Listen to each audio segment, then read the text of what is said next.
Oh, hello everybody.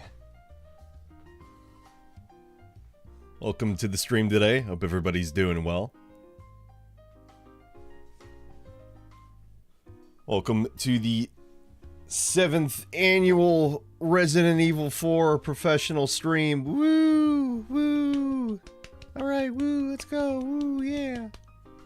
Let's get 'em. Woo.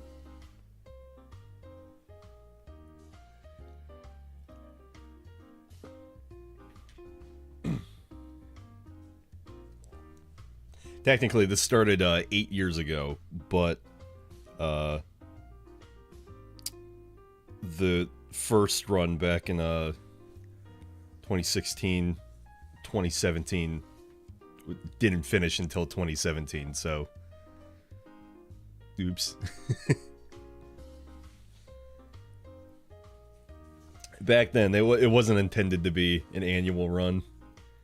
I just was playing RE4, and then I did it again the next year, and then I did it again the next year, and now it's just an annual thing.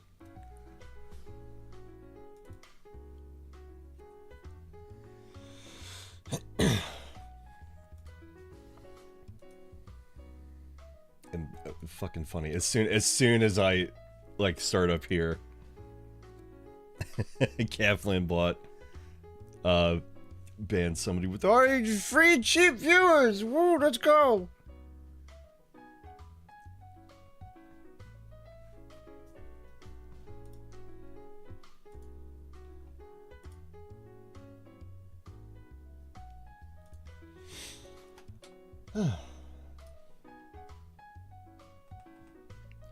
So it's been 6 days since the last stream. Last stream was Gamescom. There was Monster Hunter Wilds coverage for like 2.5 minutes, and then the rest of it happened. And then 3 days prior to that, finishing up the RE5 No Shop, No Storage Pro challenge run with Armand. That was good. That was fun stuff. And here we are. Now we're here. Hello, everybody. Hey. So, yeah, I didn't manage to clear all of my work. I have the week off until next Monday, because I requested it so, and one of my clients, because I expressed to them how I was like really like run down and tired. I was like, yeah, I feel overworked, and they're like, yeah, you should probably take some like actual time, because I did not get my previous time off. And technically, again, I'm not gonna fully get it, but I'm not in a rush at least to get this done. So, I have a project to work on during the week, but, you know, that's no big deal. That won't stop the streams at all. If anything, you know, once I finish these up, then I can go ahead and start on that. I'll at least have, you know, some relaxation period anyway. Don't have to worry about work.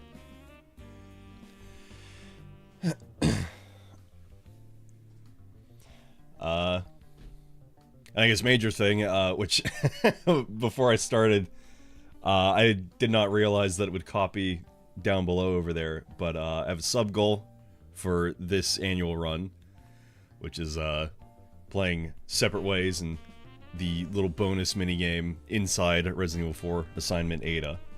I have streamed Separate Ways once 4 years ago, and I have never streamed Assignment Ada ever, because it takes maybe like 40 minutes or so, and it was something that was tacked on. I mean, technically they were both tacked on to the PS2 release of RE4. I do not like OG RE4's Separate Ways. I've expressed this many times. Ada feels like you're playing Come as back anytime. Sharps. Thank you for the resub. 34 months. Ada time. No, not quite. Leon time. Ada time if we reach 23 subs. Wow. Like, 23 is a very random number. Yes. It's 15 subs in total.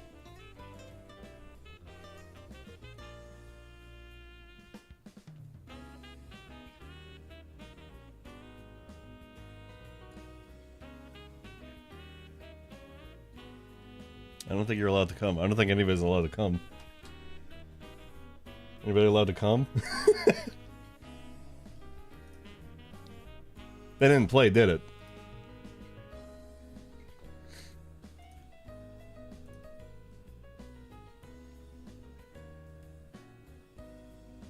Oh, cool. Trigger fire's broken. Wow, great time for that to I just tested it before, too. Hello. What is that? What does that mean, then? Huh? Here, maybe I just need to sign in.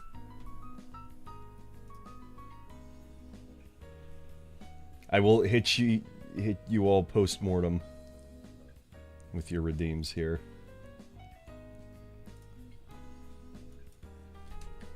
Oh, that's the command? That's the whole command? Okay. Let me come with you. It's just that, isn't it? Don't come. Yeah. There we go. Hey Nagri, how you doing? Happy birthday, thanks. Yeah, it's my birthday. And I was saying before, yeah, so I only streamed Separate Ways once 4 years ago during the presidential campaign, which it was a very, very funny stream. I did it all in one sitting, and then it just made me realize how, like, actually fucking just bad it is. Because Ada controls, like, Ashley with a gun, which, if you haven't played RE4, then you just don't know. Trust me, Leon has tank controls. Ada and Ashley have really bad tank controls. You have to aim upwards with Ada because she's shorter, and just the aiming is really awkward. There's QTEs for a late game boss fight in which you can do the QTE like perfectly timed, and you will still fucking fail, and that's cool.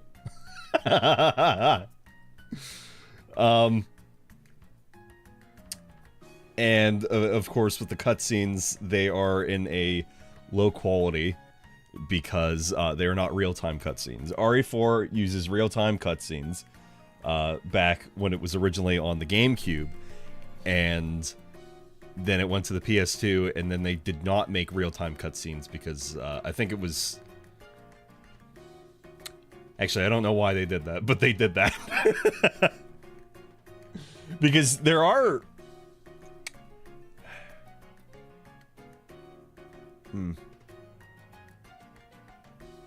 No, because there are real-time cutscenes in RE4 in the PS2 version, because the RPD costume that Leon can use was a real-time cutscene in the original, and it was a costume from the original, and then they brought it over, and, like, you can use that.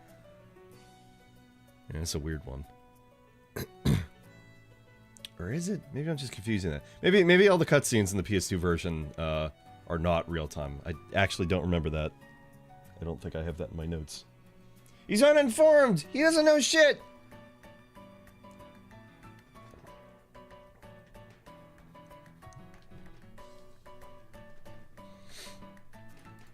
Anyway, yeah, so if we get enough subs, 15 subs, then I will do that. Do the both of those after the run.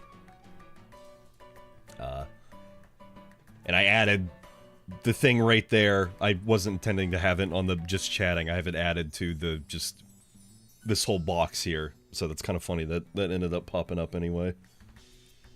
So there we go.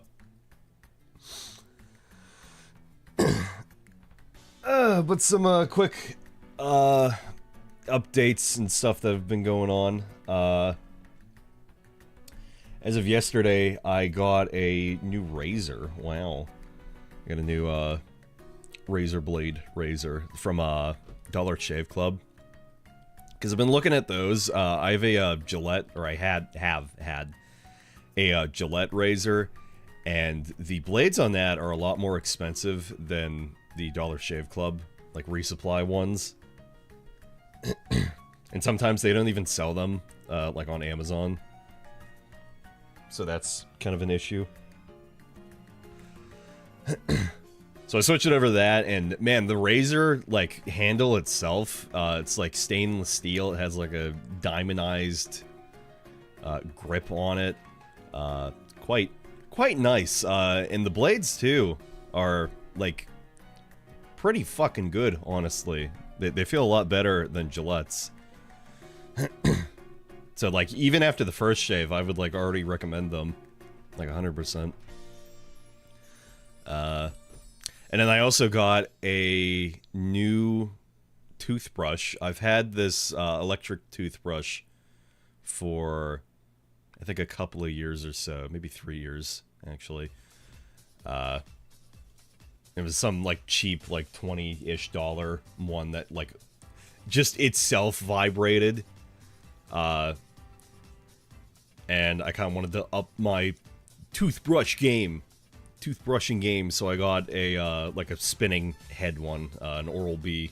I think was it 1500 or 1000? I forget which one. Anyway, the head spins. And just like with the razor, after the first like use, like, oh man, I'm sold.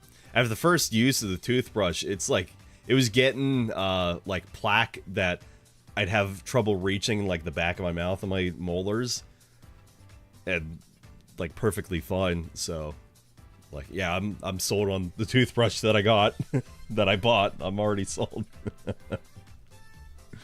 And I also got one of those mouth scrapers. It's like a stainless steel. Kind of looks like a spoon, but just the inside is like the spoon part is carved out. So you just scrape it along your tongue, and it gets off like a lot of the shit and helps with like bad breath and stuff. It can help prevent tonsil stones as well, which I notoriously have a terrible time with tonsil stones. I'm trying to be regular with flossing again. I'm 2 days in a row with flossing for now. And then plus, in addition with other bathroom things, just, you know, making sure I put my conditioner, my night conditioner in my beard every night. I've been pretty good with that recently. So I'm trying to improve things. I'm trying to build habits, etc., etc. But I needed, if I wasn't getting a new toothbrush, then I was gonna have to get some new heads, and I don't even know if that toothbrush that I got, the cheap one, was even still available on Amazon. So it's just better to go with a first-party toothbrush, honestly. Nintendo thing tomorrow, Silksong announced, maybe? Yeah. Sure. In other news, clown makeup is 90% off.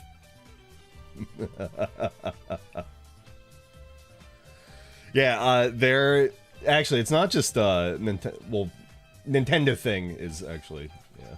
But, what is it? Nintendo Direct and then, like, an Indie Direct. I forget the actual names, but I'm pretty positive that's what's going on tomorrow.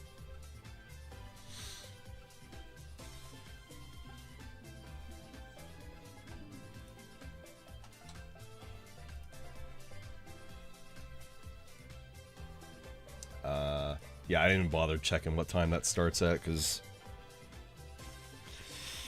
my opinion for Nintendo is fucking low anymore lately, so I don't really care. I feel like Silksong at this point being announced in a Nintendo Direct is just, like, the biggest cope.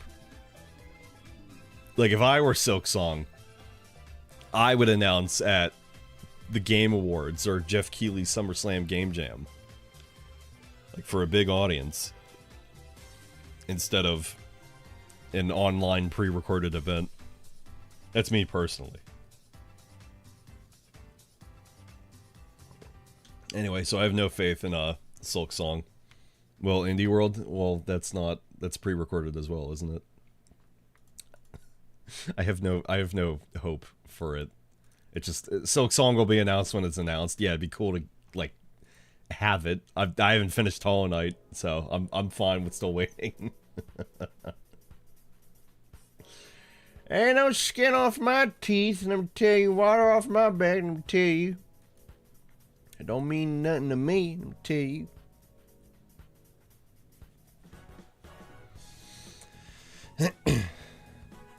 I don't know, I guess the other thing is, I finally had the, I guess, confidence, and resolve, whatever, to, email one of my, middle school teachers, because I used to work in the middle school, right near me. The elementary school, too, when I was a custodian.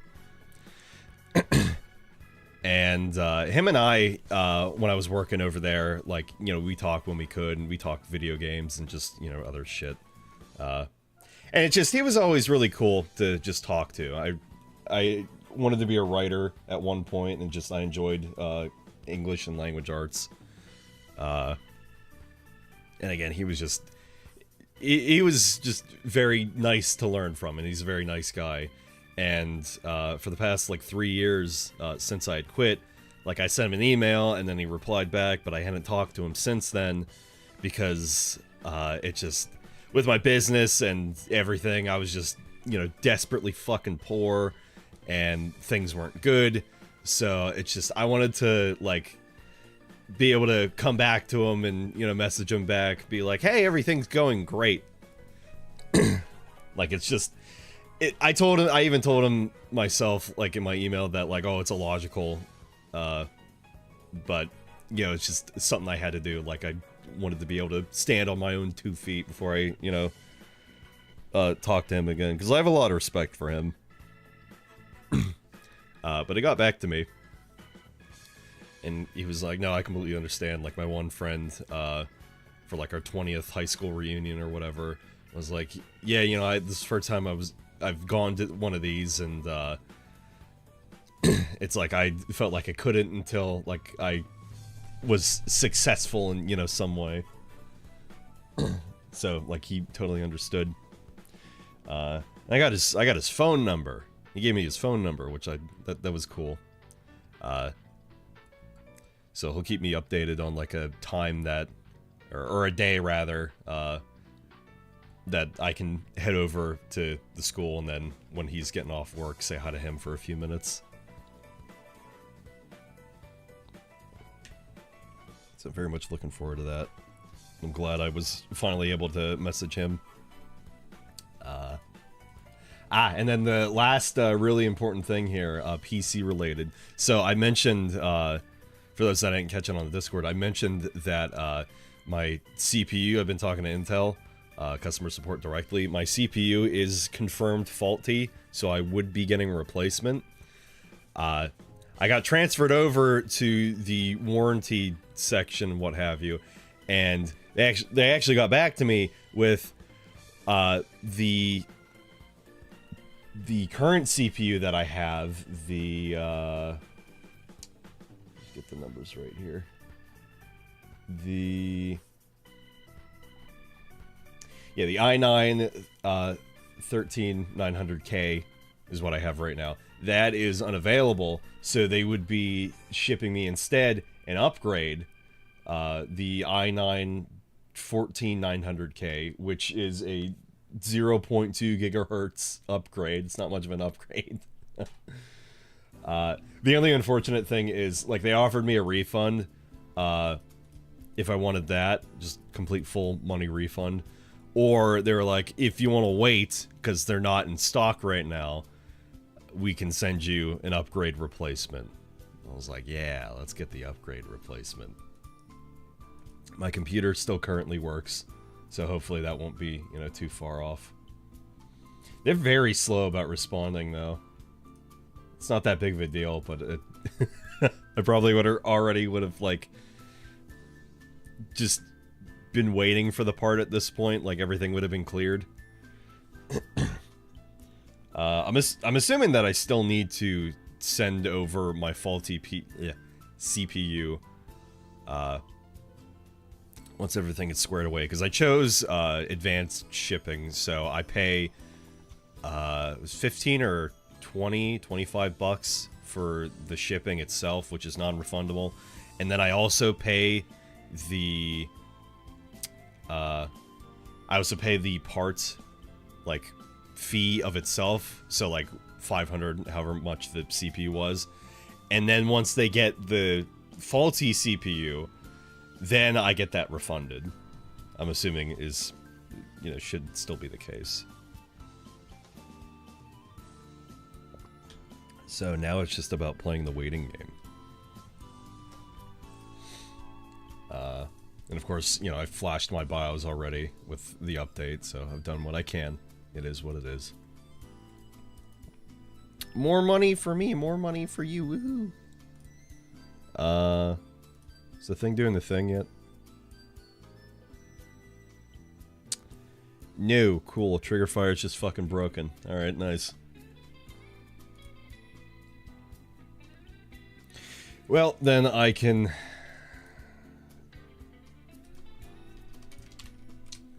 I'll just keep trigger fire up, and if anybody uses any of the things, then I will personally redeem it myself. Type in the... type in the command. It is what it is. Thank you, Triggerfire, for being fucking broken again. The fact that I can use the fucking command, too, is the ridiculous part. Hello! Yet the Twitch one, the direct thing doesn't fucking work. Like, I go ahead and test that at this point now, before stream, to ensure that, oh yeah, are you working? Is Gavlanbot online? Both of those. Before I start up, and it's like, yes, and here we are. The command works, but the actual Twitch redeem doesn't fucking work for no reason. Very cool. So, feel free to use your points. I'll just have to Alt-Tab to actually do the thing myself.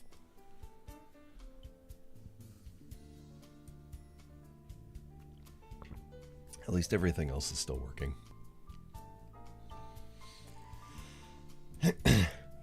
And that's about all that's been going on for the moment. As I stare at the kitchen table. Kitchen table, tell me, is there anything else? I don't think there is.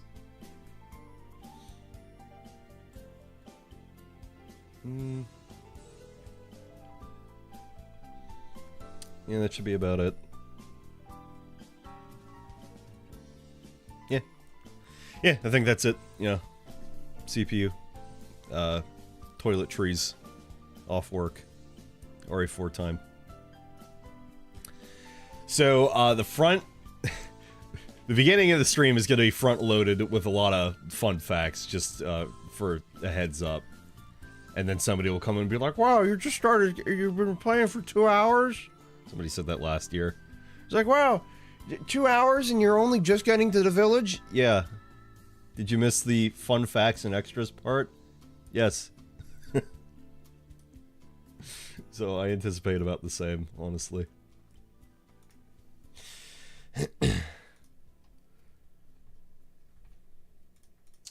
That's good timing, actually. Let's do that. So let us go ahead and get started here.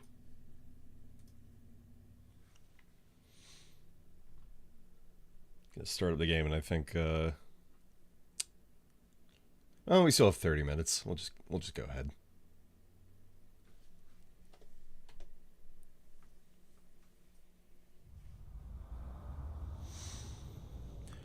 All right, let's go. Motherfucking RE4, year 7. Woo! So I've been practicing things, parts that I am usually less good at, via the RE4 tweaks, which comes with the HD project. I forgot this plays, yeah. Here, we'll play this. This is a good one. 6 years have passed since that horrendous incident. It was right before I was to take on my duties of protecting the president's daughter that she was abducted. So this comes with the PS2 Who would've thought version. that my first job would have been a rescue mission. If you don't hit start.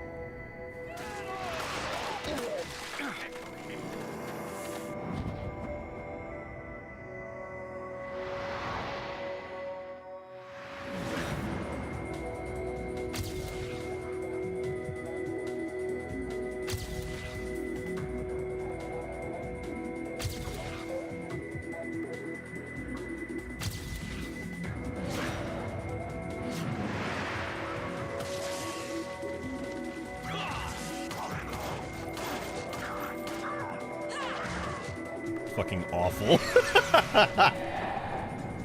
I'm under the All those president's order shots. to rescue you. What?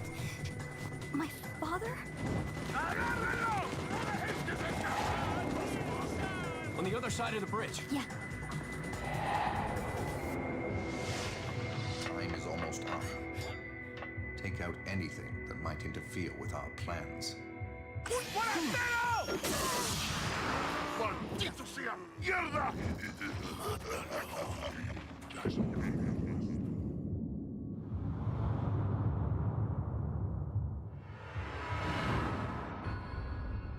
Resident Evil 4.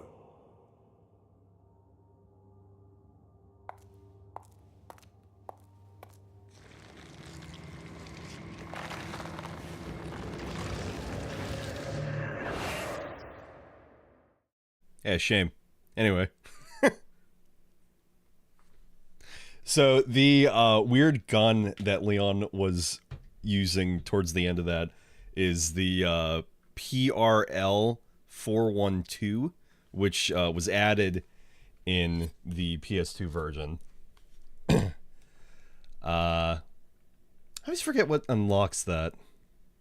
I don't remember. It was unlocked in the... It was added in the PS2 version. It was unlocked in the PS2 version. And it has a little short burst, little stun that stuns all enemies. No, not again. That's okay. And it has the fully charged laser, which just tracks to enemies and instantly kills everything. Also, here's a fun thing. Whenever you beat the game, you get this like new screen here, and you can use your right stick to go ahead and control the speed and which way it goes. Wow, okay. It's neat. Oh, that's gore of my comfort character. No, we're all right. We're all good. There will be no gore. No gore in this stream. Okay, so I have, like I said, front-loaded the stream with fun notes and such. You should play this game with no face cam, no commentary to make it better. So I just sit there and I'm just talking to myself. What are all these fun facts? It's like, why is he just standing there?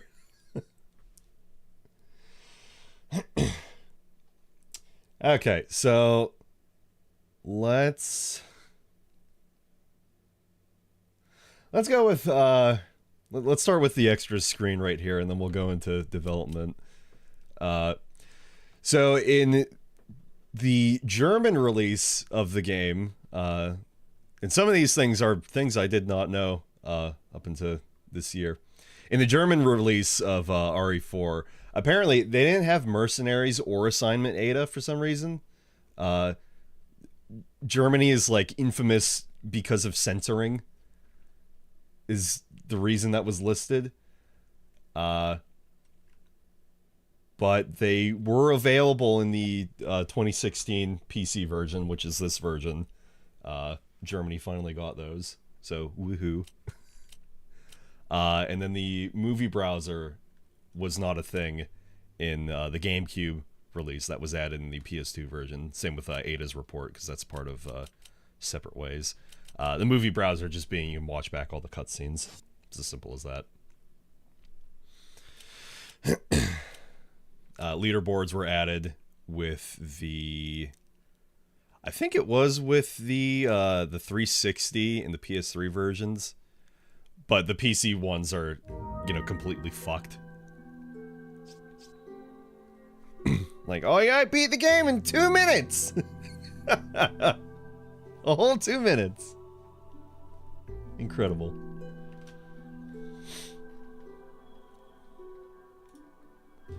RE4 has some really infamous development because several games came out of it.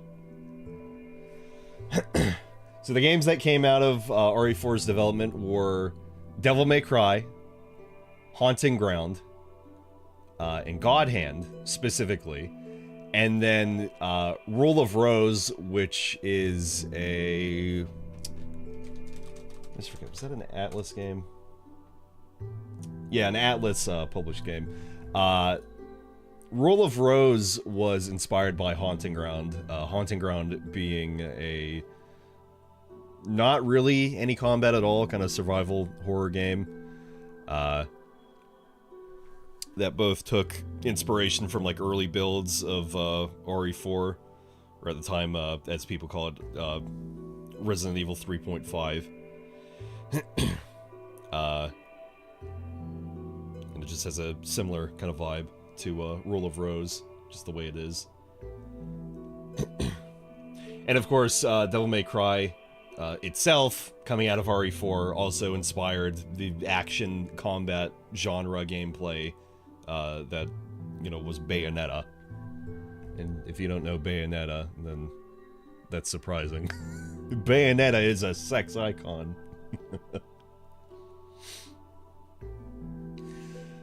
I'll be looking up here for a good bit. So RE4 released January 11th, 2005. Haunting Ground released April 21st, 2005, so you can really tell how close the development was, again, in that regard. And then Rule of Rose released January 19th, 2006, so, again, the inspiration from Haunting Ground to Rule of Rose is, you know, especially there. You could also technically say that Clock Tower 3 might have inspired some of the gameplay with Haunting Ground, because it plays really similarly. Clock Tower 3 came out... I really actually should have wrote this down. I don't think it was relevant. Clock Tower 3... yeah, released in 2002. I thought it released around the same time, if not after Haunting Ground. I was really surprised, because Clock Tower 3 is like a very good looking and good playing game. Anyway, so that's a neat one.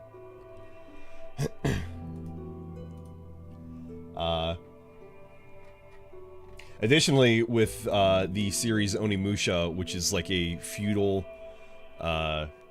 like Japanese demon slaying sort of game, that had already started before RE4, but there was going to be some changes potentially.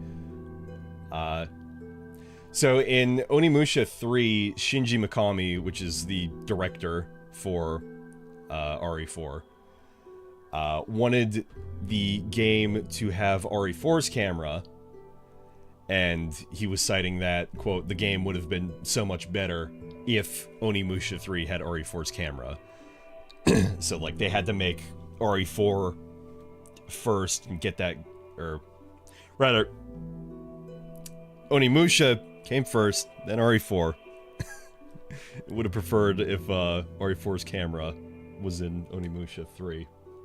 Just that behind the back, you know, third person kind of action gameplay, as opposed to Onimusha has kind of like traditional Resident Evil sort of like camera locked in like the corner of the room kind of, you know, perspective. And apparently as well, there was also supposed to be a Resident Evil game set in feudal Japan, but that just ended up becoming Onimusha instead, the first game.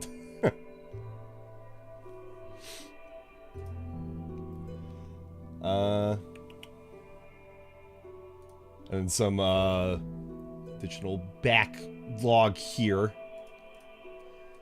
RE4 for the GameCube wasn't selling so well. RE4 was originally going to release on the GameCube,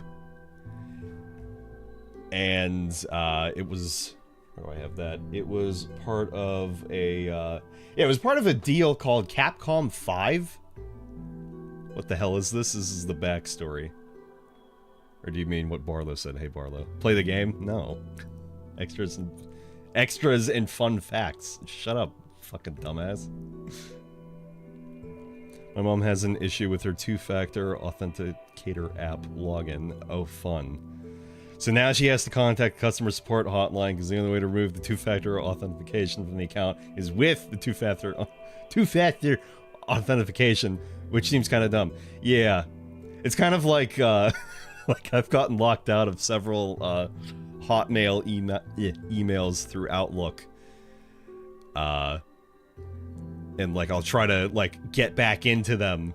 Not at this point. I try to get back into them. They're like, okay, did you send an email from another email to the email?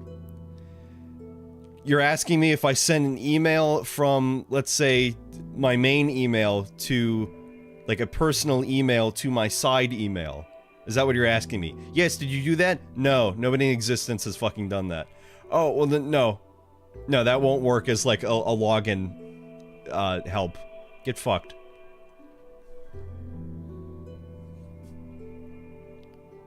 At least she still has access to it, period. Like, I can't get back into those accounts because fucking Microsoft is just like, you're just permanently locked out forever because you tried too many times.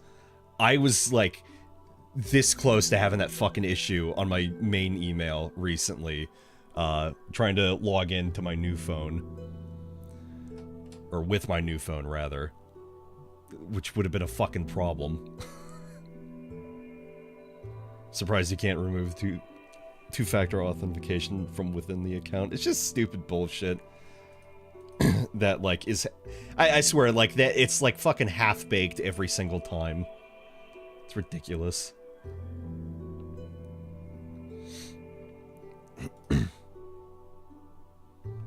So back to the fun lore.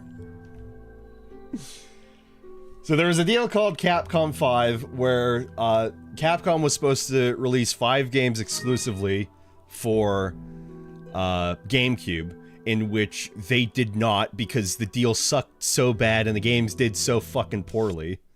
Like, even despite the Resident Evil, like, 1 remake being so critically acclaimed, it didn't sell that well at all.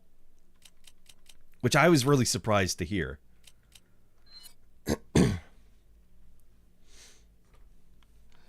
And the games were Beautiful Joe, Dead Phoenix, PN03, which some of these did not release.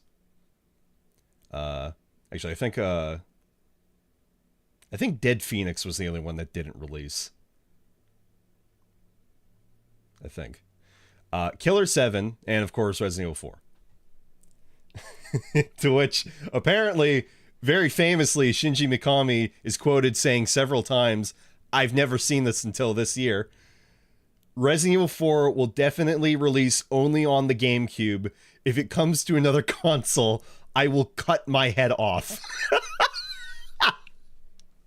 I never fucking heard of that before. But it's apparently a very famous quote, which, oops, it came to PS2, and then it's like one of the most ported games right next to fucking Skyrim. I mean, RE4 is available on smartphones, on PS2, on Switch, Xbox 360, PS3, Xbox One, PS4, PS5, the Sexbox PC twice. Which, speaking of it being available on PC twice, so originally this version, the 2016 version I was talking about, was called the Ultimate HD Edition. They took out the Ultimate part because apparently somebody thought that was stupid. It's still the Ultimate HD version in my heart, though.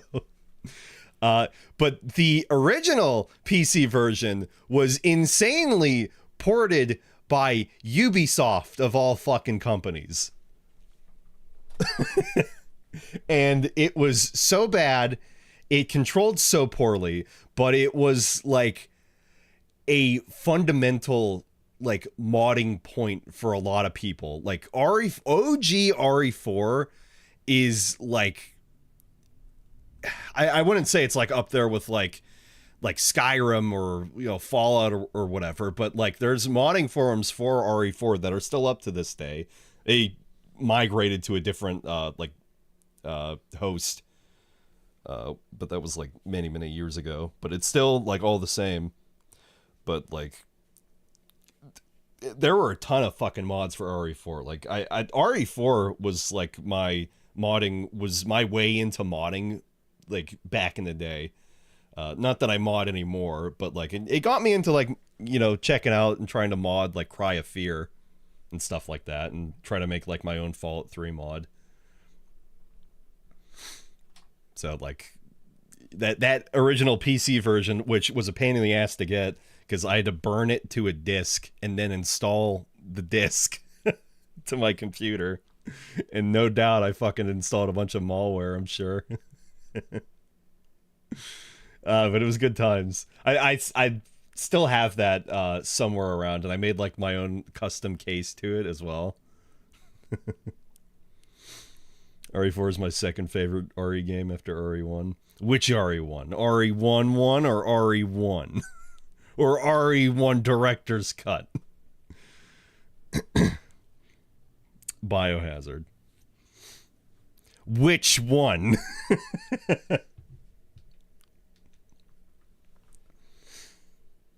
Also, I had some German lore. I'll say again for you, Barlow, because you're here. I don't know if you caught that before, but apparently the mercenaries in Assignment Ada weren't available in Germany due to censoring, and they only were finally available in this PC release. I thought it was interesting. No, I'm sure you probably already knew that anyway. You're like, yeah, I live there. All right, we're almost done, and then we can get started in actually in game, and then I can talk about more things. Again, the beginning of this playthrough is very front-loaded with fun facts. So with the GameCube release of RE4 and it selling so poorly, not terribly poorly, but way under what was expected. And the whole Capcom 5 deal just kind of going to shit. Like, the games mostly came out, but they didn't release to critical success or anything. Again, Beautiful Joe, Dead Phoenix, PN03, Killer 7, and then RE4.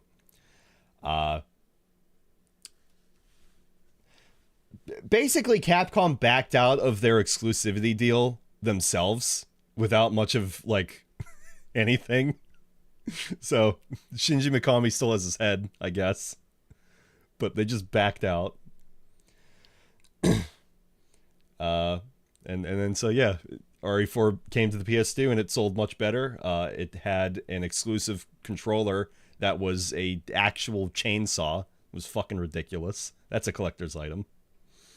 And, yeah, here we are today. RE4 is really widely ported.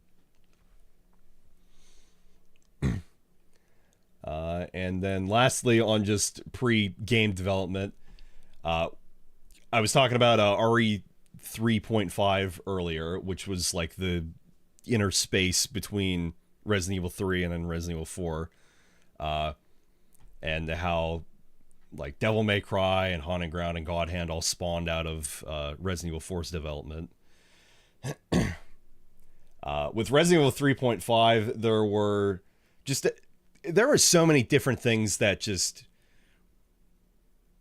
came to be and were potential ideas, like Leon having like magic powers almost, or like demon powers, possessed powers or something, which became Devil May Cry, or it was going to be just somebody completely different, Tony Redgrave, which just became an alias for Dante in Devil May Cry anyway at one point. It was going to take place in a castle twice over in the Devil May Cry version, and in Devil May Cry 1 it takes place in a castle, And then in a version of RE 3.5, it was going to take place in a castle. And again, the castle kind of made it into, the final game, but it ended up more so just being Haunting Ground, additionally as well. So to go through the list here, of all the things in RE 3.5, there were moving dolls, moving armor. There was the progenitor virus, which ended up making its debut in Resident Evil 5. There was a fog virus, which was a thing in Resident Evil 6 with the C virus. And then Leon's jacket also changed with between versions. In RE 3.5, his jacket's collar is like a lot bigger and the coat is a little bit shorter. Or no, it's a little bit longer. Which that coat then actually ended up being in the RE4 remake. Which is a weird thing.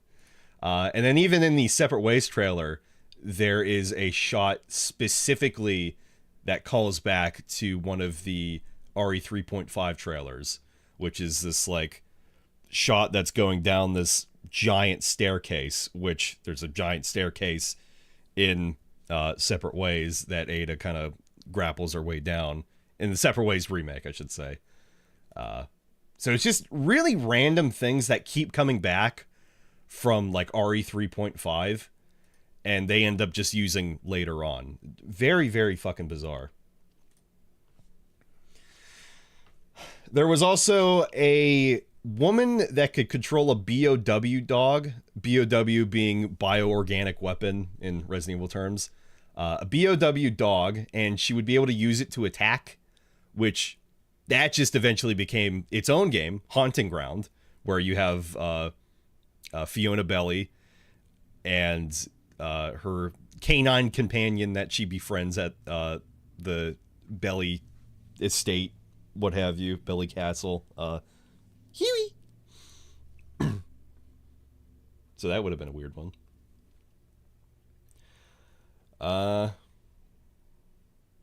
And then I mentioned with the fog virus, that being a thing. Originally, Leon would have been infected and had to have dealt with this like fog progenitor virus, this like black like cloud that would like chase him at times. But that ended up being scrapped. There was going to be tentacles associated with it as well, but that was scrapped due to RAM issues on the GameCube version at the time.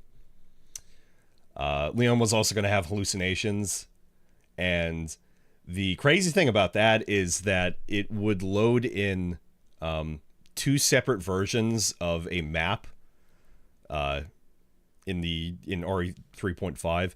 So there would be like a normal like room, and then there would be like a room that is like hallucination based. So like oh, this room has moving dolls or what have you. And they haven't exactly brought back the moving dolls, but the moving dolls did make an appearance in Devil May Cry 1. So again, that was brought over. But of course, with having to load two different rooms at once, there's tech issues with that, so that was scrapped. And as I said before, the RE1 remake and RE0, which I didn't realize RE0 was actually critically successful, but they were commercial failures that I already knew. And so it just became a thing with there was like a stagnation in the series already building after just it's just zombies again. So Shinji Mikami and Capcom wanted to kind of move away from that. So that's how the Ganados came to be, the enemies in this game, how they're parasitically controlled. And they apparently came from an enemy called the Daba Man, which is, it was intended to be a non-zombie human enemy. And Daba or Daba meaning pack horse, apparently. Wow.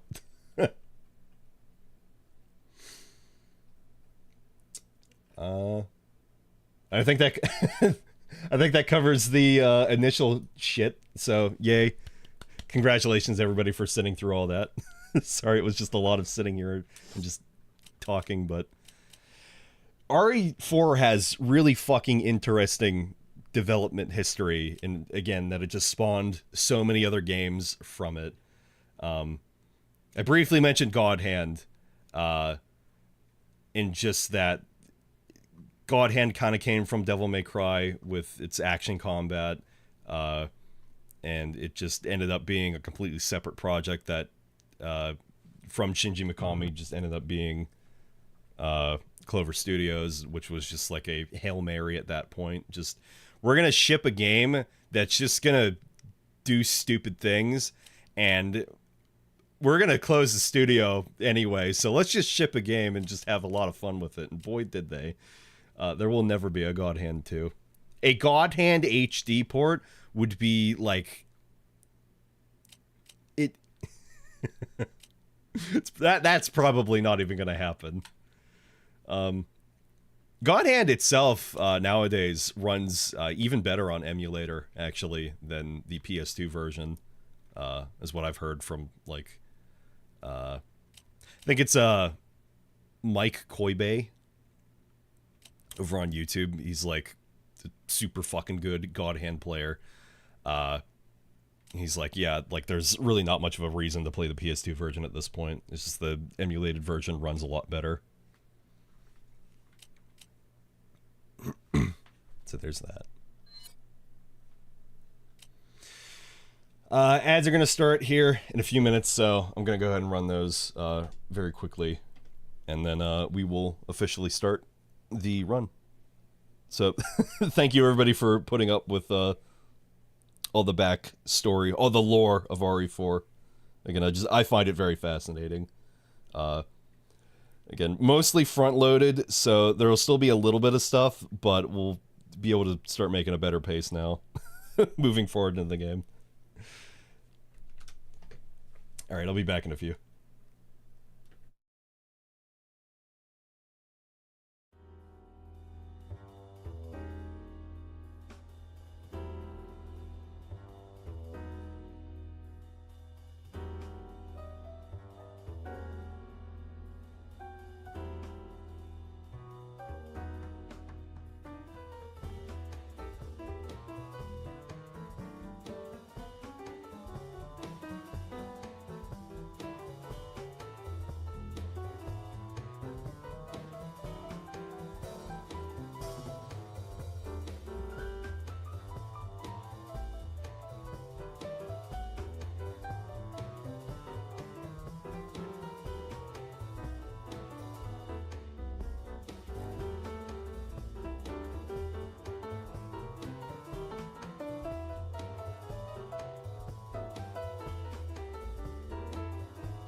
Alright, we're back.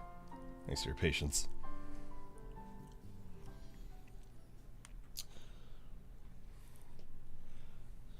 Okay, if this is your first RE4 Pro run, press 1. If this is not your first RE4 Pro run, the stream that is, then press 2.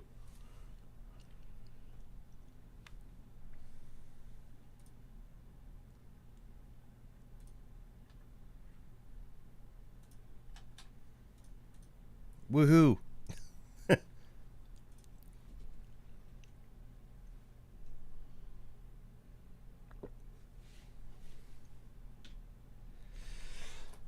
Okay.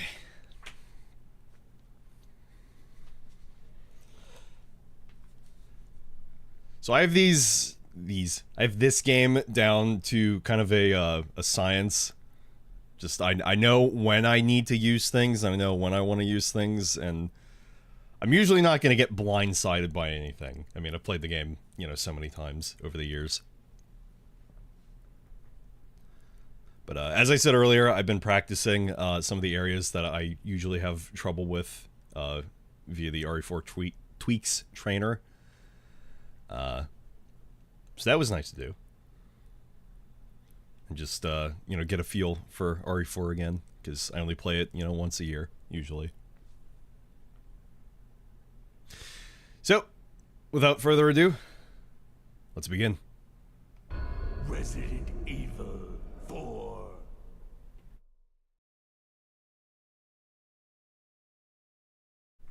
We have the costume selection here. Special one being Leon in his RPD, Raccoon Police Department costume. Ashley gets a pop star costume, as it's called. Special 2 being unlocked when you beat Separate Ways for the first time. Leon is in his gangster outfit or mafia outfit. He has like a suit. And then Ashley is in an impervious suit of armor. So that's helpful for pro runs.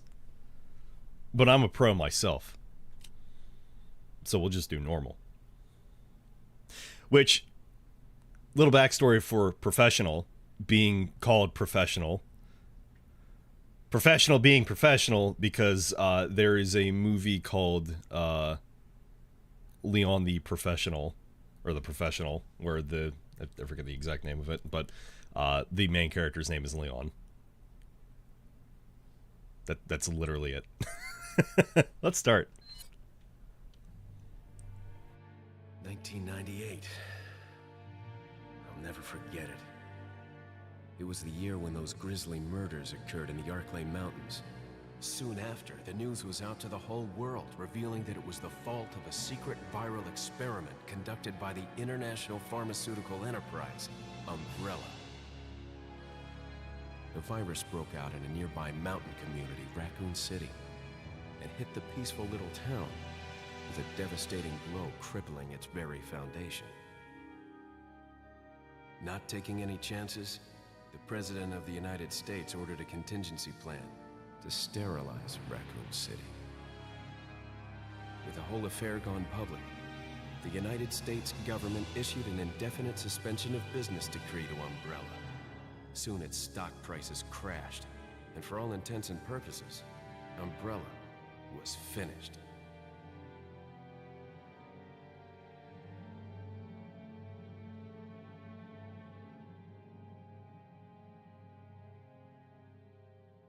Six years have passed since that horrendous incident.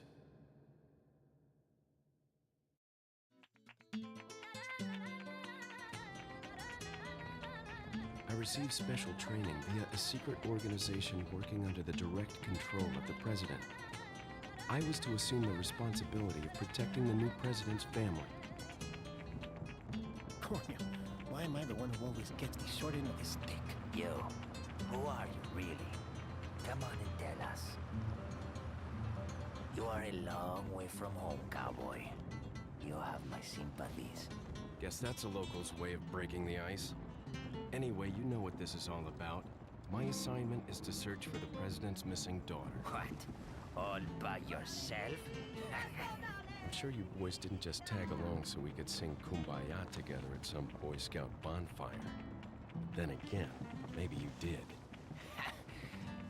Oh, you crazy American. It's a direct order from the chief himself. I tell you, it's no picnic. I'm counting on you guys.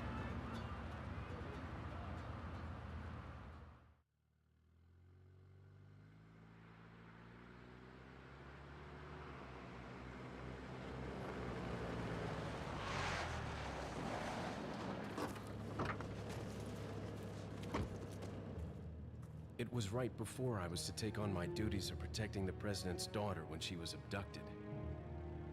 That's the ultimate reason I'm in this lonely and rural part of Europe. According to our intelligence, there's reliable information about a sighting of a girl that looks very similar to the president's daughter. Apparently, she's being withheld by some unidentified group of people. Who would have thought that my first job would have been a rescue mission?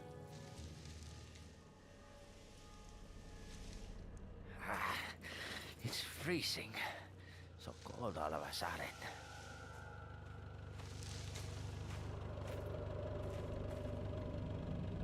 Must be my imagination.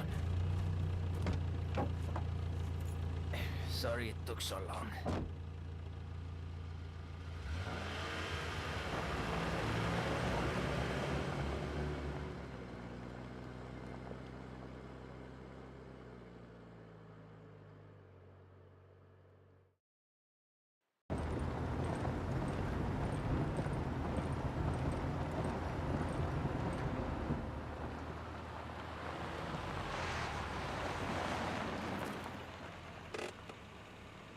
Just up ahead is the village.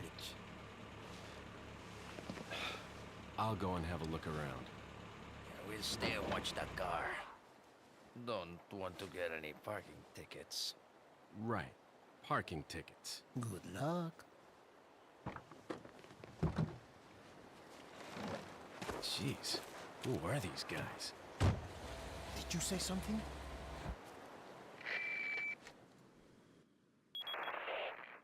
Leon, I hope you can hear me. I'm Ingrid Hunnigan. I'll be your support on this mission. Loud and clear. Somehow I thought you'd be a little older. So the subject's name's Ashley Graham, right? That's right. She's the daughter of the president. So try to behave yourself, okay? Whoever this group is, they sure picked the wrong girl to kidnap. I'll try to find some more information on my end as well. Good. Talk to you later. Leon out. I should check out that file. So that was added in the 360 PS3 versions moving forward because nobody knew to check a file.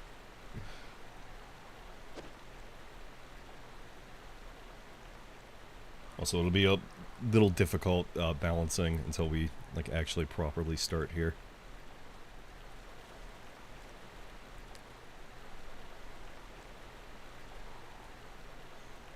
So the neat thing with the PC version, this one specifically, is you can use the mouse to turn the camera completely around. But you can't do that with the controller. This is as far as it goes. So I don't know, it's kind of neat. Just being able to see Leon's front. Like that. And of course, special thanks to Albert and Chris via the HD texture project for RE4, which was in development for I think 7 or 8 years or something. It was just two of them. They went to the sources for a lot of the architecture in the game, and they just took new pictures in higher detail.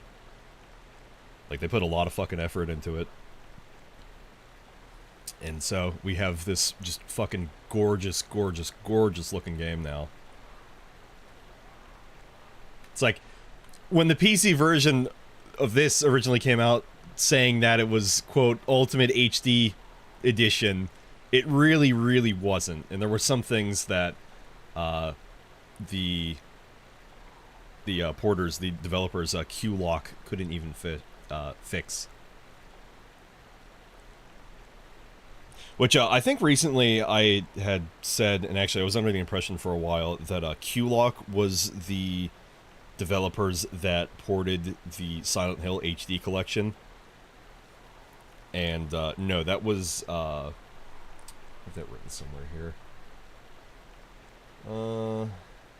That was Hijinks. Yeah, there were some things that apparently they couldn't even like chip away at, as they said. Like there's like a couple animation issues in RE4 as it is that just were hard coded and they could not fix. Period. Which is kind of a shame. Kind of a fucking shame.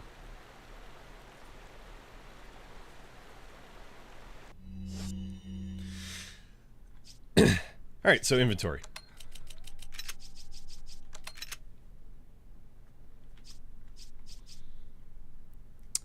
Let's start with the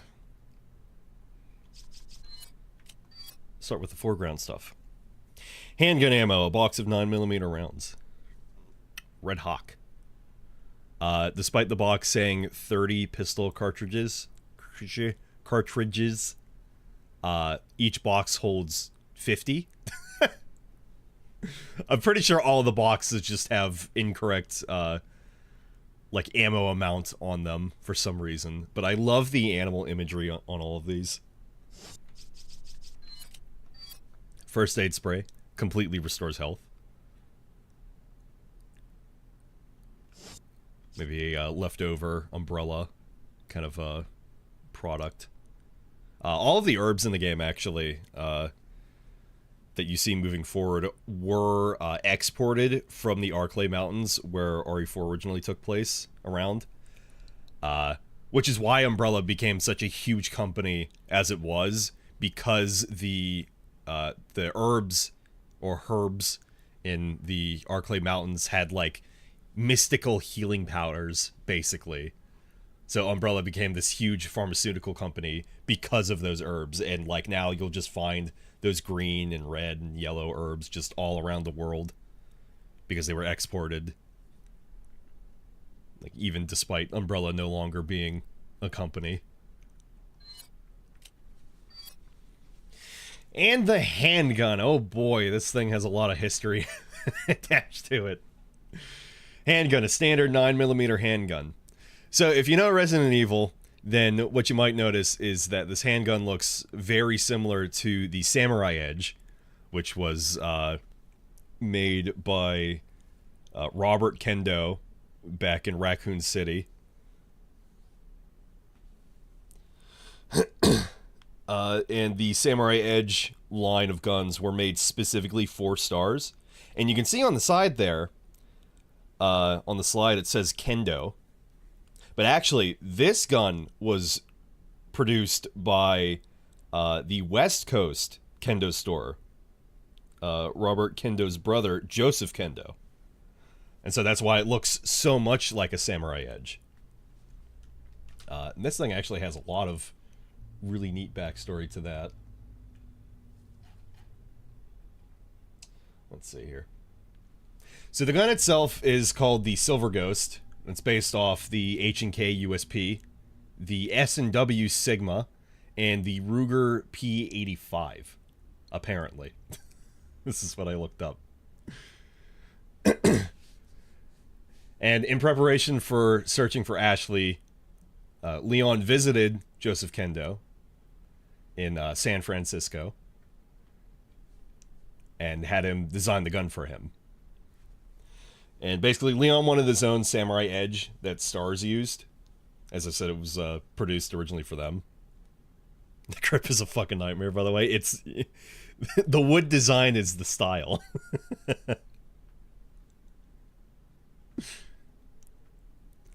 Why the fuck is it wood veneer and plastic and rubber? No, it's beautiful. It's metal.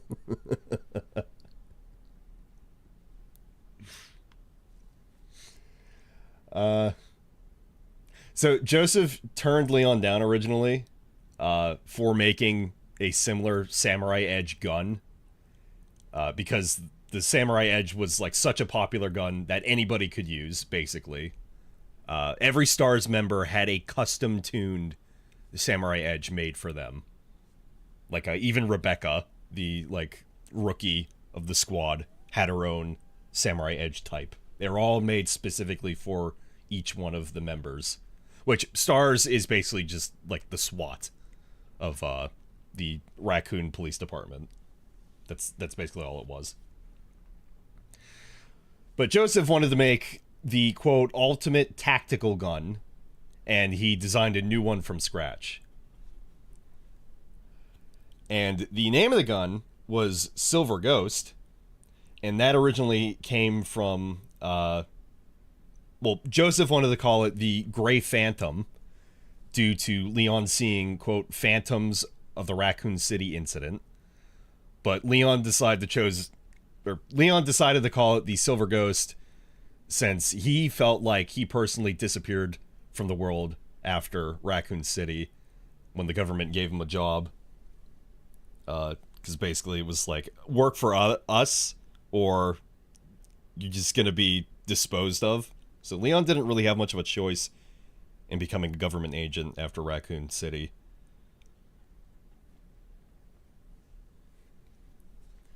But Silver Ghost was just, he felt he disappeared, and he's been wandering through like a gray fog essentially since the incident. Which is like, wow. So brooding and edgy. And then in the RE4 remake, the design, which, oh my god, like, I really like the design of this, of the Silver Ghost in this, but in the RE4 remake, it just looks so fucking sleek and big and nice. It is a really nice looking handgun. But apparently, that model was modeled after, in RE2, one of the little side things, I forget which survivor it is, but it's a little side game that features Hunk, which is a umbrella, like not UBCS.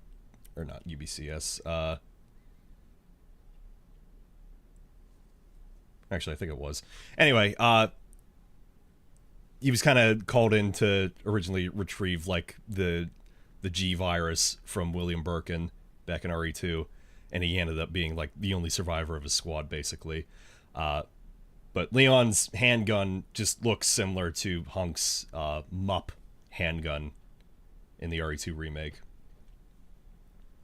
And what's neat, though, is that you can actually still, on Leon's handgun, Silver Ghost, and the remake, you can see SG-09R, which is the Silver Ghost name. So you can still see that on the slide, which is pretty cool. I won't have too many gun fun facts throughout this playthrough. I have like one other gun fun fact, which will be for the Red 9, because it's the Red 9. But we'll get to that when we get to it much later. So I want you to look to where Leon's standing on the side there. Right behind him, you might be able to see a letter, an M, right there.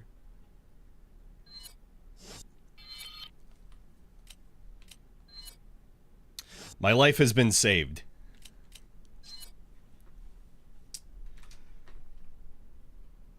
And additionally, if you can look behind the attaché case here in the center of the screen, look like right behind there, there's some kanji back there.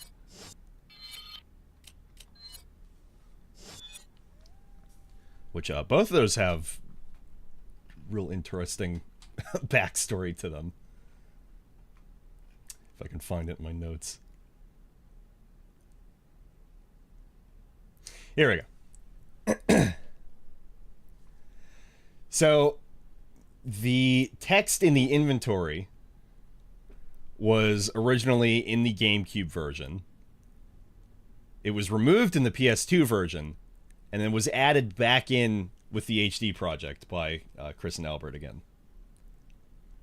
And then the text behind Leon with My Life Has Been Saved is a reference to a Queen song, which is also a similar reference to like Claire and Chris's jackets in Resident Evil 2, being the Made in Heaven bit. So it's kind of funny that they added that back in so just blatantly behind Leon. My life has been saved. It's like really random. And then the kanji in the back, or the Chinese characters, are from a Buddhist book written in the form of traditional Chinese poetry. And an approximate translation for those kanji in the back are: a marionette on the shelf is nothing more than a marionette. It looks alive, but it is not. Once its thread gets cut, it falls onto the ground. And the more accurate translation would be: life and death come and go like marionettes dancing on a table. Once their strings are cut, they easily crumble. Which, crazy enough, that is a poem that is used in Ghost in the Shell 2, the movie, which is most likely what RE4 was referencing in the first place anyway, by having that in the back. But it's such a really fucking random thing to have. Between the Queen reference on the side and then that in the back of the inventory, that is so hard to make out in like the PS2 version because it's so blurry.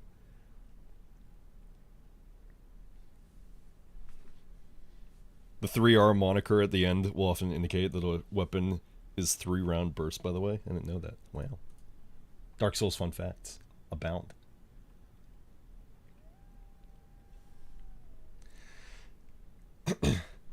And then last little back story thing here, with where specifically the game takes place. So for starters, we'll get to it here shortly, but the Ganado, the enemies in the game, they speak with a more South American accent rather than like a Spanish one. And quote, yes, some of the phrases are done incorrectly, like they made a literal translation and not a correct one. The remake fixes a lot of this. They sound way more Spanish most of the time. Most people didn't have an issue with the Spanish in the remake, apparently. But all the phrases in the remake are pretty much all correct, as far as a Reddit user had noticed. But the Spanish in the remake is spoken with a Castilian Spanish dialect, which you would hear in northern or central Spain. And thanks to Brodread over on Reddit for the following. Based on the population only speaking Spanish in this area in RE4, and later on Salazar's familial line and the castle setting in the second half of the game. And additionally, with the need for a nearby coast, with the island in the last section of the game, Brodred figured that RE4 probably takes place somewhere near Cantabria in northern Spain. And additionally as well, Bitteres Mendez specifically, the village chief, and then Luis Serra, Mendez and Serra are common names apparently near Cantabria. And then another really neat thing is later on in the castle section, you go in through these caves, and there are a bunch of like cave art. Even on the island, there's like cave art in there, and like, well, to be fair, that looks kind of Aztec, but that's aside from the point. But quote, there's actually another reason why Cantabria makes sense as a location. That region is well known for having a rich mythology and cave art, which is shown in the game. So like Capcom, they did do their work. There is just random shit. And like every time I saw it online, it's like, oh no, it's so cool to like hear the enemy speaking like, you know, my language, even if it's, you know, not exactly correct. If it's you know, like not actual Spanish.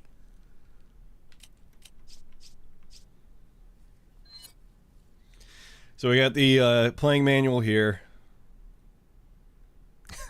I've always liked how this is set up. It's just photos.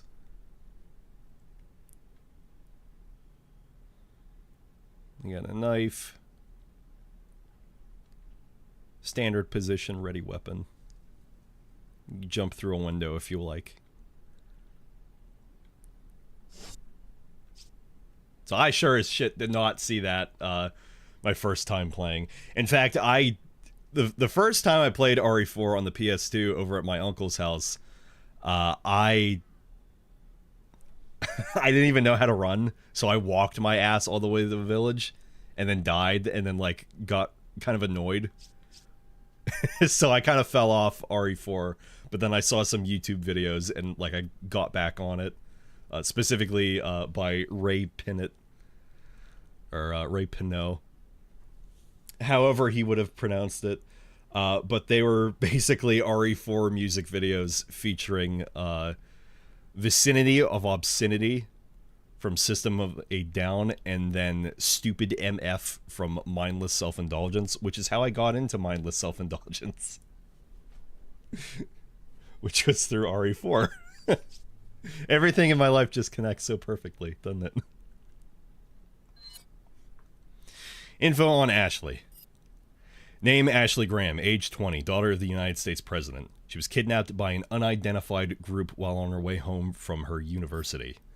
The kidnappers' motives are still unknown, although there's reliable information that the perpetrator is an insider. Only a handful of people know about this kidnapping. It's been kept under wraps mostly due to the fact that we can't determine who the traitor is. The guys in intelligence say they have reliable information that Ashley's been sighted somewhere in Europe. But until we find out who the insider is, I don't know what to believe. It could be a ploy. We have very few leads as to the whereabouts of Ashley, but members of the Secret Service and anyone else related to Ashley are being questioned by an investigative team. Even active agents are being investigated for any information. It's just a matter of time before the kidnapper is exposed. You can see path to the village there on the right, and then the lake on the left there. And we'll see both of those later on.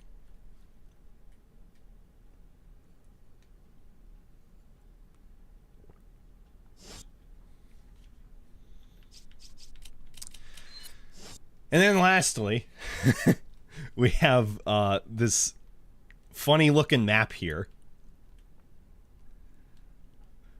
So it was always neat my first playthrough to, you know, see like, oh, I'm gonna go up to this location and this and then over here and like, what is that over there? And then like, why is there this huge like open area? Am I gonna fight a boss here? Yes.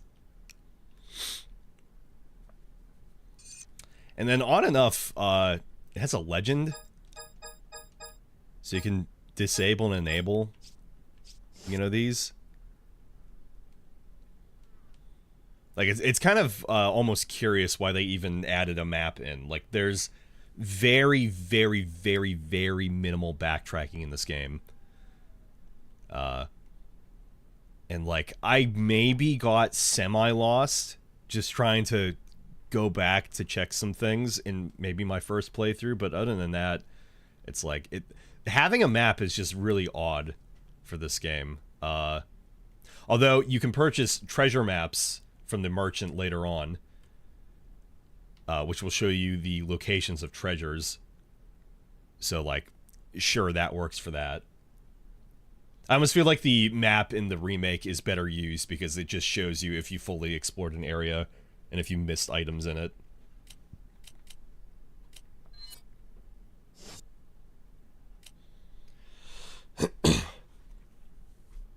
And And of course the top right there, which I will now finally come back and block.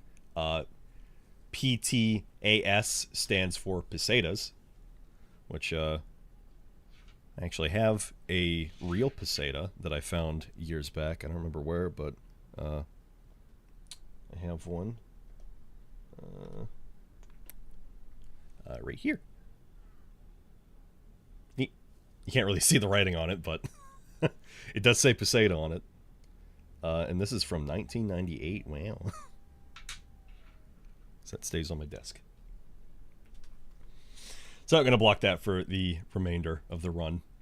And I guess apparently Leon's face this time too. Okay, gameplay. Forget your makeup or something? Yes. No estés odiando. Get this over with, will you? No estés odiando. Get this over with, will you? What's the matter? Did you lose your nerve? Yes. Hey, stop fooling around. Damn. Fucking laugh. Hey, stop fooling around. Damn.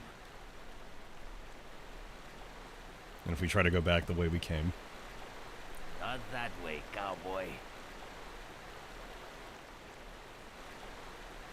Not that way, cowboy.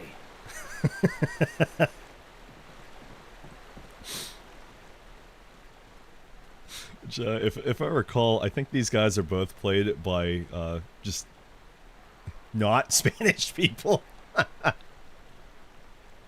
And we have our first enemy of the game here. Classic Resident Evil crows. They do not hurt you in this game, but however, they are all terrorists, which I will let you know why when we get farther up ahead.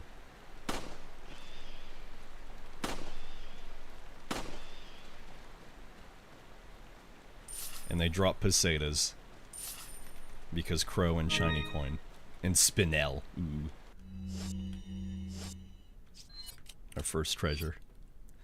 Although small in size, it appears to have some value. I used to think it was called Spinal.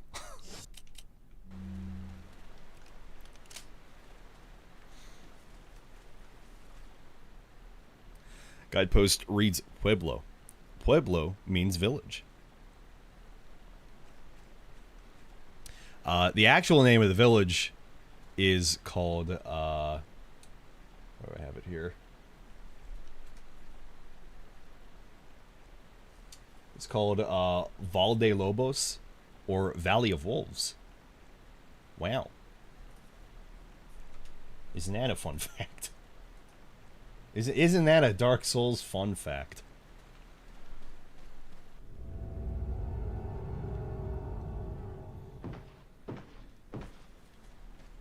So all of these cutscenes are real time, which means you can use the costumes perfectly fine.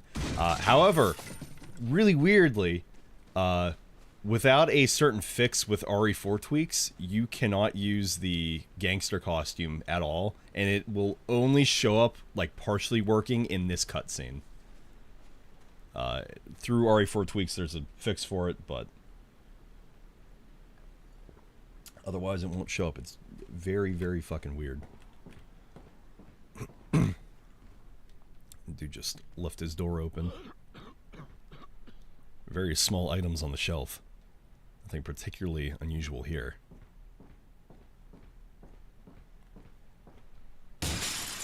Just break his window.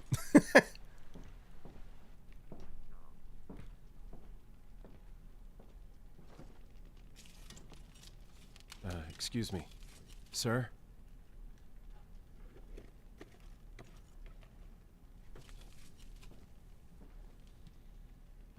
I'm trying to wait to get in the combat here and see how loud it is. I was wondering if you might recognize a girl in this photograph. ¿Qué carajo estás haciendo aquí? Lárgate, cabrón!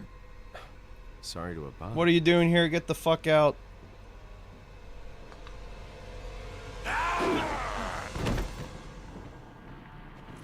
Freeze! I said freeze! And here comes the complete manipulation with all of the enemies in this game.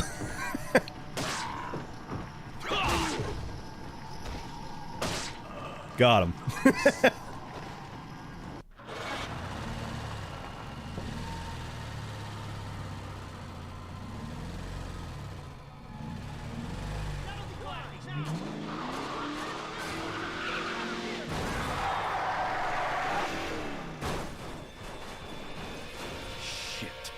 Shucks howdy.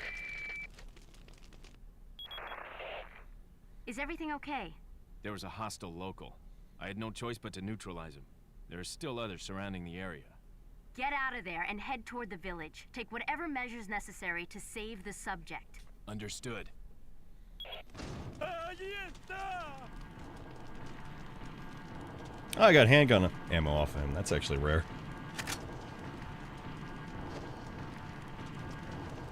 It's not a zombie.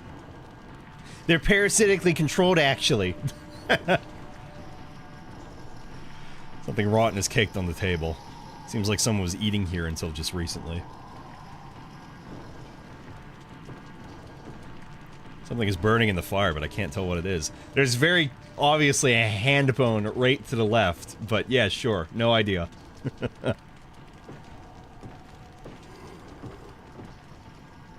Some old books here, and none of them are written in English. Won't budge. It must be pressing against it from the other side. You can see him just barely out there. Can actually shoot at him. So we could jump out this window here, but we're not going to do that. Because the remake, as canonized, we have to jump out the window from the top floor. Looks like they killed a lot of people. Horrible beetles. Hope Ashley's okay. You just gotta love the 2D maggots, the 2D flies. Though they can't trump. They cannot trump the 3D spinning roaches on the island later on. Not at all. Like the like gore or whatever just seeping from the box here as well.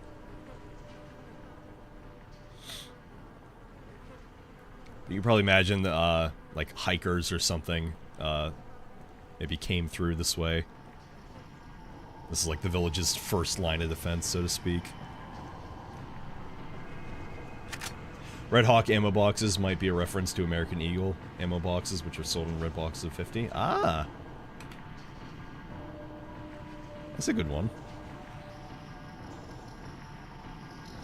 So, yeah, again, the only way to exit this house truly is through the second floor, through the window.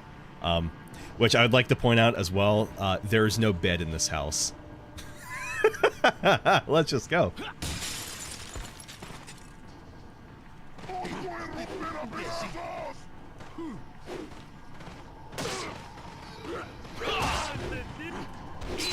Oh my god, I'm already fucking blowing it. Oh, it's over.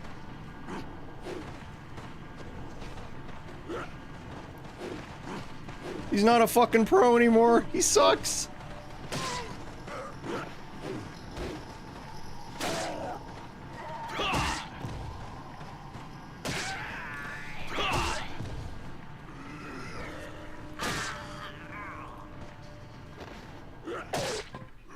So you can really just manipulate all the enemies to trying to attack you if you just step forward and then step back a little bit.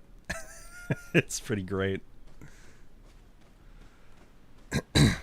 Although I fucking blew it, I got injured. My cock is injured, but that's okay. There's an herb up ahead I'll use. I don't want to use it, but we'll use it. I think this happened last year too. I got hurt before the village. I think I got really fucking hurt before the village, actually. I didn't, or in the village, and I didn't want to. I wanted to wait until I found a yellow herb. Oh yeah, actually, I wanted to wait until I found a yellow herb in the village to top off my heal. That's what it was.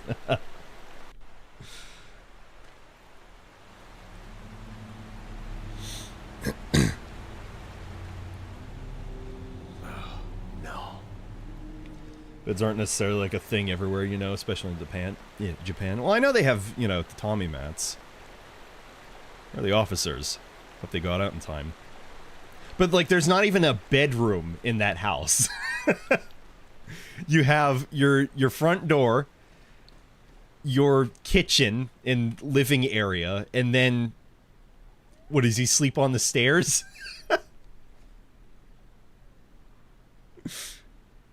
Like, there's all of that over there that just isn't a house. They would just sleep in front of the fireplace. I am calling bullshit. There are houses that have beds in the village. Why does this one not have a bed? In the remake, there's beds. Checkmate, atheist. Got him. Because they're poor.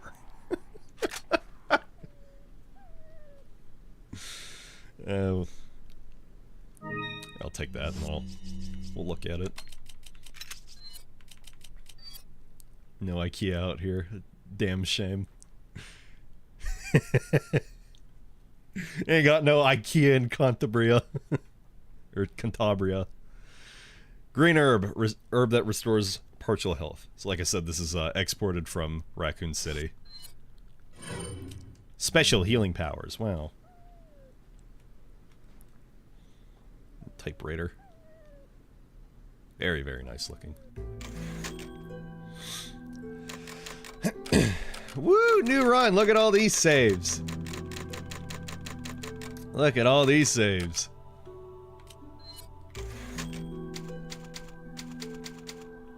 Finest koosh. So as I said, the crows are terrorists because hand grenade. Why would a crow have a hand grenade? Exactly. Because they're a terrorist. Hand grenade, a handy explosive that will detonate several seconds after throwing it. Because shiny. Well, yes, that's the actual reason. But because they're terrorists. You'll see later on, they have their crow terrorist meeting.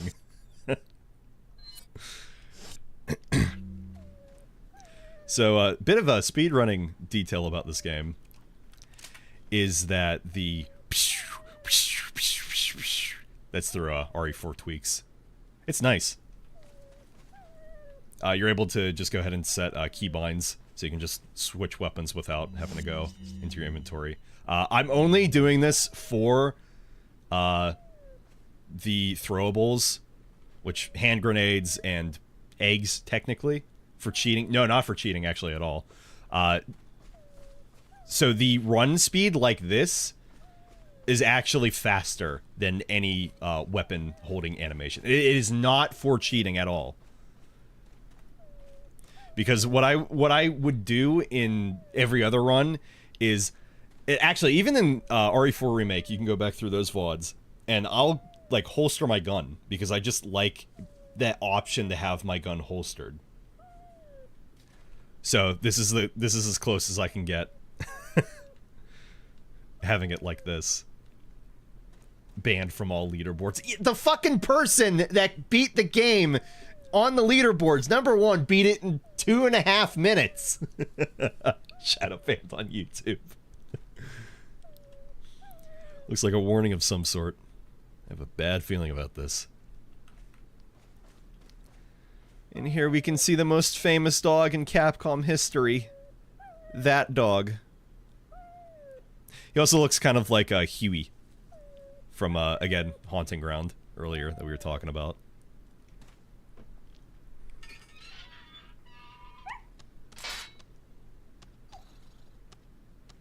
So you can knife and shoot him out of the bear trap, though he will not come back later and help you out in the El Gigante fight.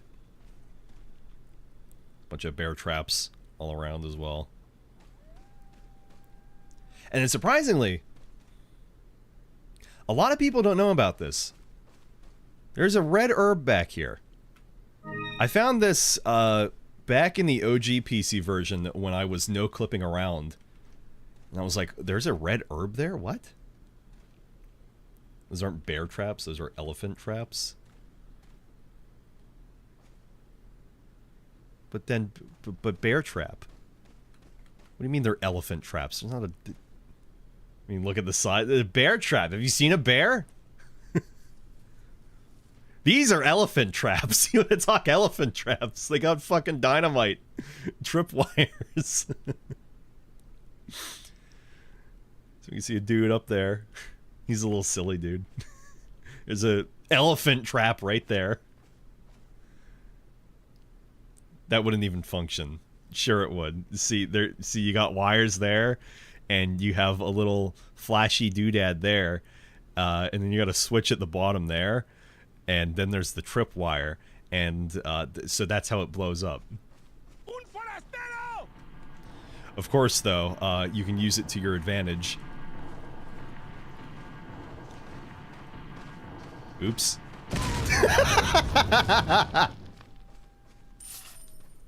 Classic. Just in case you're really getting fucking lost and you need a ton of sign. The village is this way. It's not that way. It's... Can you shoot the TNT? Yeah, you can. Yeah, see the little, you know, laser dot lights up.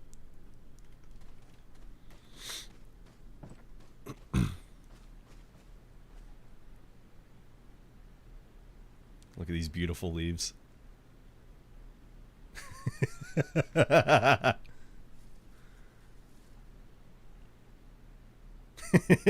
Disarm. In RE4, in the remake you can. Though I always fucking think in the remake that I'm gonna get something. I'm gonna get like scrap metal, scrap parts off of the traps that you disarm, and I'm just fucking thinking of the Evil Within.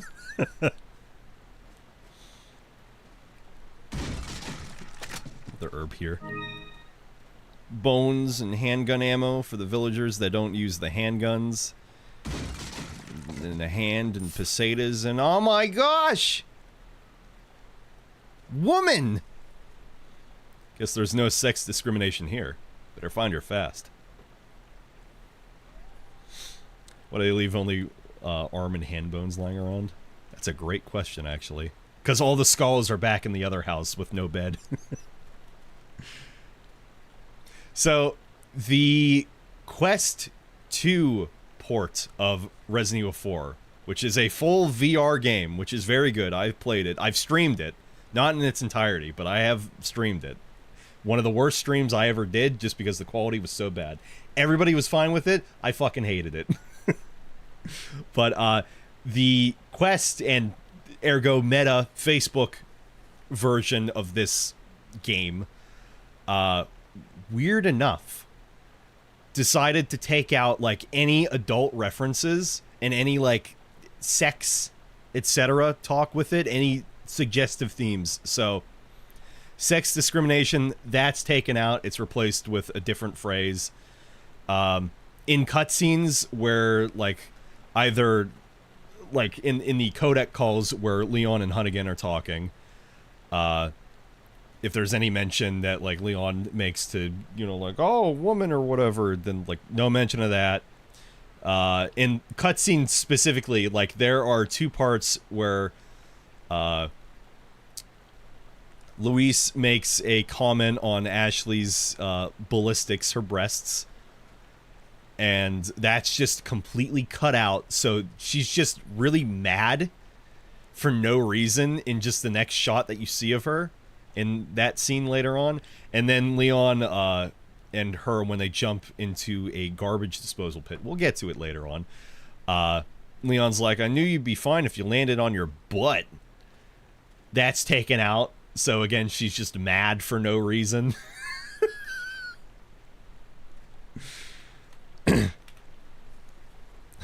Replaced with that must have been one hell of a migraine.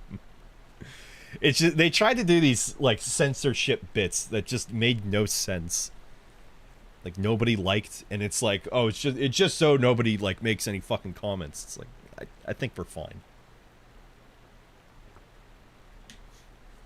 That's why you look at like God Hand and the kind of shit that it does and says in its game, and like you would hope that they would just one-to-one port that, leave everything in, but there is such a concern that they would take all of that out. So I got two guys here. These guys are little silly billies.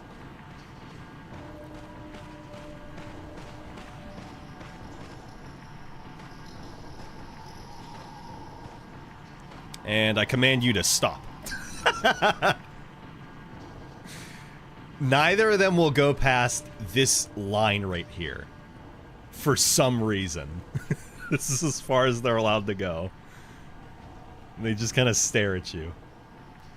And you aim your gun at them. You just do nothing. Can bait them into an attack, and then this guy's just gonna turn back and run back now. I found this out last year, the night before the stream. Uh-oh, he's coming back!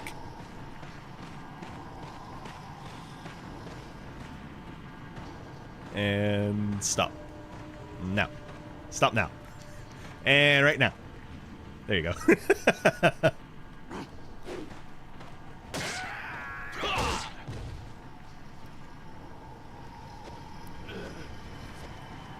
There you go.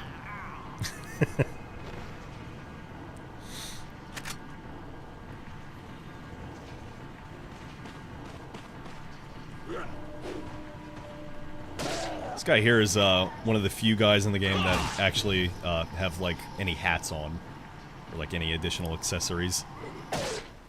It's that beanie, and you can just knock it off like that.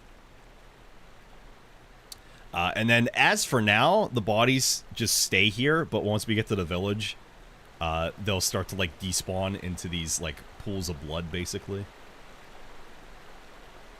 There is a RE4 tweak that lets you, excuse me, lets you keep the bodies active. An outsider, let's go warn the others. These guys only show up in New Game. They will not show up in New Game Plus for some reason. Very odd.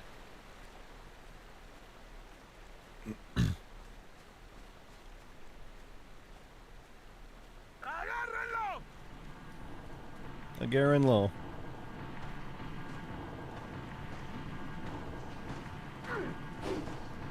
And something else I found out last year as well is that if you have your back turned, behind you, imbecile, is what they're saying. But you can repeatedly turn your back. He was closer than I fucking thought. Wow, okay.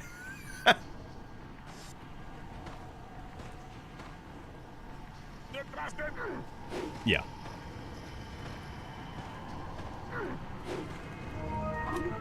Tell you what, let's just restart the whole thing. Don't worry, it'll take like 2 seconds. I'll take the first hit at the very beginning. I'm not going to take another hit right there for no reason. What are you doing? It's not part of the script. But you can just chain... you can chain their insults to you from behind if you just keep turning your back.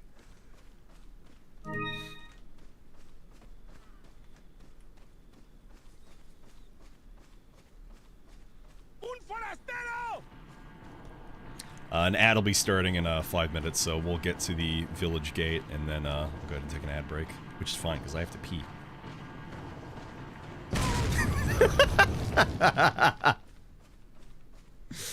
He has the option to avoid it, and he just does not. Oh, so I set up my Stream Deck again with the Twitch things, so I can make markers on the stream now, or again, for any clips that I want to grab. And then I can also do an ad without alt-tabbing. Oh my god, he tanked the knife.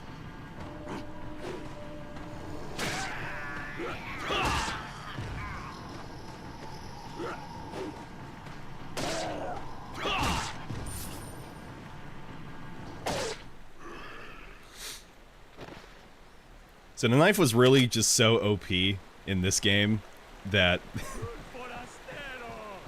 they nerfed it in the remake so it can just break. But they also made it super overpowered because you can just parry everything in the remake, and that's what really makes that game fucking amazing.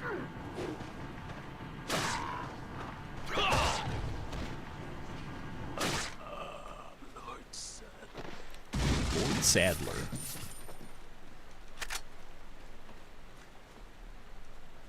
Alright, 2 hours and we finally made it to the village. Classic. It's just like old times. Alright, gonna take an ad break, and then we will be back in more things. Most of the notes that I have been somewhat gone through at this point, so there will be more gameplay and less actual jabbering, yapping, if you will. I'll be back in a few minutes.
And we're back. Thanks for your patience, I appreciate it.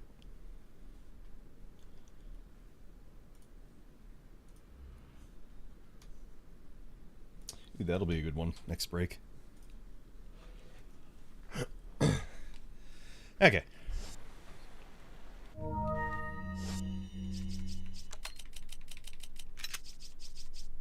Oh, I did not make my proclamation, sorry, my promise, my oath. As I do every year, I promise, I swear, I will never use a first aid spray in this entire game. I haven't for the past so many years, and all the first aid sprays just stack up in the inventory. And you're like, oh, but you could sell them. No, but it's funny. And then somebody comes and it's like, why do you have so many first aid sprays? Because I'm really good. Red herb, mixing it with a green herb will completely restore health. Mixed herbs G plus R, a mixture of 2 different herbs, completely restores health.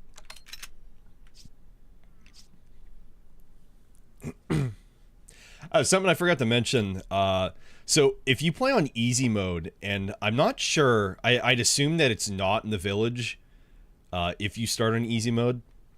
So in the bit coming up, you can get a shotgun from the village here.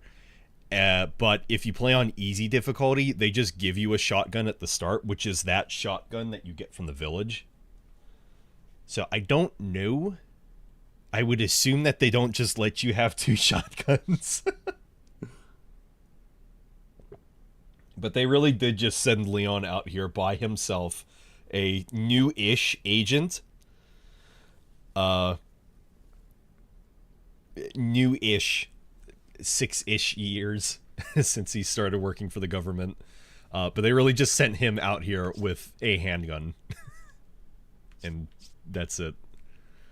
Which is like, yeah, sure, you know, what are they going to send him out here with? Like, a rocket launcher? In New Game Plus.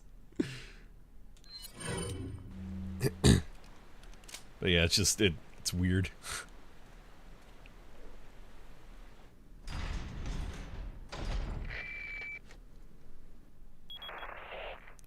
Leon, how you holding up? Bad question, Hunnigan.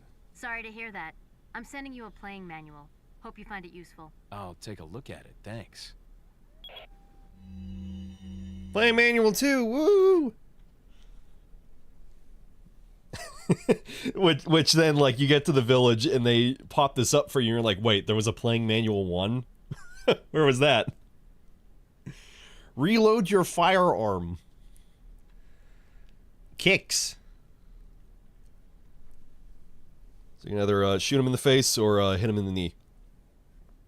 In RE5, they have, like, shoot him in the knee, shoot him in the arm, shoot him in the face, and then contextual prompts for depending on where you are. Like, if you shoot him in the knee and then go up behind them, you can do, like, a insta-kill. And then in the remake, they have it to where... So in the village, you can only do your, like, crescent kick on the face, and then when they're on their knees, you do, like, a spinning lower kick. But in the castle and the island sections of the game, you can just do a suplex, which is the greatest fucking thing. But they added it in the remake, so you can do the suplex from the start. It's just a contextual prompt. So you need to get behind the enemy when they're on their knee, and then you can give them a suplex. So it's so great to just suplex villagers from the very start of the game. It's like one of my favorite fucking things about this game is that just Leon is just suplexing dudes just left and right. You got your treasures, and there you go.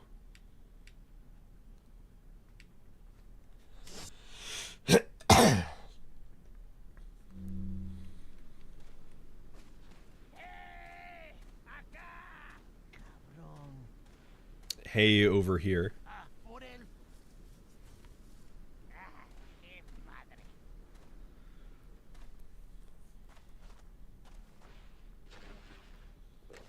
One of the very few times Leon pulls out these binoculars, which I like. They just clip through his hair just right at the start. It must have just been a thing back then that people just, or developers, like, cared less about clipping issues, like very obvious clipping issues. But it has the direction at the top. It has the distance that it's zoomed in at on the side there. It's like, it's such a random setup for the binoculars, and like it's futuristic as well, with like the HUD on it. So that's one of the police officers. That's the guy who kept saying, "Hey, not that way, cowboy."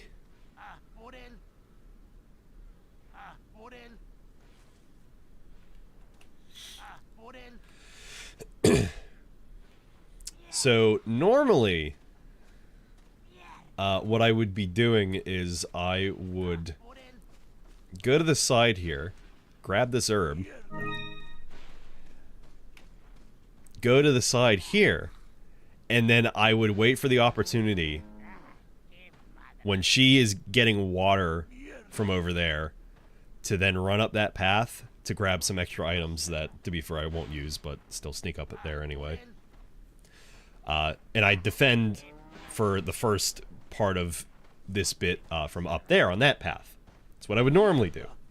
What I found out additionally is that if you start just retry from checkpoint, you go back to the start of the village right there, at the gate, excuse me, and you can just run straight up there without getting spotted. However, I was going to do that until I remembered. So last year, I was very mad at myself that I didn't kill Dr. Salvador, the chainsaw guy. And I was like, oh no, I missed out. I wanted the ruby. The ruby is worth like 10,000 pesetas if you sell it. I completely was thinking of a different thought, actually. I completely forgot. There are technically 2 chainsaw people in this village. There is one at the gate leading to the farm, and then there's the one that shows up via the cutscene when you go to defend the house up ahead, which we'll do.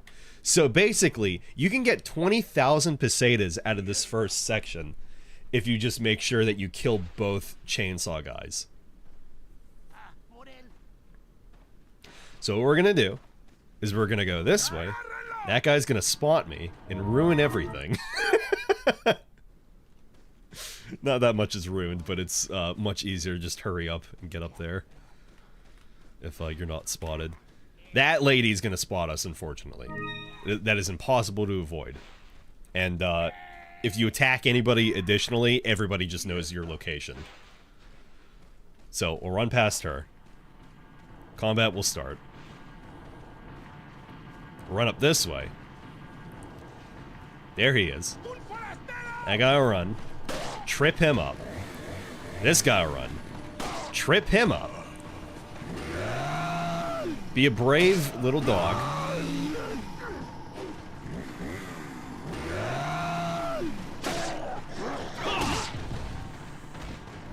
Wait for all of them, and then there we go. And that guy did not die. A couple of them actually didn't die.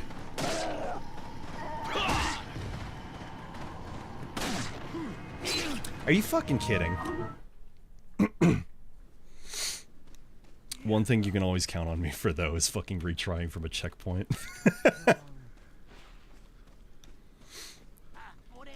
I practiced it so many times and they didn't all fucking die. It's over, the run's over. He's a fraud. He's a fake.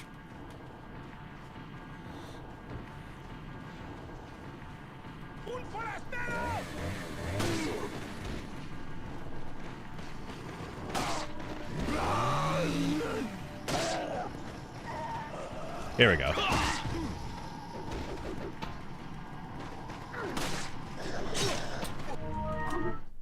One more time. One more time.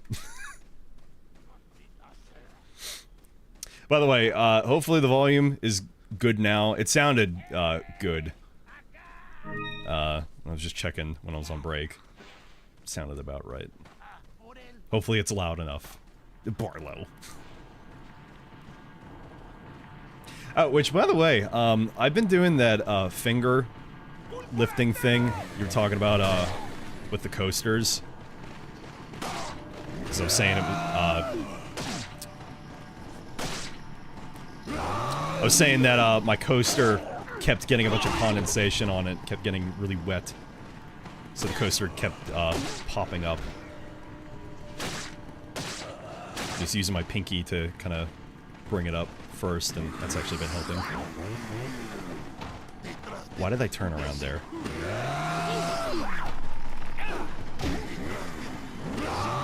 Okay, one more time, and that's just because I was talking, and I was a jackass. I don't know why I turned around there. I don't know what it is with this beginning part here as well, but it always makes me nervous when I'm trying to show somebody, whether it's stream or otherwise, because I'm just like, I need to do this perfectly in an exact way, and if I don't do it, then and it's the first part, and I usually haven't played for a while. Oh, they are already behind me.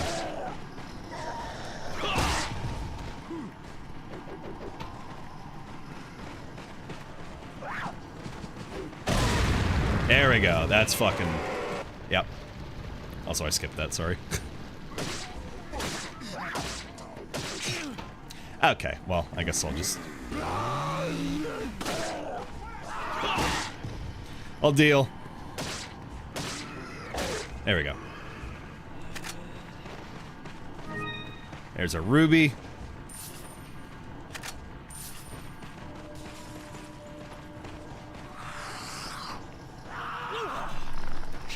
Okay, that's just annoying.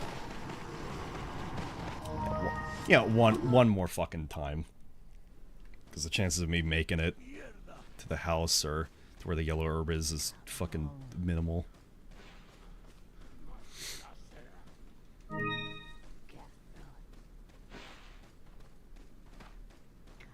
That sucks. That one was like actually perfect that time. I think I'm also just cold. Need to take. Need to turn off my AC. He's making excuses. He's making excuses for why he fucking sucks.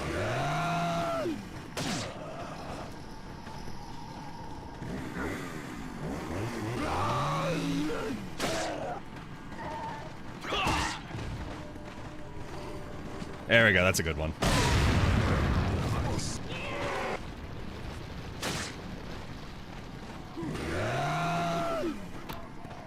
See if that fucker hits me. No shot.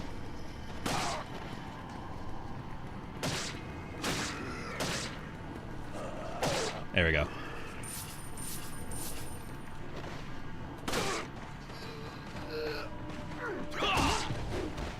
Iframes, bitch. Okay, now, yeah, alright, there we go. Now we should be good.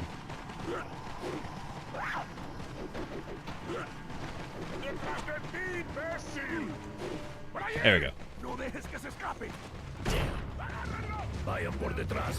Why are these people?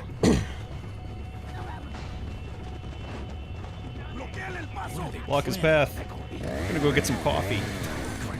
Chainsaw.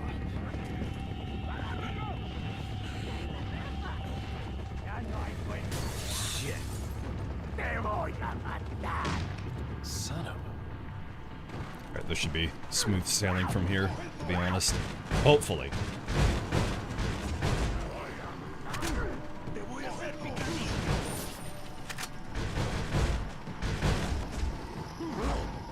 There's a shotgun. Hand grenade for some reason.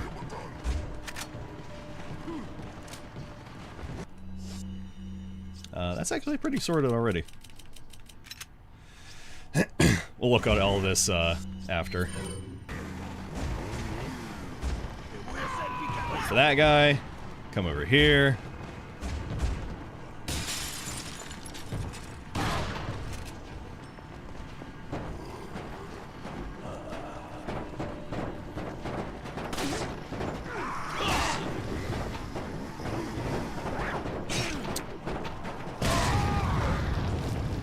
You know what, that works in its own way. I actually did not mean to fucking throw that at all, but I still got Salvador. So. I just did not mean to get hit there. That's annoying, but that's fine.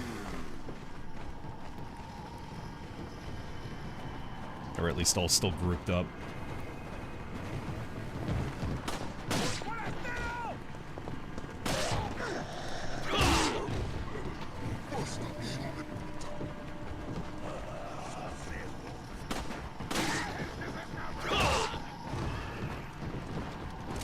Fucking Salvador needs to hurry his ass up, though.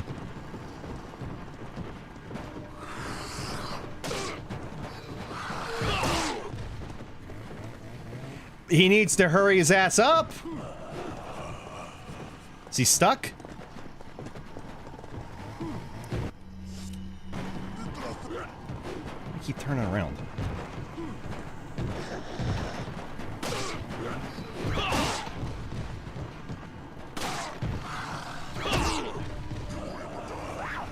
He ain't fucking coming, is he? He is not coming. He is stuck down there.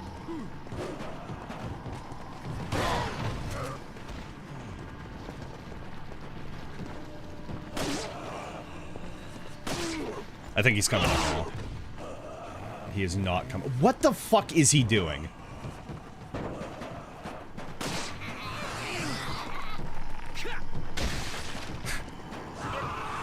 I just elbowed the dude's head off. That's fine. I'm gonna run out of time, or I'm gonna kill too many people. Yep.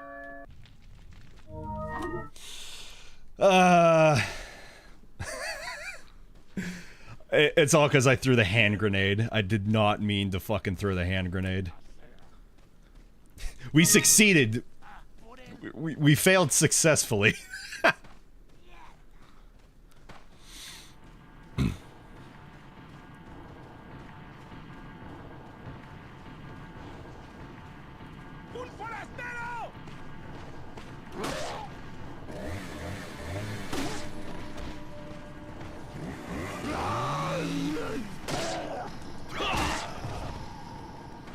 I should have turned that around.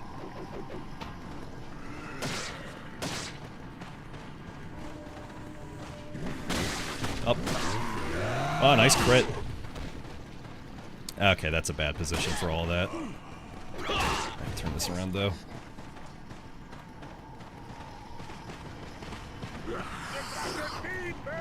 I know.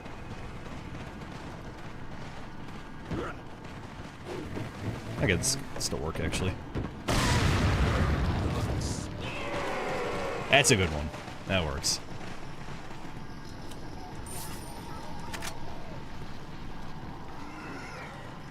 Just walked over him. Wait, where the fuck is he, actually?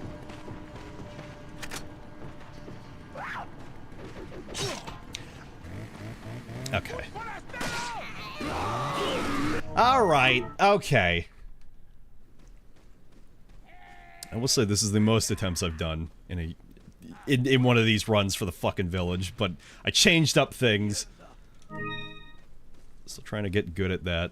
I'm disappointed in myself more than anything. I'm not that mad, but certainly not playing this well at all. That bit right there, though, I was confused where the fuck he even was. And then was focused on him. Did not look for lady with the sickle. Last time for real. Last time for real.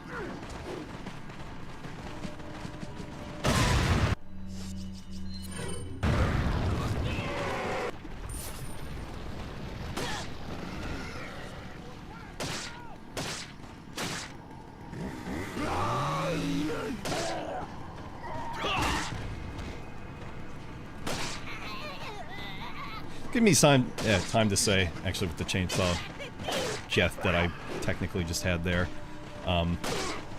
There was a way to apparently survive the chainsaw in one of the early builds for the game. It's really weird. That might, okay.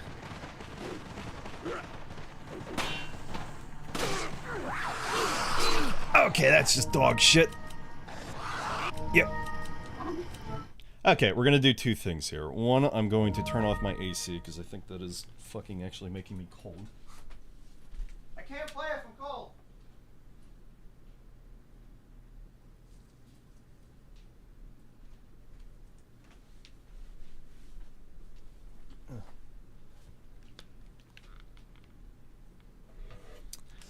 And then I'd like to apologize. Sorry for the BS. I thought he was a pro. He's playing on professional. He fucking sucks. Everybody I hate him. I hate Mallory.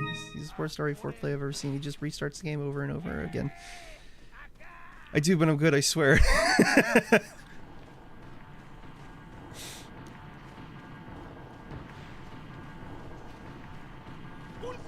Clearly, I should have practiced this more last night.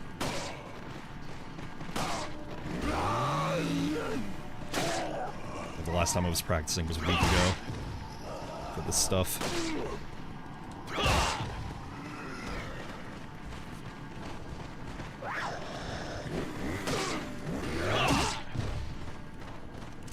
There you are. I was gonna say, don't you fucking dare. Oh.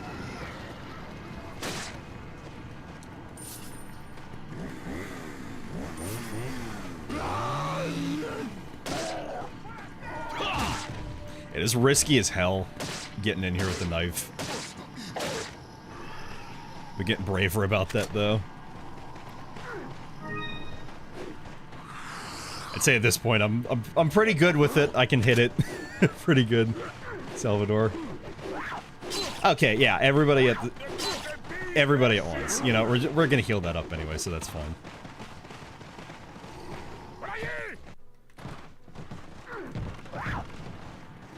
Just fucking grouped up there. That was awful.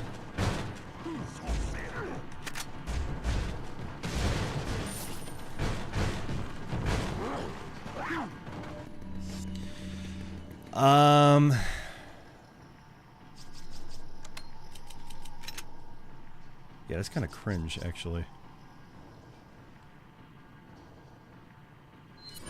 Alright, we're just gonna be in yellow then. Still not one hit from dying.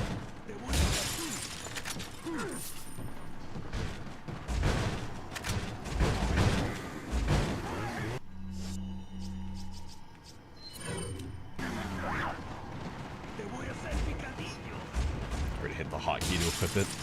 Are you fucking kidding? They smashed the window back there. They're out of fucking order. Now nobody's playing with the fucking rules that they should be playing with. Everybody fucking sucks. I suck. They suck. Nobody's doing what they fucking should. It has to be perfect.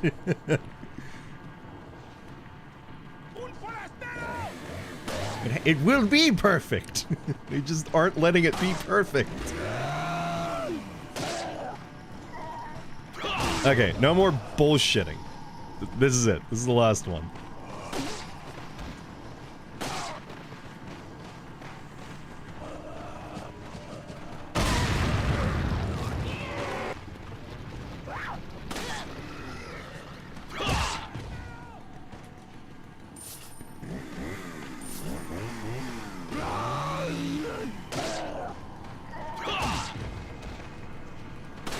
I swear at the time, though, I don't think there was, like, a more stressful fucking sound. Especially on my first playthrough. I was actually kind of hoping I'd get a melee there. Oh, nice. Yeah, that's a crowd clear. That's solid. Oh, there's a chicken egg out there. Oh. There is a chicken egg. So the spawn rates for chicken eggs were increased a lot because of this PC version running at 60 FPS. So chickens will lay eggs faster. Time segments will not last as long. And then also things will just despawn quicker. So there's no chance I'm gonna get that fucking egg, unfortunately.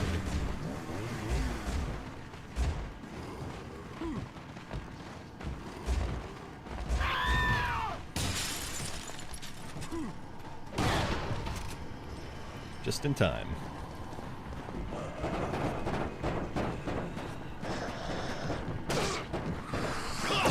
Yeah, hopefully he doesn't fucking get stuck again.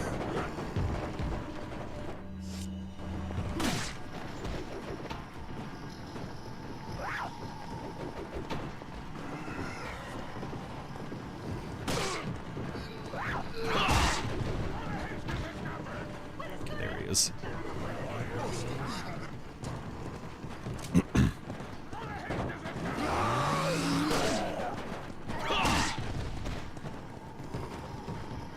Here we go.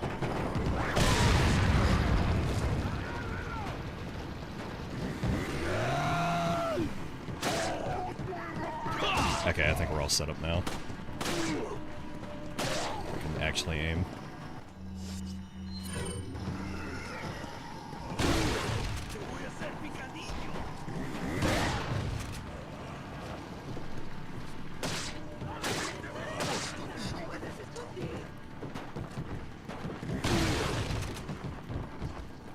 No, no, sit your ass down. There's a fun little bug that they can do where they just grab you even though they have no head.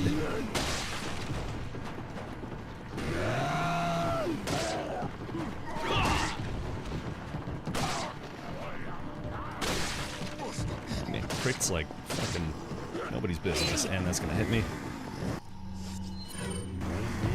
A bit too bad. Oh my god! We're moving on! Fucking Jesus Christ.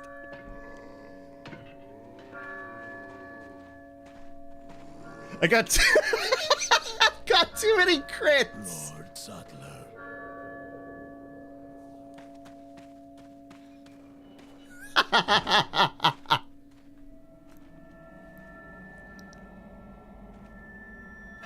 Where's everyone going? Bingo?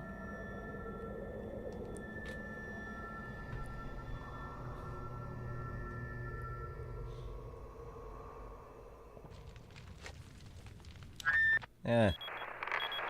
Hunnigan, I have some bad news. I've confirmed the body of an officer. Something's happened to the people here. Leon, you need to get out of there. Look for a tower and follow the trail near it. Got it. Anyway. Look at the speed of those clouds. Look at the no chicken egg that's here now.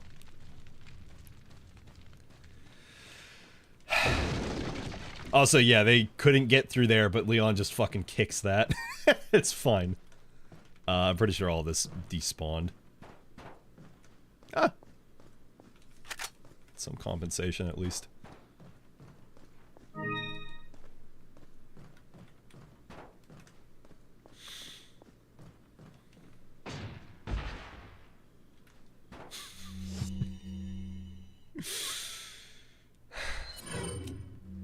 I'm gonna move on with my life, and I'm not gonna think about anything that just happened for the past like 20 to 30 minutes. You know what? It's better to talk about it than be all mad about it for the rest of the playthrough. That makes me so upset. Spending that time. Like, I can still, at this point, restart it, but we've already been here for long enough. I want to move on. That was, played extremely poorly. Sorry. Sorry we had to repeat that so many times. I'm mad that... Like, he was so close, probably, to fucking dying, too. I kept getting too many crits. I've never been cucked.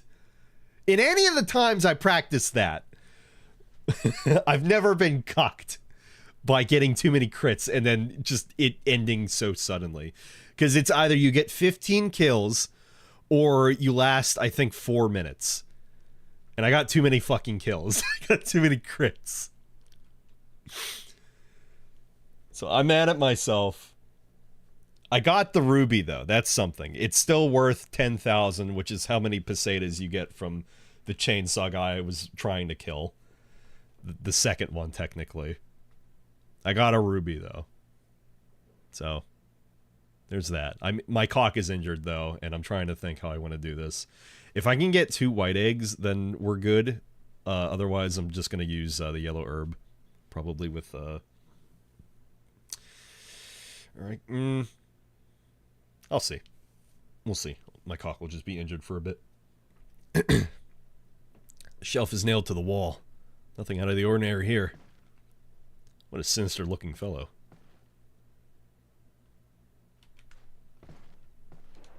It's an unpleasant odor coming from the kettle. Sure doesn't smell like a refreshing drink to me. Seems to be food has started to rot, but no one has bothered to throw it away. Sad, a terrible shame. And they're gonna rebuild all these windows later.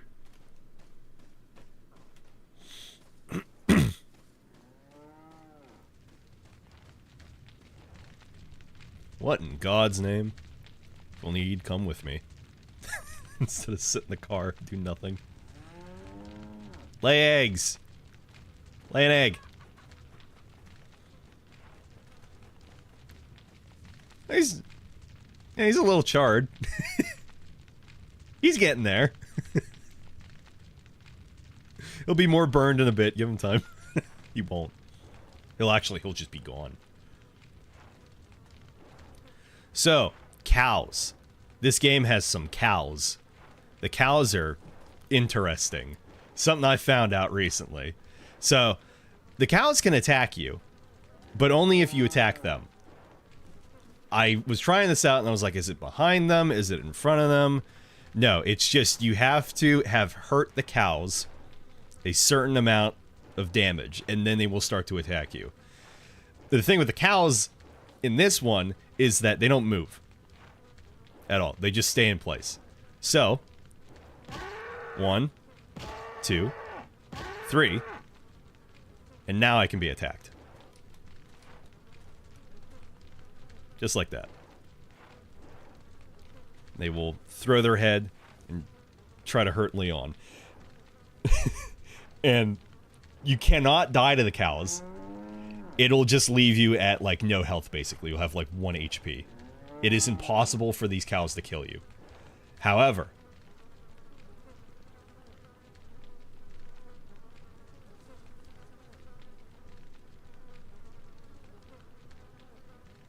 you see that? Where'd the cow just go? Up. They will infinitely try to hit you. And you see right there, the cow is frozen. But if I turn, unfrozen. So depending on how you have the camera positioned, the cow will just not do its animation.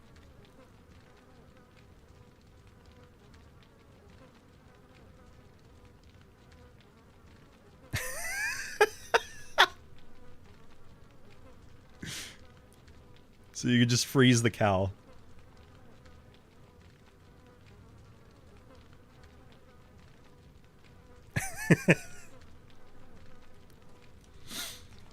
Very, very odd. I know, right?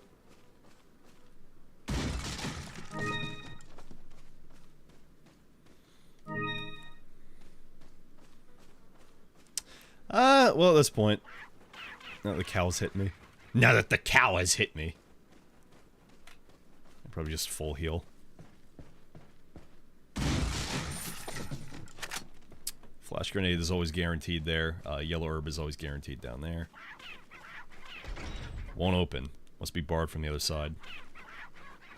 So once you come into the village, you cannot leave from any of the entrances. At least during the whole section right here.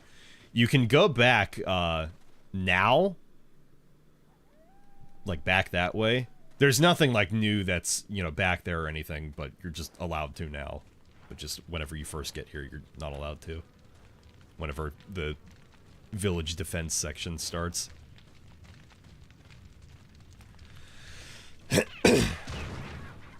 Speaking of some kind of liquid dripping off of the table, and an unpleasant smell is emanating from it. Speaking of that, there's a barrel here. It looks like it can be broken. Speaking of that, and cows, there's several small items here. Nothing useful, though. For one, you can hold up in here. That's another thing. Though this place is more dangerous to be held up in. Because unlike in the Mercenaries, there's a window here. there is no window in the main game right here. Or in the remake, actually, there's a window here.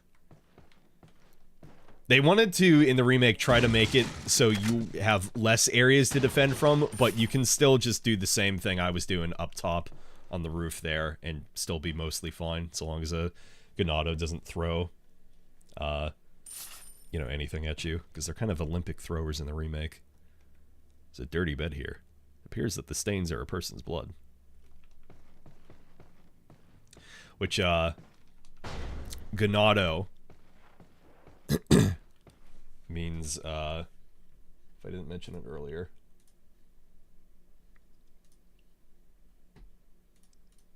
Sorry. Ganado means livestock. Or, cattle.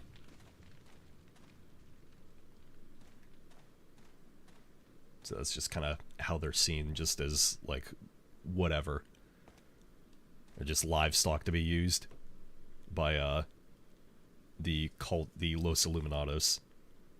Which, while we're at it, the Los Illuminados means the Enlightened, which also may be some kind of funny, subtle reference to, like, the Illuminati.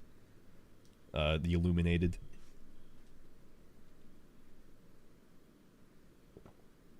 Which, in turn, is fucking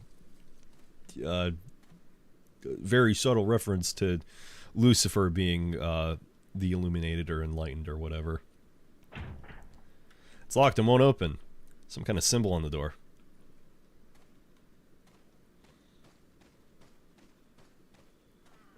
Find some cheeky handgun ammo right here. I used to miss that a lot. I forgot about that for a long while. And then there's this tower right here. So in the remake, you climb up here. Leon will be able to grab an herb, and then he'll just instantly fall down. This is another good spot to defend from in this version. However, the villagers here actually have a... And they won't always do it for some reason, but they can throw Molotovs up there. And just like with the cow, like I was trying to say before, just like with the cow, they'll throw Molotovs up into here. And they'll burn Leon, but he will not be able to die. He'll just go down to like 1 HP, essentially.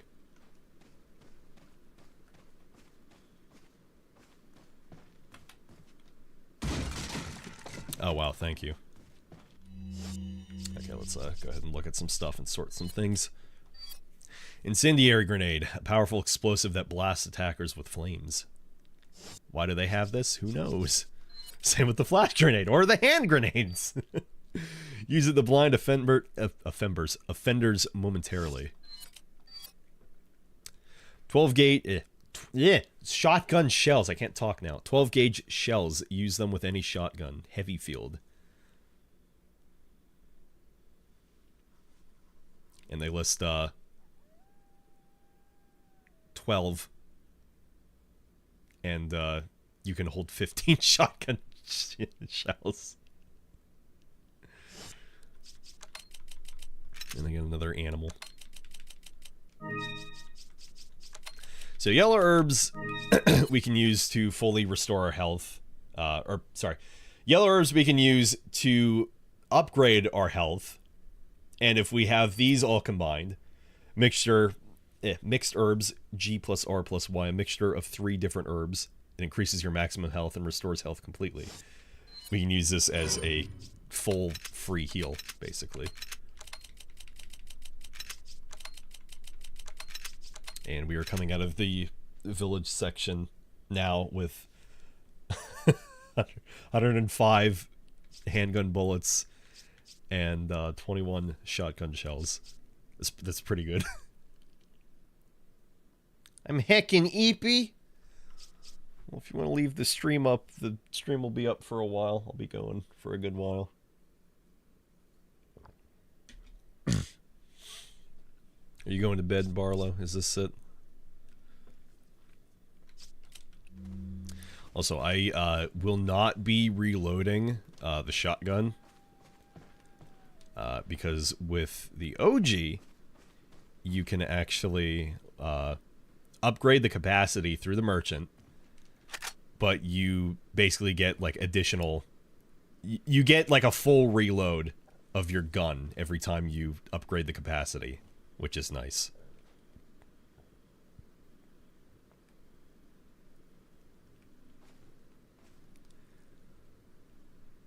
You can see this is actually written in the Spanish. Wow. Alert order with video game looking Leon based in what frankly looks like a Japanese potentially looking area, just based kind of off the crosswalk there, and then just some of the people look not like they're from Spain. A good amount of them. Recently, there has been information that a United States government agent is here investigating the village. Do not let this American agent get in contact with the prisoner. An awful lot of short people with black hair. That's what I'm saying. It's mainly the two on the side there in the back. The woman right there, which, to be fair, yeah, you kind of can't tell. But the older lady, that might be a lady. The older looking person in the back there is like 127% Asian.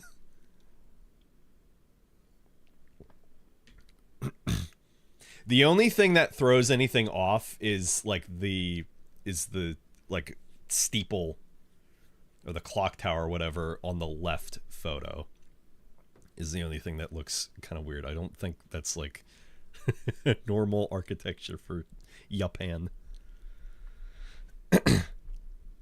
Yeah, with the Photoshop church. That's what I'm assuming.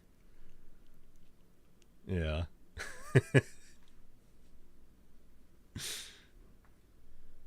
Which, I mean, like, yeah, sure, no doubt, like, Capcom are Japanese devs, of course, but it's just, yeah, it's, I mean, it's just funny. And then again, just this fake-ass looking Leon. It's just photoshopped on top of all these real people.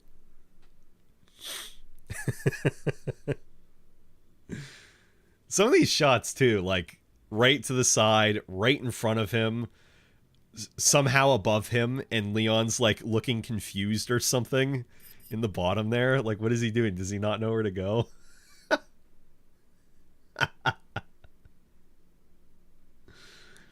Doubt Spaniards carry umbrellas as much as Japanese people don't. You never know.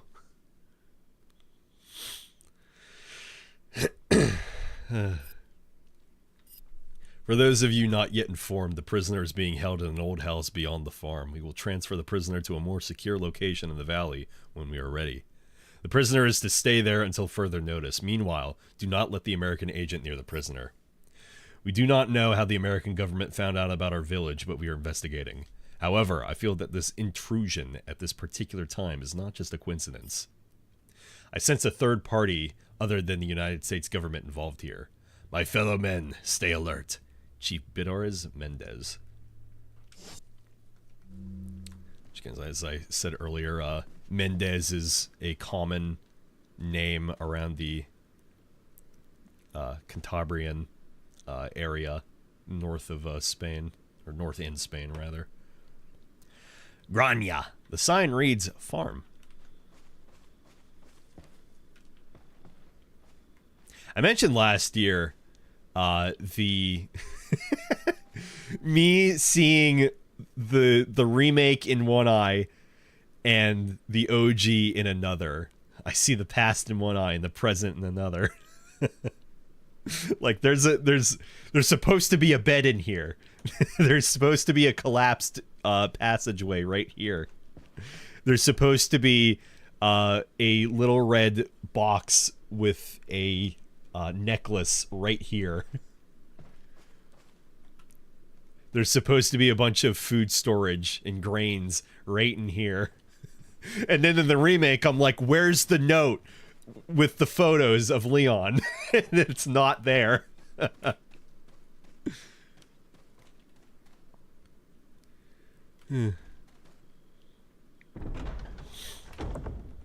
Finally out of the village center. Moving on. I hope all of these chickens lay 5,000 fucking eggs. The thing that'll make this especially good is if I can get a regular chicken egg off of one of these chickens, because then I'm going to hold on to that egg, and that'll be my quick switch for this, which is just pressing my sticks in. While I'm at it too, let me go over how I play real quick. So I was doing a lot of this earlier. It's quick turning. Like, this is a quick turn, but this is a quick turn. And so how I do that mid-combat is I use my index finger to push the camera, and then... Oh, we gotta get on that now. Oh, is that what I'm... Oh my god. Move out the way, that's a golden chicken egg!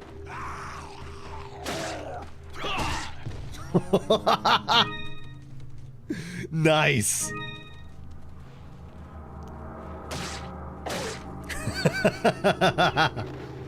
Anyway, so I play like this. I have my thumb on X to run and, you know, move and such, and then use my middle finger to aim.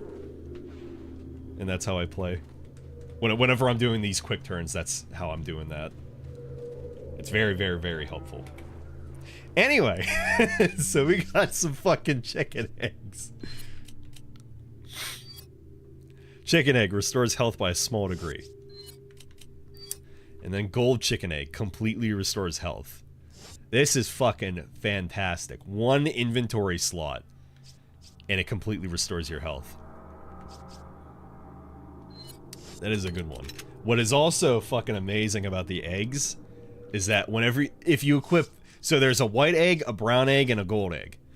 There are no rotten eggs in this game. RE5 introduced rotten eggs into that one anyway. For any egg that you equip... So, just to show. So that's the hand grenade. That's the, you know, throwable. Eggs are also considered throwables. So you go ahead and equip an egg, though.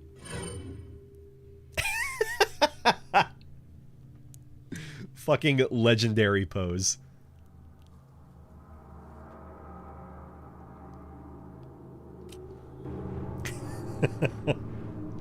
It's fucking great. So yeah.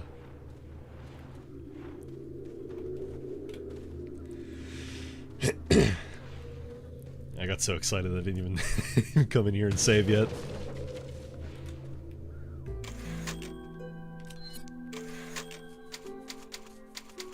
Woo, hour 41 minutes in. Let's go. It's probably gonna be a fucking 16-hour playthrough. Or fucking probably 17. They usually end up being 15 or 16. About the blue medallions. 15 blue medallions. 7 in the farm, 8 in the cemetery. For those of you who destroy 10 or more will be awarded. The rest is illegible. So we got these here. They have the Los Illuminados insignia on them. Though you don't know that yet.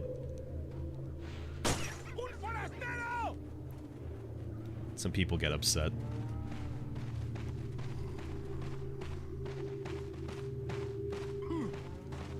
Wow, you really almost had me there. Oh, he's gonna get me. No.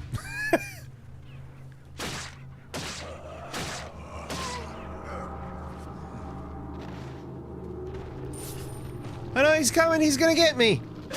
Oh damn, look at that chicken jump. Gotta look out for any more eggs. That's a good sign for this run at least. Gold chicken egg. Watch out, chicken.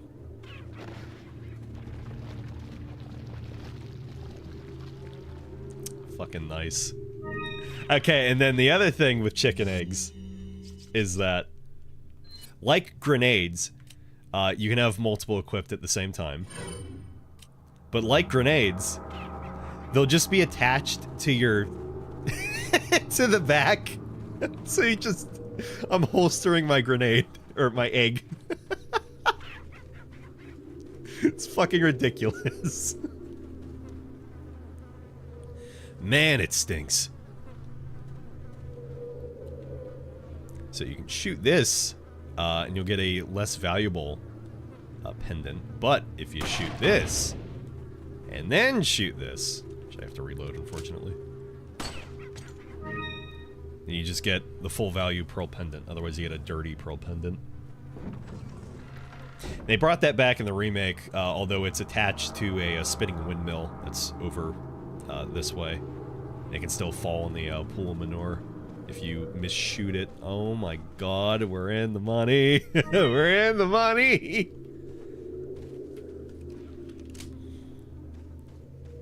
Okay, try not to reload again. Technically didn't need to reload there. Had a habit.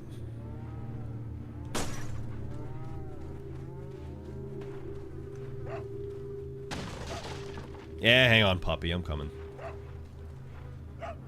So you got this puppy here, which you might think this is the same dog as that dog from the beginning of the game that was stuck in the elephant trap. It's not, though. Completely a separate dog. Unfortunately, though, this dog's scared of people because the Ganados fucking suck. You can't shoot it, it's invincible, you can't kill it. But it just avoids you. And tries to run away. It's sad.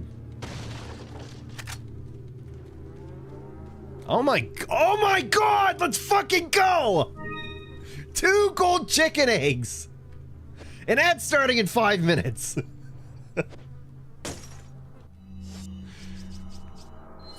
Fucking rare. The rare double egg. The double gold egg on the belt. Oh my god. Okay, this run fucking sucked at the start with how many times I had to restart the village part, but oh man, we're so back. This is gonna be a good year. Anyway, meanwhile. I can't believe this. These are all dead bodies. So whether these guys, like, died from, like, some exhaustion or disease or something, I'm unsure. Whether just a barrel or wagon full of them. See a bunch of, like, half-transparent maggots just kind of rotating in there. That's fucking gross. Bunch of flies all over them. This one doesn't even have a head.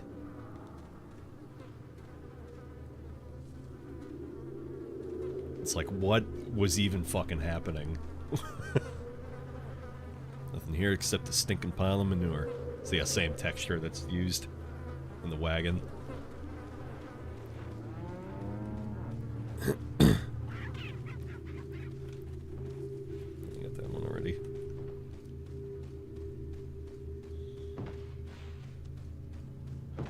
I forgot the dude's still up top. The dude.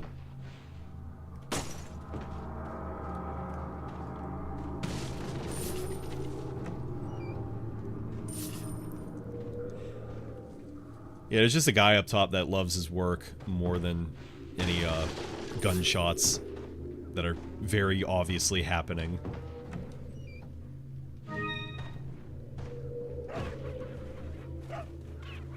There you are. Yeah, well, I'm at it.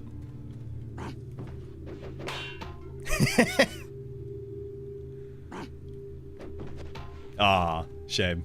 So in the remake, you can, you know, there's a button prompt to just parry those, which is so fucking satisfying. But you can still technically parry them in this one. You just have to time it well.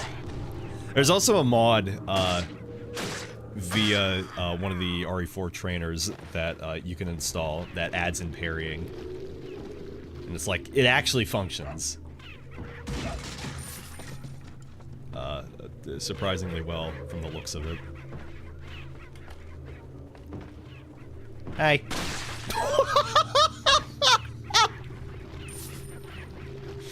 The crits are on point this year. Oh my god.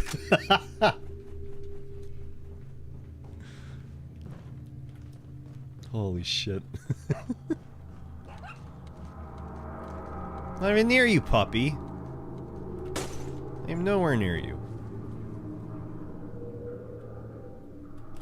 Nice. That is always the hardest one to get.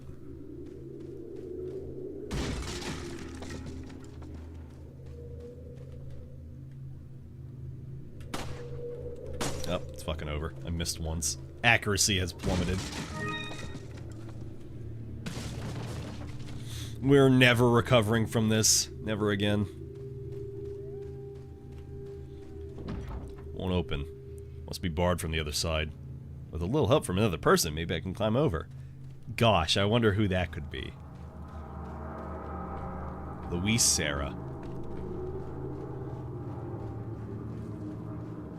So you can come over here and drop down, which I didn't know about for a good while for my first few playthroughs, but I knew you could, or rather, sorry, No,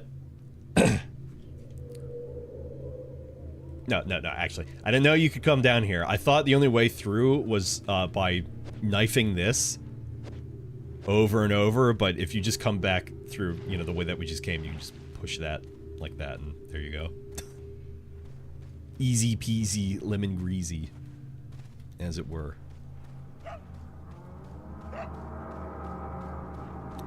Double check if there's any additional eggs. That'd be nice. Okay.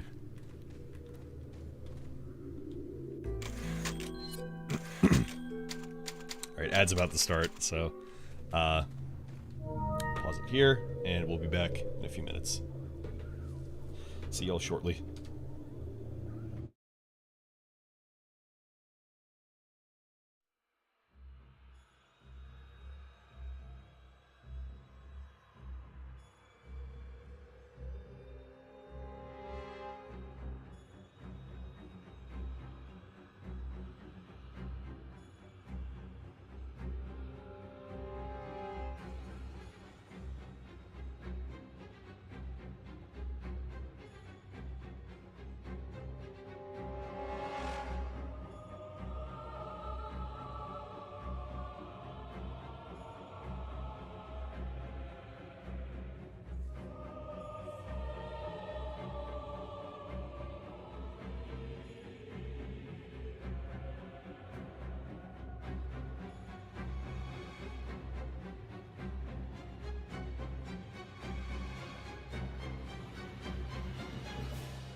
Hey, we're back.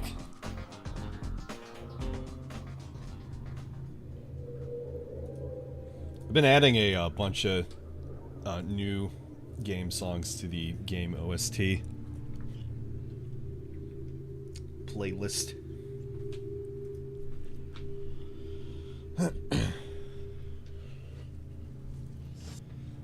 That's all that thought is. That's all I have to say about that.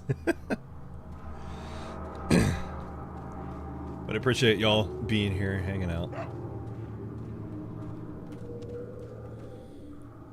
Okay. Just like a double checking for any eggs. I don't know if anybody else has noticed this, but there's this I think this just started happening because it wasn't happening when I was practicing a week ago. Getting these like stutter every so often, like the frame rate looks like it lowers and then it's fine. Like I'm just getting over it, but I have no idea why it's doing that. I don't know if that is noticeable on the stream or not. It only happens for like a second or two. So that's why I'm just like, it's whatever. I've seen this signpost before.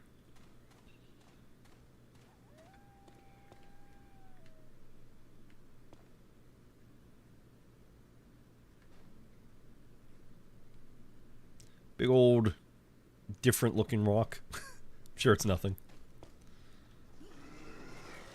Oh god, it was something!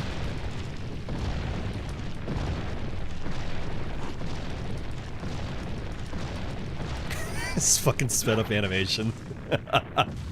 It's ridiculous.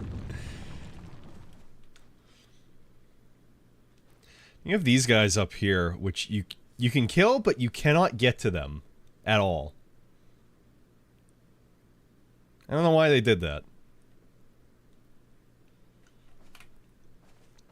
In separate ways, though, Ada has her grappling hook, and she can get up there, and there's treasure up there, but they're just... I don't know if the insinuation is that those were the guys who pushed the boulder, but yeah, they're just kind of there. They can throw stuff down if they can actually hit me. Yeah, for the sake of trying to get 1,000 kills again this year, I am gonna waste my ammo and kill these guys.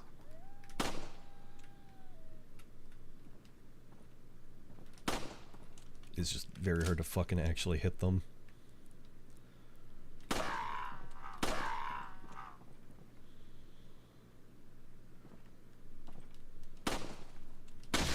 Nice. I was just playing RE5 recently with Armand. I was just thinking I need to hit a button after a headshot to congratulate him on a headshot. There we go.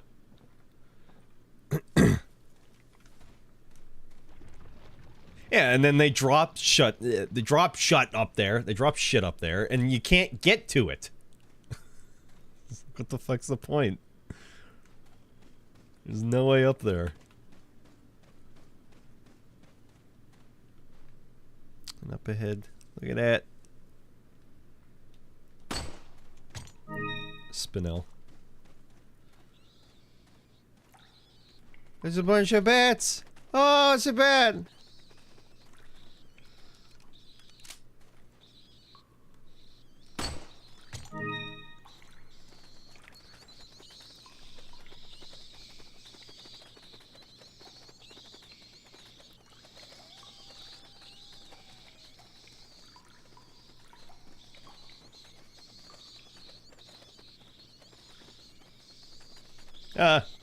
Bat! Bat! Bat! I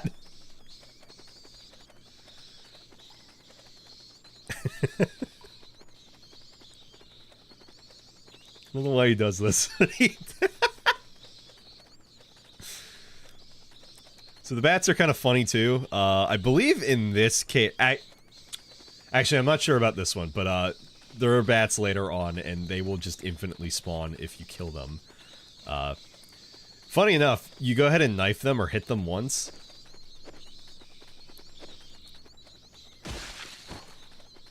Just follow the ground right there, and then they just get back up. You hit them again, though, they fucking, you know, die. Yeah, they kind of just crawl on the ground for a second. No, I guess they do just infinitely spawn. Yep, I got one there. I wonder if bats count towards kills.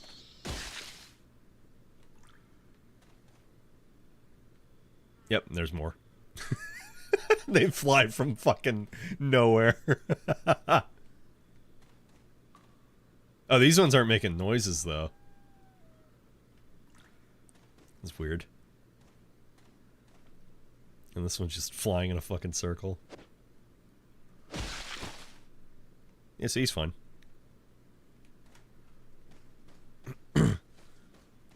That's funny, though. Okay, this one's making noise. The other one wasn't.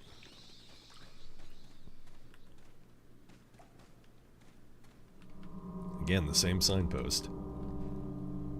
These guys are holding dynamite. Which means... if you shoot the dynamite, it blows up. This one is the hardest one to hit by far.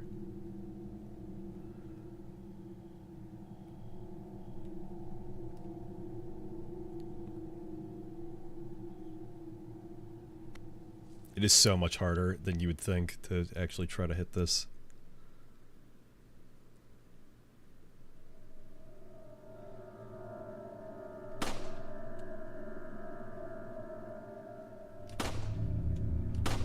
Ah, that was so close.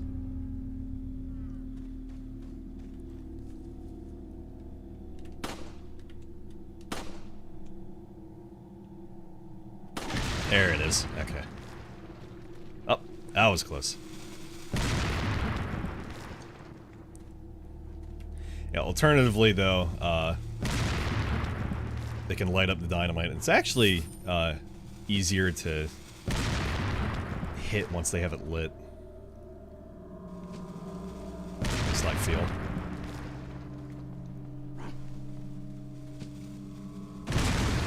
Go. That's the easiest way to do it, in my opinion. You got these big-ass spiders in here.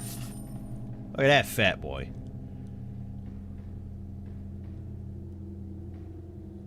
Listen to this squash noise. Ooh.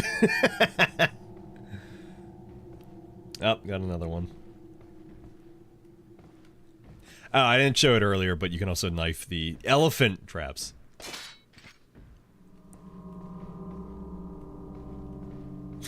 They are pretty big, to be fair.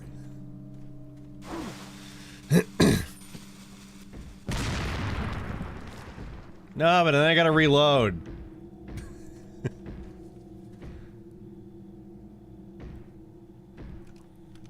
He says with, like... Okay, it's not 100 anymore. I still can't believe I got 2 fucking golden eggs. It's crazy. I actually forgot about this guy.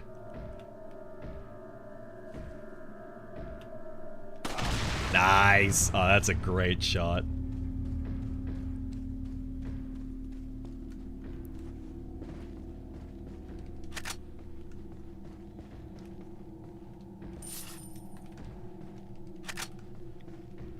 No clues here.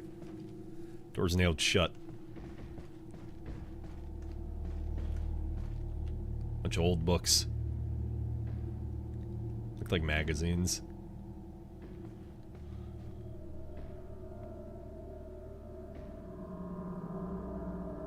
I can't read. So he admits it. Maelstrom Gaming can't read.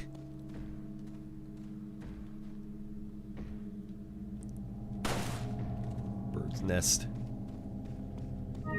Crow's hiding more stuff. Red cat's eye.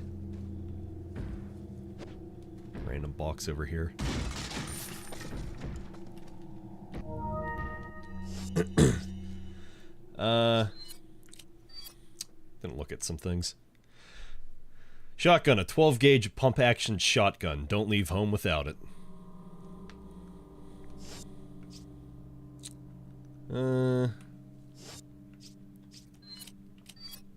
Ruby, a large precious stone. Pearl pendant. It's in pretty good condition. Looks valuable. Red cat's eye. The marking on the stone indicates that it was once set in something. But what? Nevertheless, a rare gem. Bierstein. There are 3 recessions on the side. I wonder what they're for. They would be for the cat's eyes.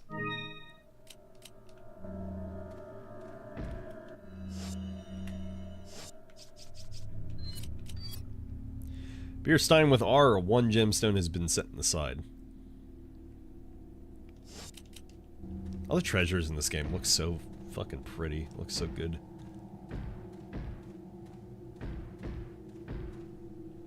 Like this little whatever up there.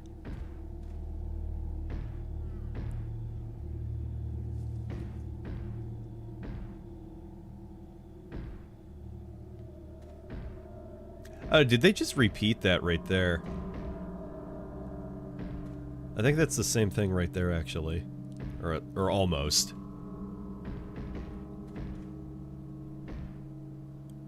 Yeah, I think almost. It's the same. There's like a few slight differences with it. Also, you don't have to kick the door. You can just go ahead and... Easy.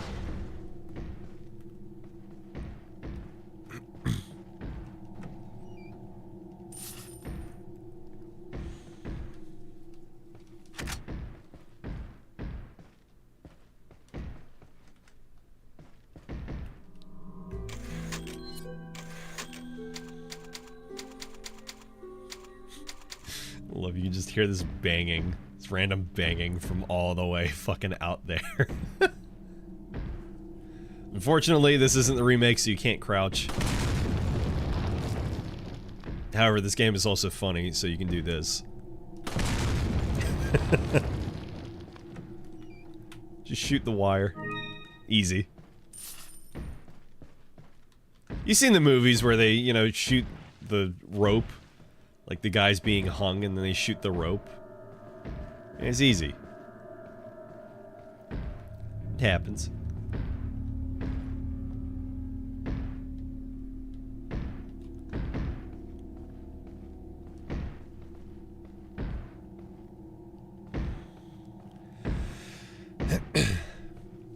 So the remake, interestingly enough, they put Luis here. Spoilers, Luis Serra is in here. They put him in a bag underneath the floor in like a little burrow, essentially. Like under a trap door. Which is a funny, like, ooh, gotcha for people who played the original one, is you hear banging and you're like, oh, that's Luis. And then, no, it's a Ganado just hammering nails into the trap door on the floor. So it's like, ah, you thought he's actually right up ahead anyway. Listen to this horn, this fart horn at the start of this cutscene. Reminds me of the basement theme from the like alternate OST for Resident Evil 1. The fucking fart trumpets.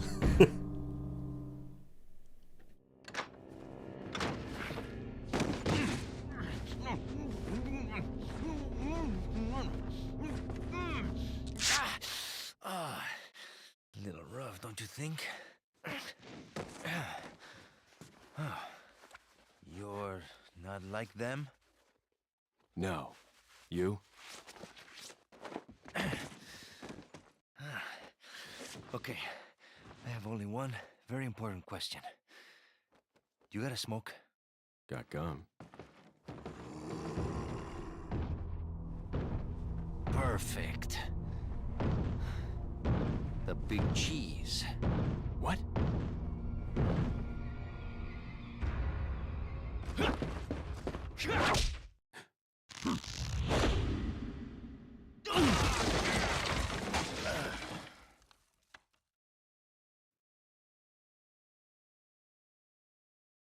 Oops.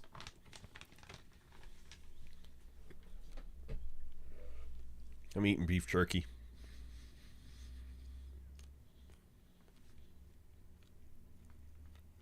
In your chapter 1-1. Next chapter 1-2.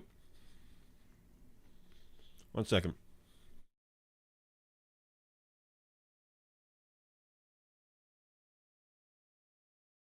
Alright. Hit ratio 83%, total 83%. Enemies killed 38, total 38. Numbers of times killed 0, 0. Baby, definitely 0. Definitely 0. No, I didn't die at all. It says 0, so that must mean I died 0 times, of course. And you can see on the whole screen here, there's a bunch of text. Much easier to read this thanks to the HD texture project. Thank you again to Chris and Albert. From the top left, Leon swore that he would bring down Umbrella at any cost. From the right, Leon went through an intense training period to pick up the skills to become an agent. From the left side, going vertically. I can't read that, it's too bright. There he met Claire Redfield. And I'm assuming that says, and Ada Wong. And worked with both of them to find a way to safety, though Ada... something, one of Umbrella's rivals. The... can't see what that says. The something bonded... something. Ada was apparently killed by a... Yep. It cuts off there. And then from Leon S. Kennedy. Formerly with the Raccoon Police Department, Leon is now an agent with the U.S. Secret Service. Following the T-Virus incident, a government intelligence officer recruited Leon to begin training to become a U.S. agent, deeming that he must have exceptional potential in physical prowess and judgment. His middle name is Scott. He has a keen sense of justice and a calm, usually impenetrable... can't see what that says. Though he does act recklessly from time to time. He's matured considerably since his days as a rookie cop and is now more confident enough to crack a joke in times of crisis. When the president's daughter, Ashley Graham, is kidnapped, Leon is given a solo mission to fly to Europe to rescue her. And it's important noting as well that the president in RE6 is not the same president in RE4, Ashley Graham's dad. The, being President Graham, and then the other one is it President Benford, I think? Forgetting his name. Let me see. Yeah, Adam Benford. Which, since RE6, we have not had any mention on who, like, the president is. Not that that really fucking matters, frankly. But, like, there was no, like, oh, the president died at the beginning of RE6, and then it was really, like, never mentioned again. Like, not even at the end, or anything. Like, okay, so the president just died in a nuclear strike. There were no zombies. There were no bioweapons. It was just a nuclear strike for some reason, and the president was there, and he's just dead. And the public, who knows? Who knows what's going on?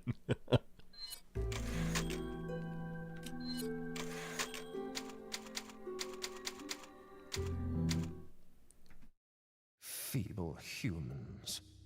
Let us give you our power.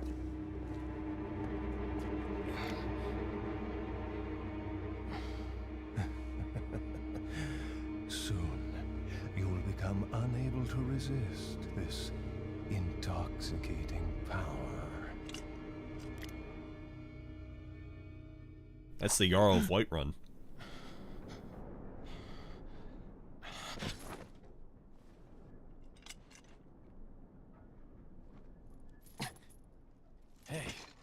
Hey, wake up.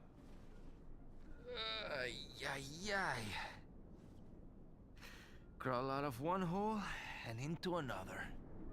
You want to tell me what's going on here? Americano, see? Now what brings a bloke like you to this part of the world? Oh, hey, easy, whoever you are. Name's Leon. Came here looking for this girl. Seen her?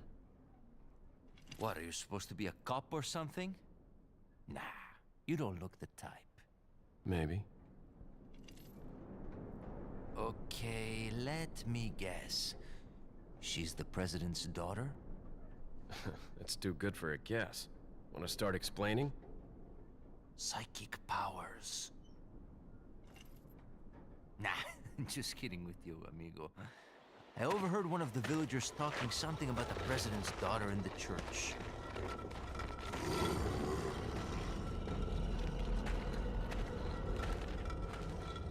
And who might you be? Me llamo Luis Serra. I used to be a cop in Madrid. But now I'm just a good-for-nothing guy who happens to be quite a ladies' man. Why'd you quit? Phew, policia. You put your life on the line. Nobody really appreciates you enough for it. Being a hero isn't what it's cracked up to be anymore. Used to be a cop myself. Only for a day, though. I thought I was bad. Somehow I managed to get myself involved with the incident in Raccoon City on my first day in the force. That is the incident with the viral outbreak, right? I think I might have seen a sample of the virus in a lab at the department. Hey boy, I'm not done. Do something, cop! After you. Now!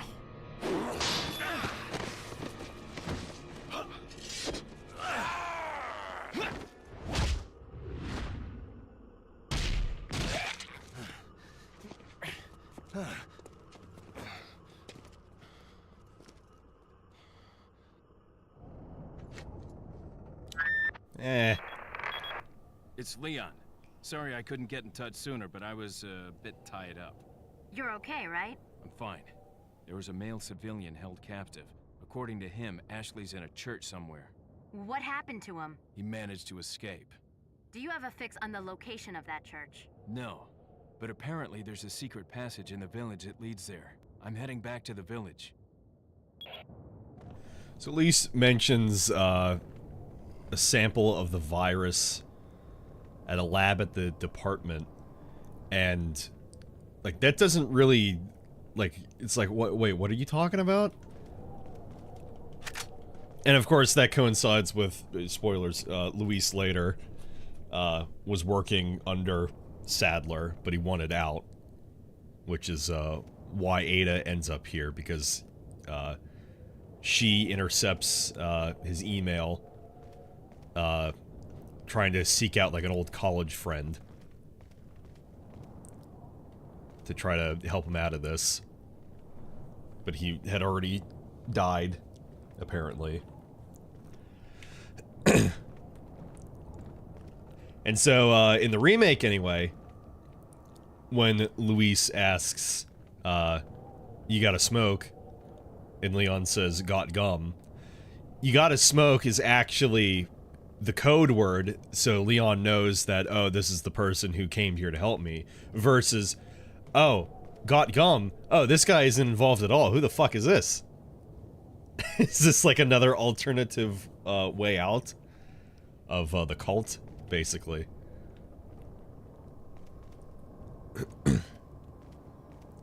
And for Luis's backstory as well, he he actually helped develop the Nemesis back in Resident Evil 3.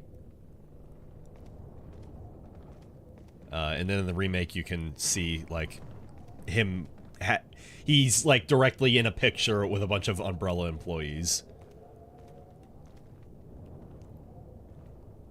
So that's potentially what he might have been talking about. Which is kind of funny that he would just spill that so easily. But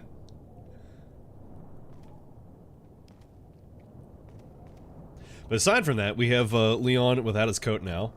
He's in his ultimate drip.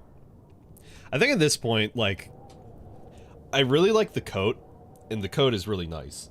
But, like, between the remake, especially the fucking remake, and then this game, like, this outfit is just, it looks so fucking good. The holsters, all the gadgets, and the pockets, and the bags, and etc. And the knife, and just, everything looks so good. Even, you know, the weird turtleneck that this has. I think between the two, like I like the, you know, holsters Leon has. He has his TAC flashlight on his belt there. Not a fucking just big ass flashlight that he just has in the remake because they just wanted to reuse the animation. And he has again, he has his holsters. But like the remakes drip just, oh my god, it looks so fucking good. It's like it is hard for me not to just play as the default costume. Honestly.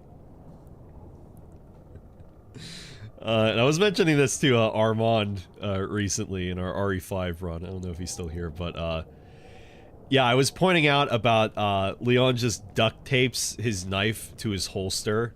Very hodgepodge, and yeah, there it is right there. There's the duct tape. He has it actually, like, attached to his holster in the remake, but in this one it's just... he just duct taped it to his holster.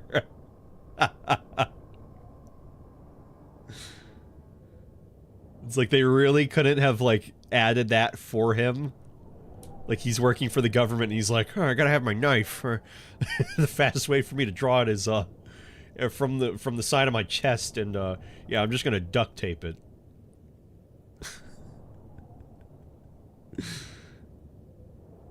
It's a funny, weird little detail.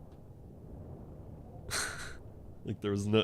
they didn't have to put duct tape there. They could have just had it, like, loosely hang there. Or something, you know, just, like, attached to, like, the back. Just regardless. But no, they just put duct tape there. And worth noting, too, if you pull out your knife, Leon will still have the whole knife just attached right there. It's just, it's not the same model.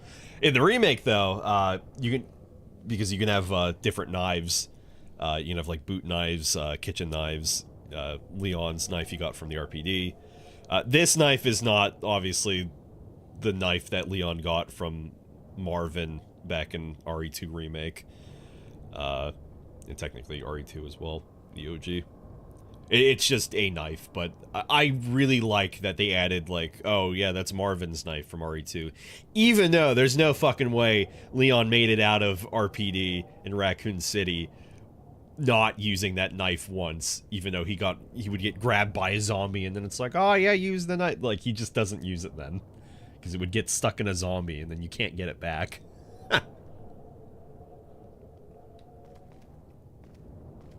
Anyway, so drip good. Drip very good.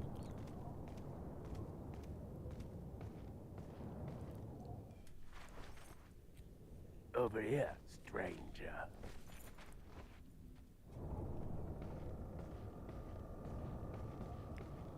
Also weapon swapping.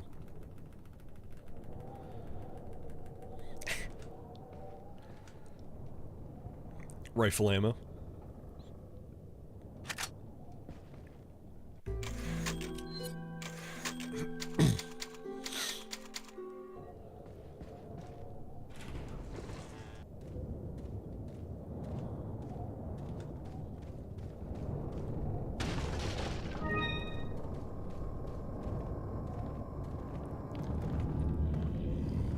here we are. In what the VR version likes to call Ganado Gorge. Livestock Gorge. So the VR version labels all of its areas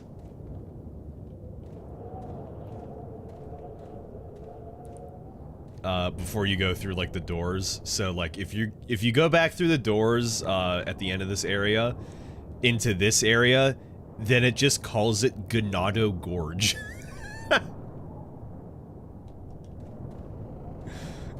just the enemy of the game, Gorge. It's just ridiculous. Got something that might interest you. Got a selection of good things on sale, stranger. Don't know if you noticed, stranger, but did you see the blue medallions hanging around in the village? Come back after you shot 10 or more of them. I've got a specialized gun I want you to try out. It's a little made in China. On the belt there, on the latch. So, the merchant here was actually in the PS2 guidebook, and I'm assuming the GameCube guidebook as well, was originally called the Weapons Dealer. The community at large called him the Merchant, so now he just is officially, in the remake, the Merchant. He used to be the Weapons Dealer. Was his title. Funny thing as well, the accent that he has is supposed to be a pirate accent. And the voice actor for the Merchant, the Weapons Dealer, is Paul Mercier. And Paul Mercier is also the voice actor for Leon S. Kennedy in this game.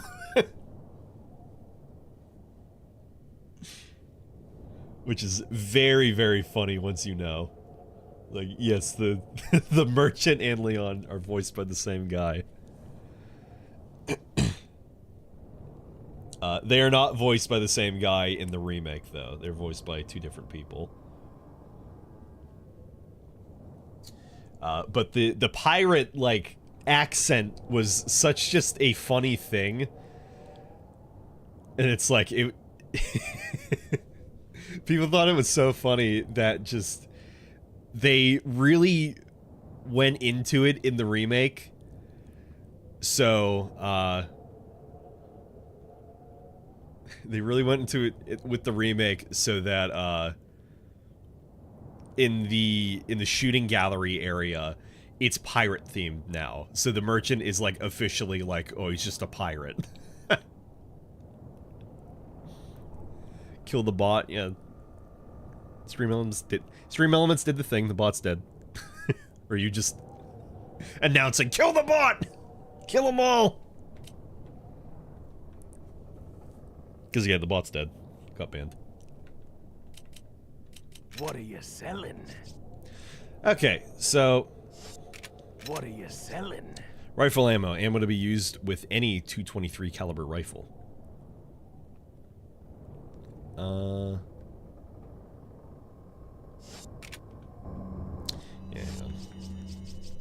Oh god, we gotta sort things. Just trying to see,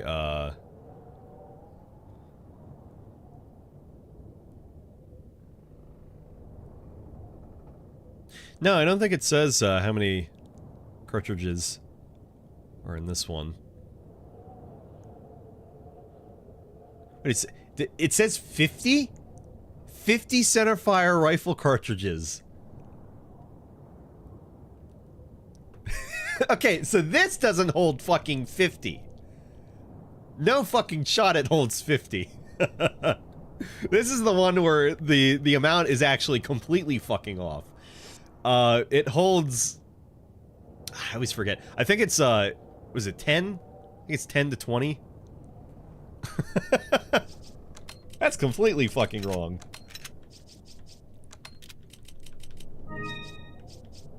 Oh my god.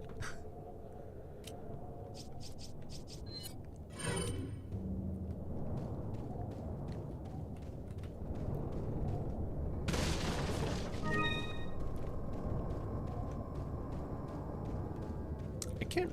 I think the red herb is usually there. I actually don't remember.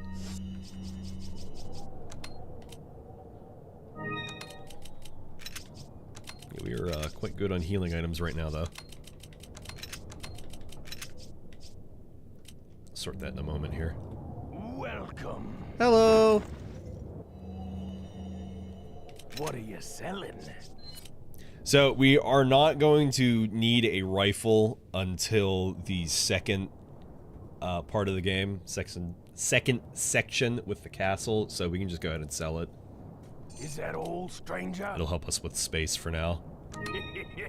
Thank you. Is that all? Is that all? Is that all? And unlike the remake, we don't really need any grenades. At least, unless for very specific parts in which I need them. Then we'll have them, but for now it's not necessary. Next flash grenade that I see, though, I'm pretty positive I need to hold on to. So I almost had an issue last year where I didn't have a flash grenade for a certain part. Thank you. Is that all? Thank you. Gold egg's only worth 3,000 pesetas, this fucking economy. Ah, I'll buy it at a high price. And if I recall, the pesetas are not worth a good exchange rate for US dollars, so, like, Leon is getting ripped the fuck off. I'm pretty sure.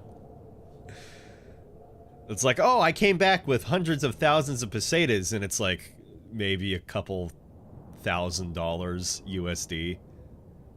If at that. It's really not that much. Ah, thank you. What are you buying? So we have the Attaché Case M, a medium-sized case, 7x11, 77 boxes. Is that all, stranger? Thank you. Always important to grab those when you can.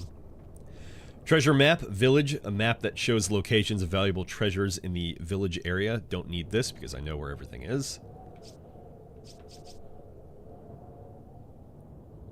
Kind of looking at it again. The rifle, a .223 caliber bolt-action rifle.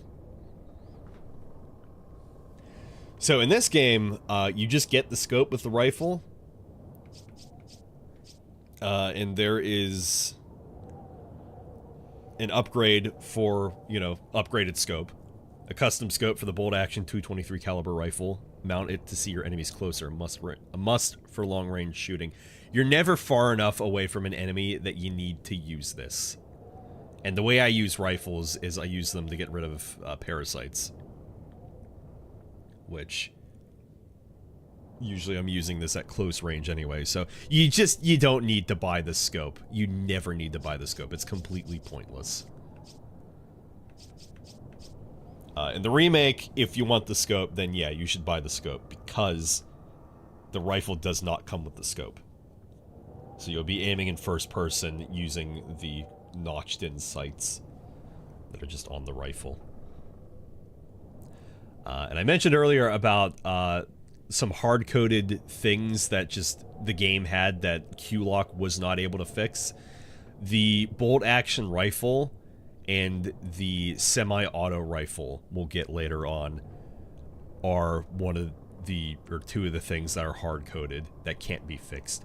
And by that I mean all of their animations run at 30 FPS. They will not run any higher.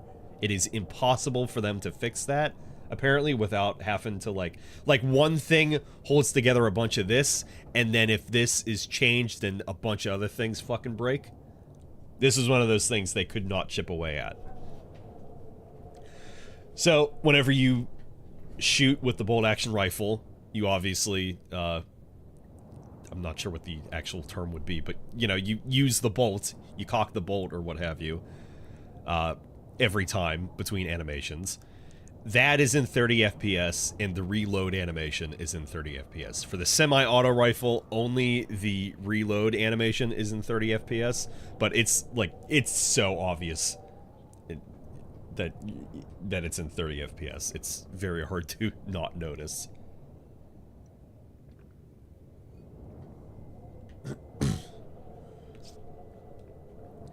TMP, a fully automatic machine pistol, fires custom 9mm, and in my opinion, probably one of the, if not the best weapon in the game, per bullet, I would say. Because just like the handgun, you can go ahead and shoot an enemy in the knee or the face, and they will just instantly be melee-able. And yeah, you just keep doing that. And then just go in with the knife, and it's, you know, that easy. You can also save the TMP ammo since it's so plentiful for, shooting, you know, like the medallions or whatever else, little, you know, small things like that. So, TMP is super fucking good to have. Is that all, stranger? This is like a must-have for the OG RE4.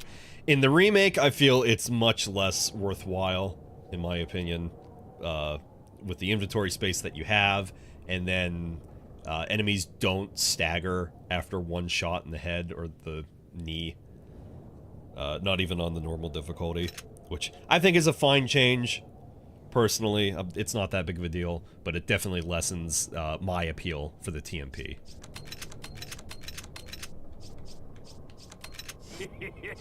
Thank you. Rocket launcher, do major damage to any target single fire. 30,000 pesetas, and you can instantly kill anything in the game. And first aid sprays are only available, I believe, if you are just out of first aid spray, if you used all of yours. However, they're never in stock for me, because I always have first aid spray, because I never use them. So a Spanish peseta, which is no longer used but can still be exchanged into euros, exchanges from peseta, euro, dollars at less than 1 cent. 1 peseta is less than a cent in the US. Yeah, and the fucking penny isn't even worth that much as it is. The penny is so devalued at this point, I could see in the future just pennies not being a fucking thing. At some point.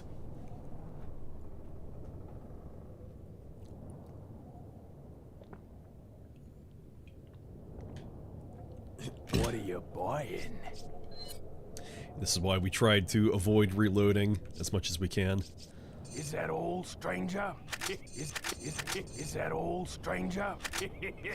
Thank you. And same with the shotgun. Not enough cash. Not enough cash. Not enough cash. Stranger, is that all? Thank you. And that's all for now. Come back any time. Do not come.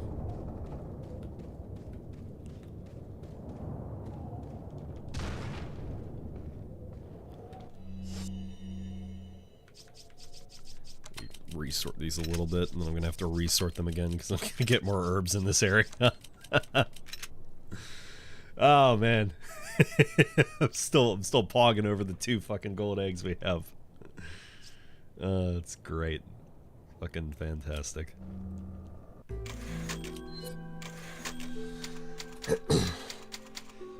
So I believe the enemy AI in the GameCube version of RE4 is supposed to be a little bit smarter and not as stupid. But in the PS2 version and then onwards, they are a little dumber, and the way they place the enemies as well is a little bit different too. So you'll see some of that stupidity here momentarily.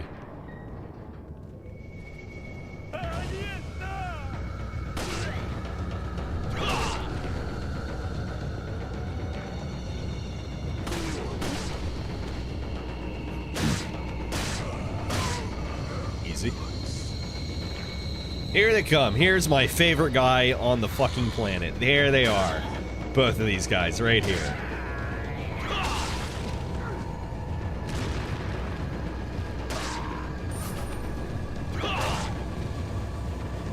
There they are. Yep. And they killed themselves.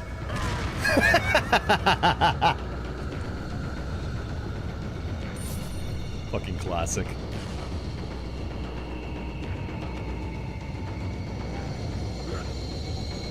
Wait, okay.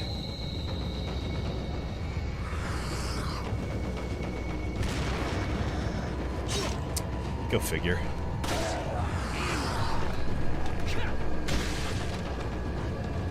Yep, and dead. Classic. I love it. Is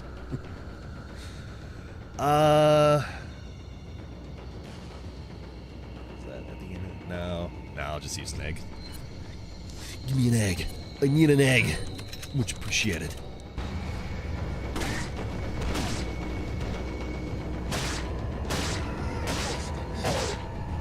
It's a lot harder to hit any enemies in the knee in the remake and get them to fall down, because they don't usually run like full speed at you. So you'll just kind of stop them in place, generally. In the OG, though, they are so easy to fucking trip, and so you just pile them up, and then you just go in for a knife and you hit multiple ones at the same time. It's that fucking easy. There's my hero! There he is! It's the legend! Easy! I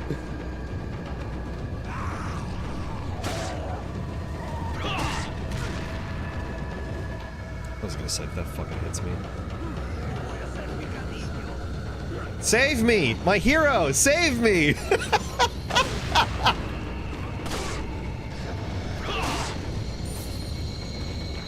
Also, something I failed to mention, if an enemy grabs you from behind, you won't take any damage. Goodbye. But if they grab you from the front, then you will. So it is possible, it's just very difficult, because sometimes they just turn you around anyway to the front, and you'll take damage from the grapple. But it is possible to bait out an enemy to grab you from the back, and then you won't take damage from the grapple. And if you succeed in shaking your stick fast enough. The guy doesn't even know what he's doing. Okay, bye. If you succeed in shaking your stick fast enough, then you'll instantly kill an enemy in a grapple. Whether Leon will kick off their head from the front, or will just elbow off their head from behind. It's kind of fucking ridiculous. I'm probably good to go up at this point.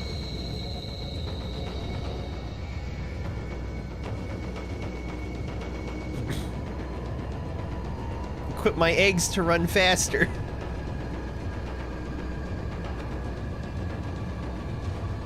Yeah, here they come.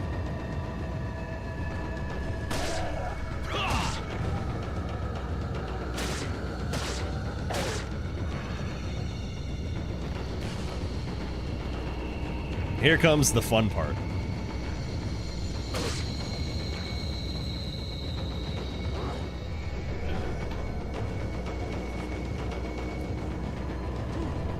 Okay, oh, there we go. We're all good. They try to get over this barrier because of the way that you're standing, and you just can't.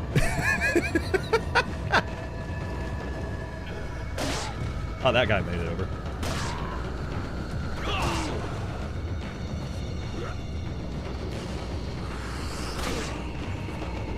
Excuse me. There we go. So you just stack them all up for that barrel. This section in the remake is a lot harder, though, definitely. I would say, honestly, it's so much more fun in the remake, though. Because most of it is just, okay, I stand down there, I wait for all of them, and they kill themselves. I go up here, wait for them, and then I kill them.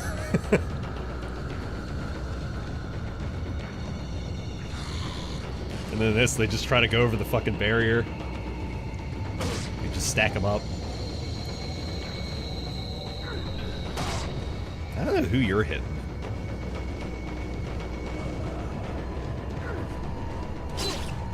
I did not do the button there. I don't know why that... I just didn't hit the button. I don't know what I was doing.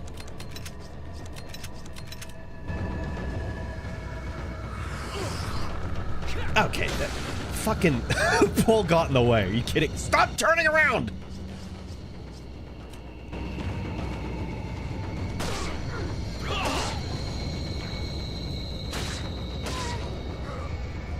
I'm gonna save for the yellow herb at the end of this area.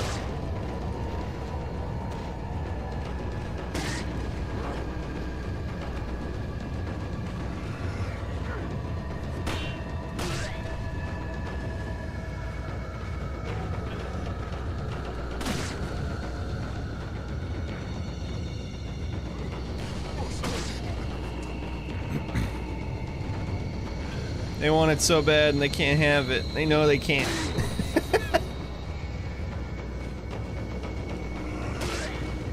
You know they can never have it.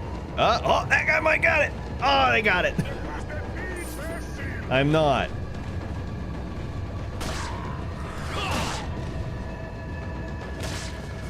It's about to start.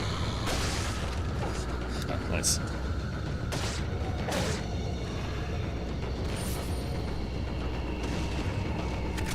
Rifle ammo.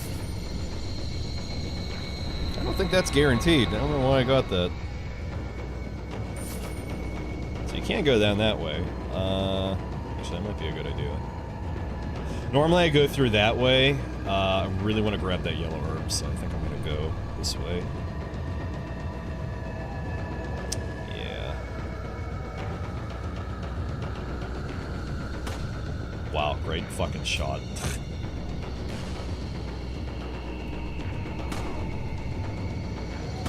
Thank you.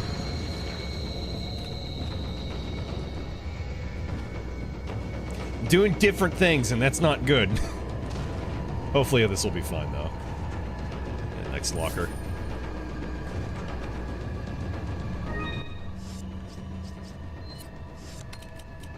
And there we go. Get a full heal with upgraded health.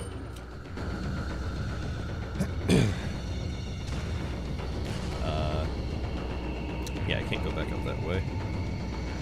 I'm gonna go this way across the bridge, and then we're gonna go back down. Because normally I'll go back down this path here.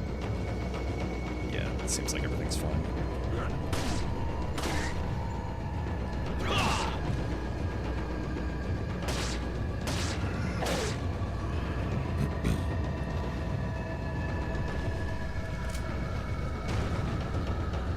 Shotgun shells.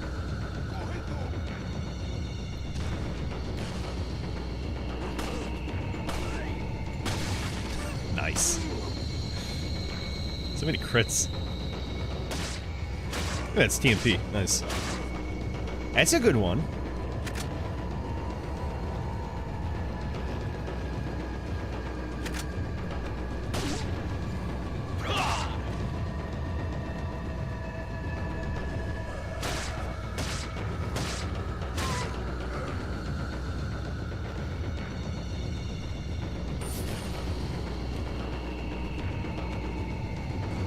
Yep. Flash grenade.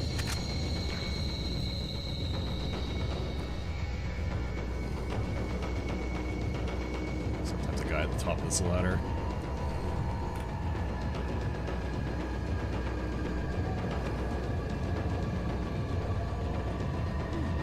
Yeah, that guy in particular. Oh, you almost fucking had me there.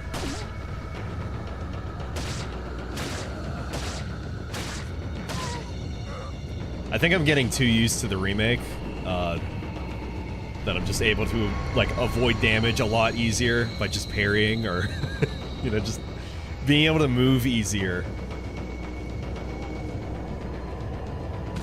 They're catching me off guard. I think the only guy that's left, actually, is the one over there.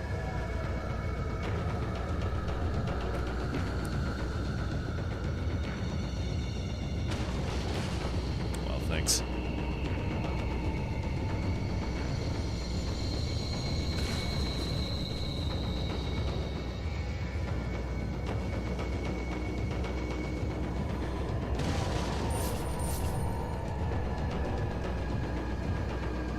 Yep, all good there.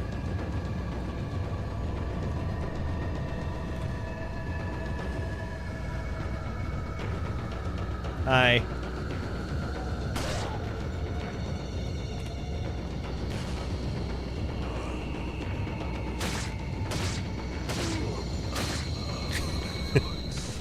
OP knife, baby, let's go. Oh god, I was just fucking, from playing RE5 recently too, I was just thinking, like, inventory reload. I was about to hit, triangle or Y. Inventory reload, that's not a thing. Can't do that. Won't open. Looks like something fits inside this hexagonal indentation. Emblem. Left half of an emblem with an engraving. A hexagonal object with a unique insignia engraved in it. It opens the gate in the valley. Ganado Gorge!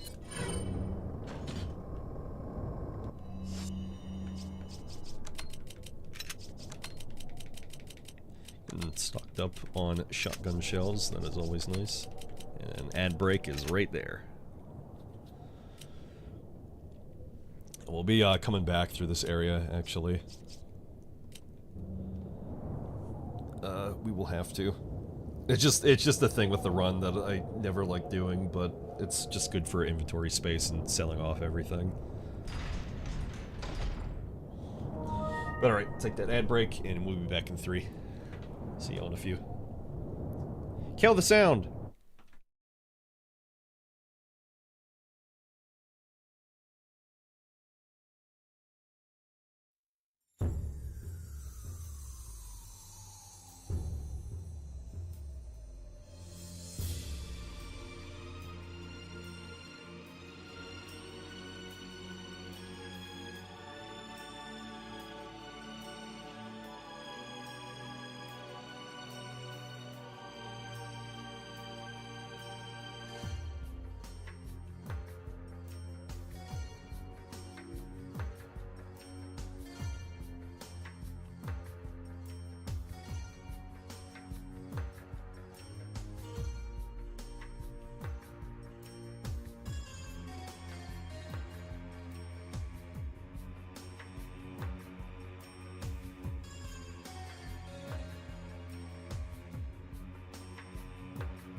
Alright, we're back. Sorry to interrupt your RE5 dubstep. But we return.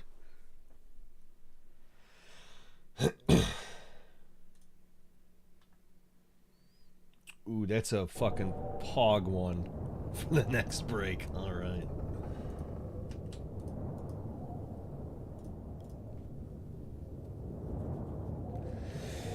Thanks y'all again for hanging out. Appreciate y'all being here.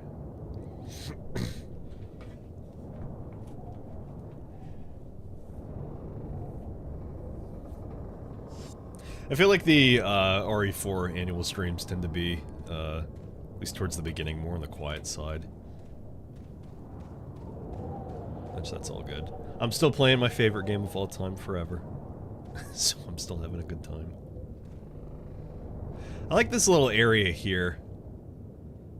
Just the trees here and right before this like factory here.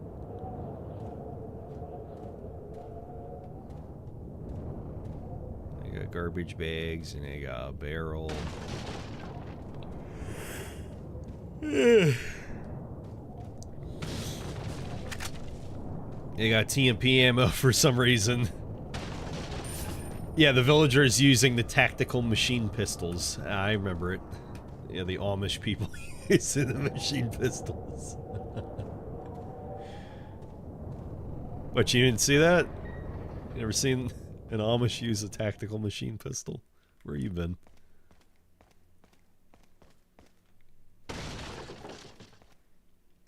Got treasure right there. The days of like, how do I get to that treasure? Where do I go? Where? How do? What? It's just right around the corner. So these are fun doors.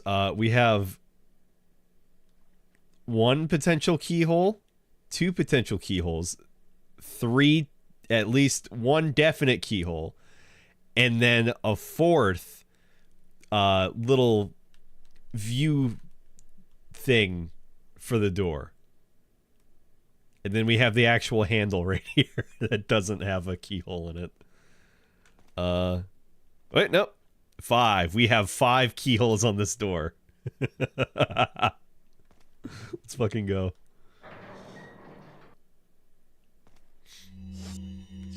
Also, I didn't actually look at the TMP. Fully automatic machine pistol. Fires custom 9mm. It's fucking nice.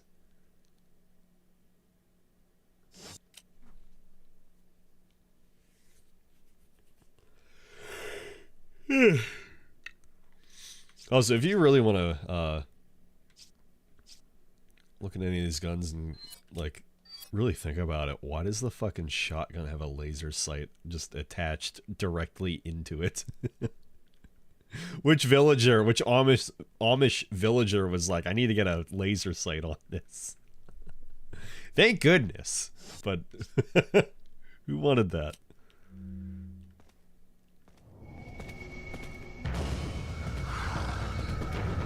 Yep, missed. Yep, missed.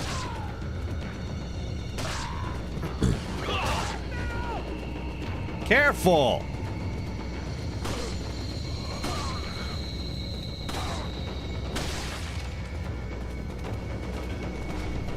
Quick to safety of the door.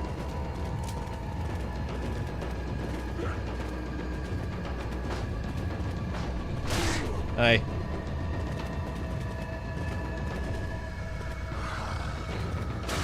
We already went through this. Did not work out for you.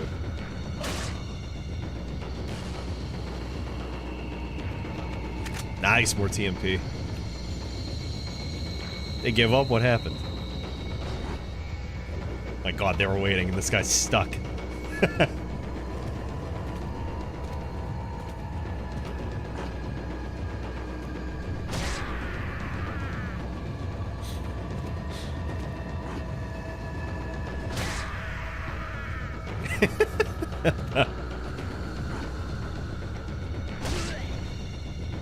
What's great about these doors is either they can get knocked down Which I think that, yeah, that guy just got knocked down. Or they can get knocked to their knee and he can just do a melee attack.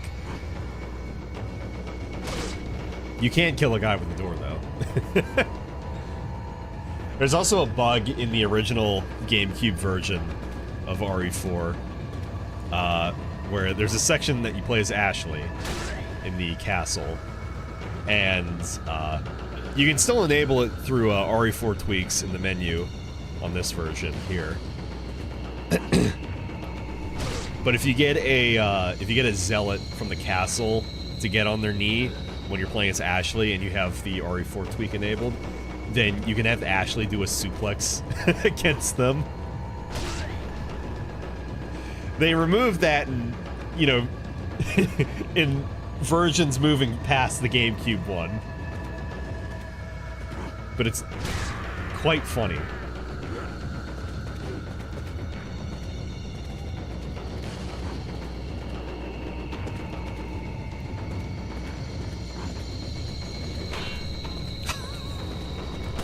Got that on the side. I don't know how I missed that first shot. Ah, he might have died to the door anyway. That's too bad.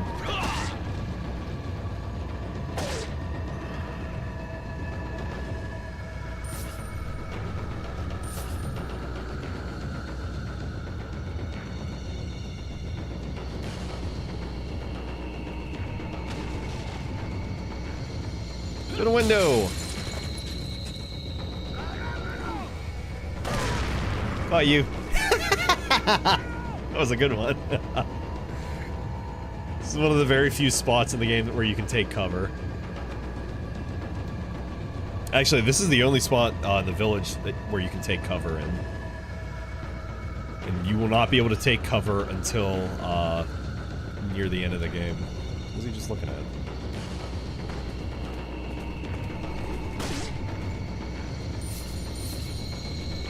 There was a guy over there. I was like, what are you looking at?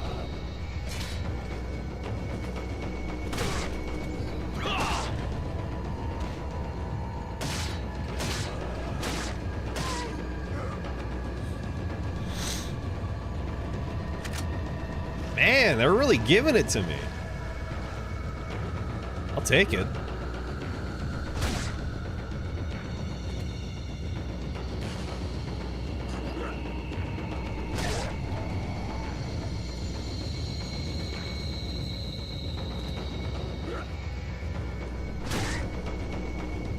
There he is.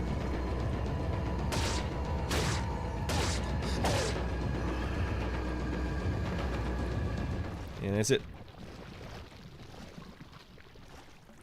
I was waiting to hear a very specific sound bite from them. Or not very specific, but I was waiting to hear not them groveling in pain. I was waiting to hear an oof. Not a roar!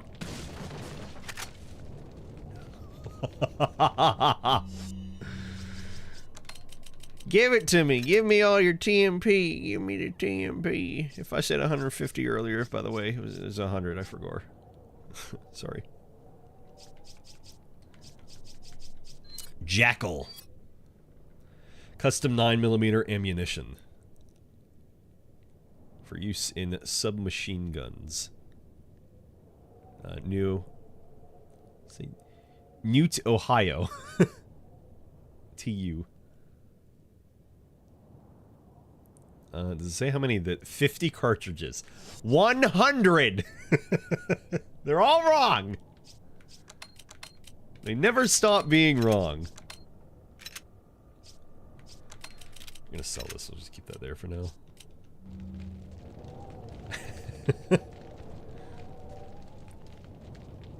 Also, if you're wondering how we jumped through the window, it's because this is like an add-on out here.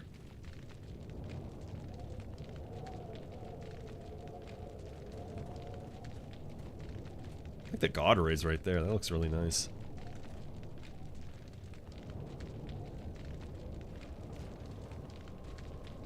Even without the HD texture project, this game will always look fucking great. It was like way ahead of its time. Just being very careful not to step on a bear trap, because, like, given my luck in this run so far, how many times I've gotten hit, wouldn't expect nothing else. It looked like it bled.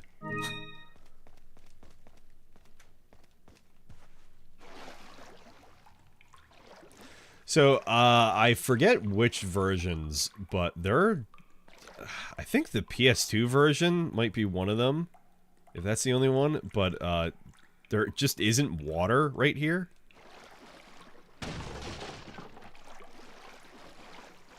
Don't remember. Oh, cool. I don't think that's guaranteed. Pretty positive it's not. That makes up for nothing being in that one. What's neat about the remake in this area is that you're going through it backwards. So you're starting out coming down from this way, and then you're like sneaking up here. This is when you first learn that you can stealth kill Ganado. And then you can see, like, through this window here, like, all your gear is in there. You have to sneak through here, and then there's one enemy in here, and there's, like, a couple of rats in there you need to kill for a side merchant quest.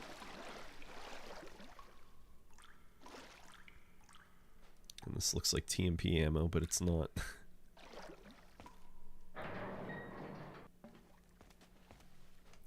And I think it might just be the GameCube version that has it.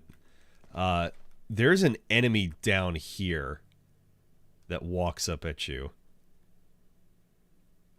And I think that might just be the GameCube and then the PC version, the original one.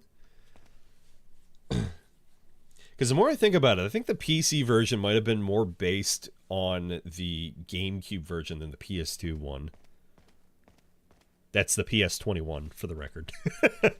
The PS2 version.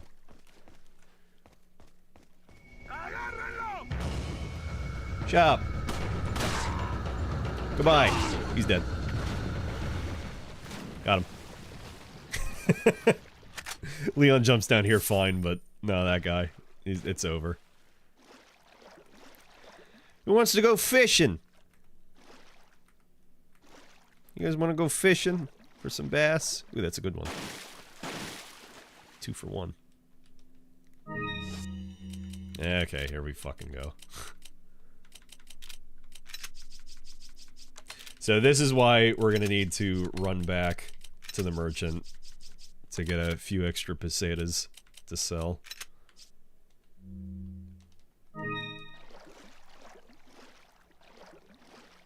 I'm not going to go back twice. I have to go back once, and we'll just have to deal with having more fish than usual. Okay, alright, well that's a fucking problem.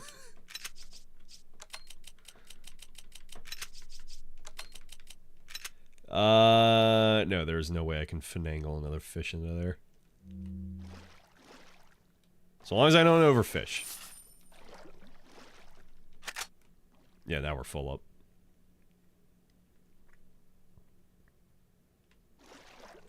So sometimes you'll just be able to kill a fish in one knife swing, but as you can see, the past 2 times I've had to just knife twice.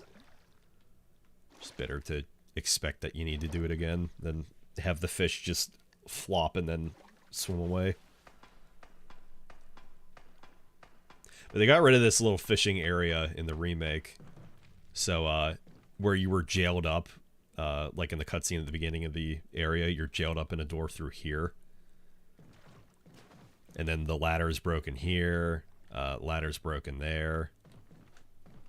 So then you have to go through this way. It was a really nice change of pace. It's very unexpected and different. And again, for the people who didn't play the original one, it's like, oh, that was unexpected.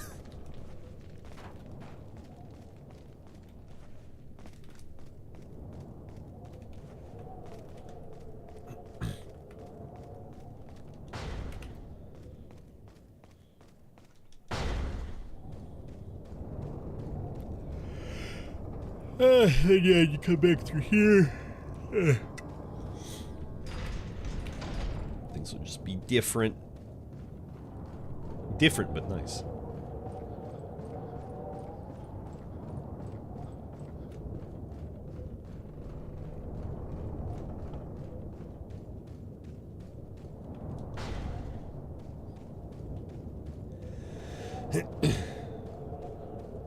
Welcome. Hello.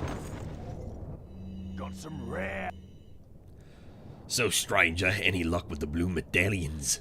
Remember, shoot 10 or more to get your specialized gun. What are you selling? Is that all? Thank you. Let me just think. Through there, and then through there.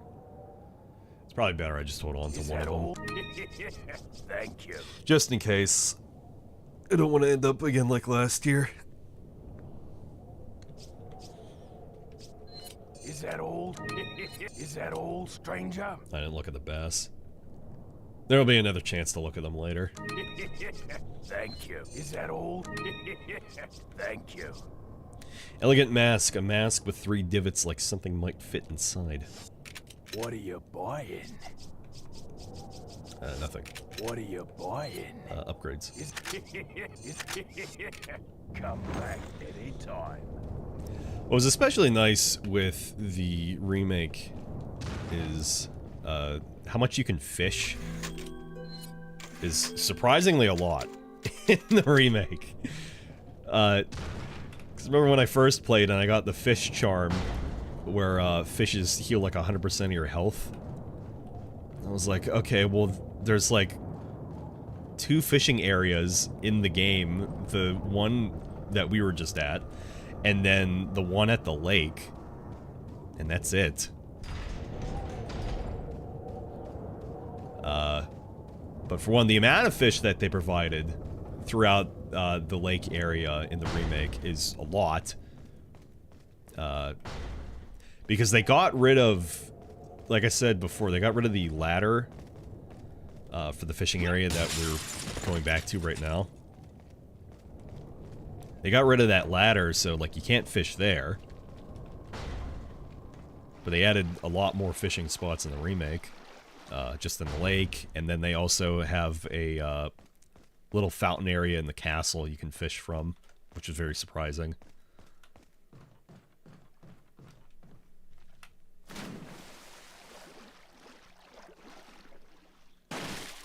So I was like, yeah, that was a nice charm to actually get.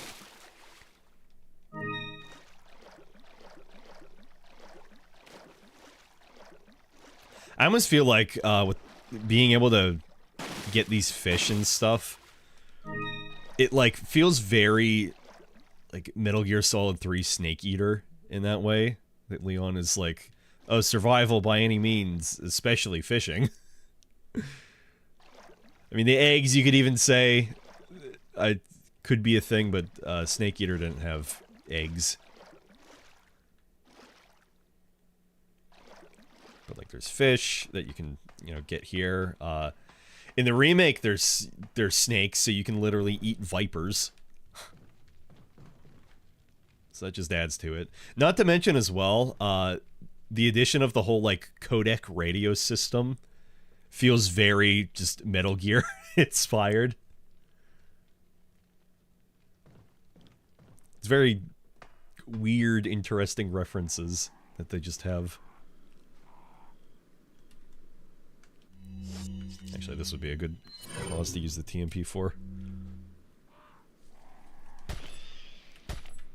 Good fucking miss.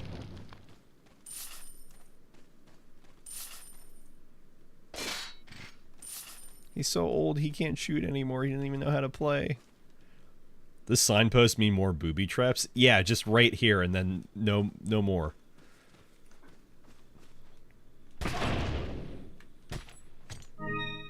Brass pocket watch. It stinks here too. Just ignore that we basically climbed out of a well.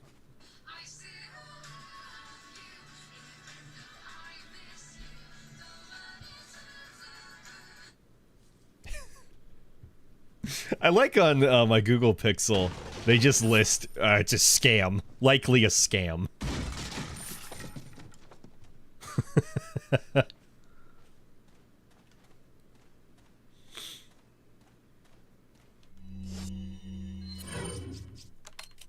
Most definitely a scam.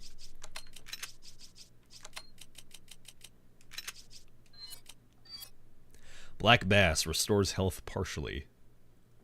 Yeah, Black Bass Large will restore your health completely, but it takes so many inventory slots. It's not worth it at all. Not at all.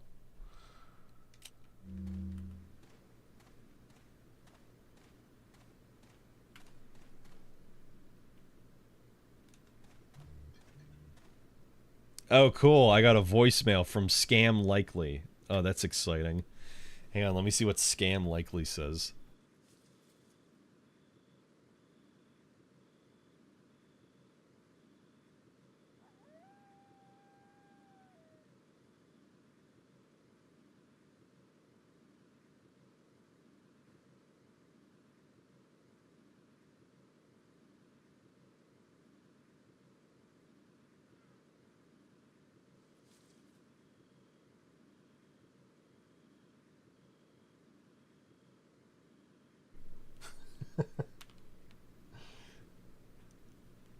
My monthly bill, and then it doesn't list what my monthly bill is. I already forgot what it fucking said. This is so fucking pointless. Yeah, I got a call about my monthly bill, something changing with my monthly bill. With Spectrum. Who's Spectrum?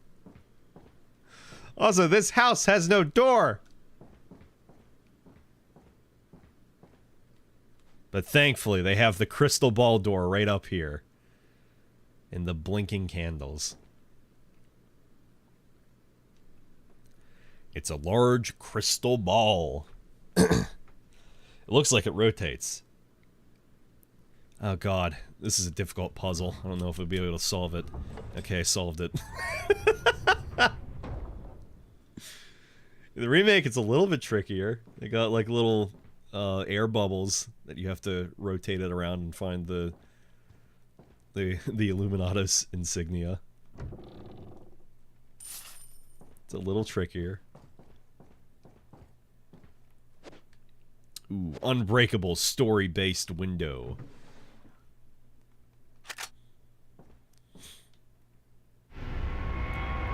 Insignia key.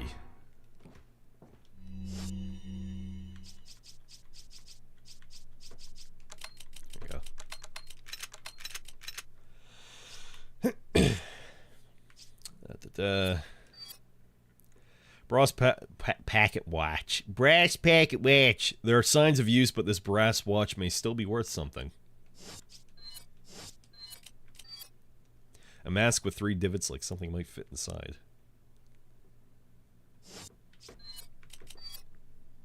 Insignia key. A key with a unique symbol on the end. It opens the door of the house in the village, on the log, and the frog, and the hole at the bottom of the sea.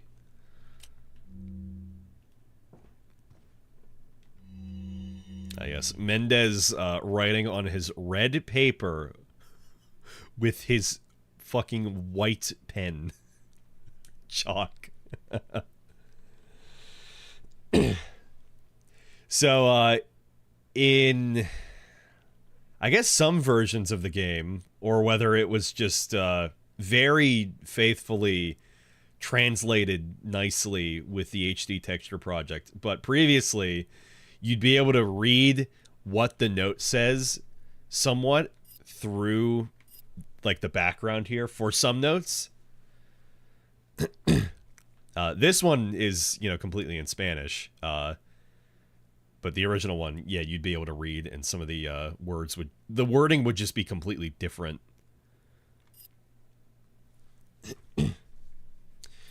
Chief's notes. As instructed by Lord Sadler, I have the agent in confinement alive. Why keep him alive? I do not fully understand what the Lord's intentions are. I would, however, think he'd keep them separate, not confine them together as has been ordered. I don't expect Luis would trust a stranger, but if by chance they did cooperate, the situation could get a bit more complicated. If for some reason an unknown third party is involved, I don't think they'd let a chance like this slip by. But maybe it's all Lord Sadler's ploy, leaving us vulnerable so that this third party will surface, if they even exist, that is. It's an unlikely possibility, but if a prowler is already amongst us, and then our plans could be ruined. Amongst us! I guess the Lord thinks it's worth the risk if we're able to stop whatever conspiracy is at work. At any rate, it's the Lord's call.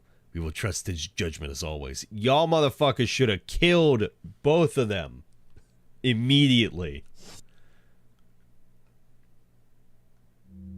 Immediately. They're all textbooks written in English, but I don't have time to read them. Smut scene.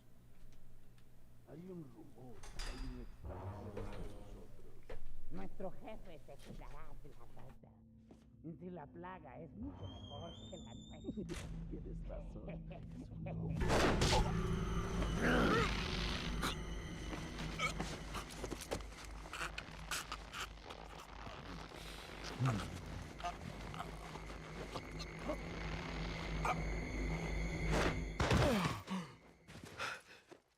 You carry the same blood as us, it seems. Nevertheless, you're an outsider. Just remember, if you become unpleasant to our eyes, you'll face severe consequences.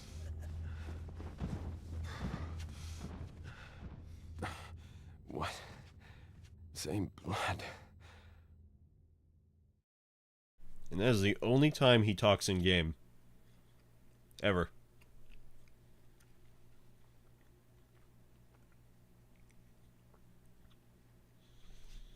To be fair, his speaking role in the remake wasn't a lot either.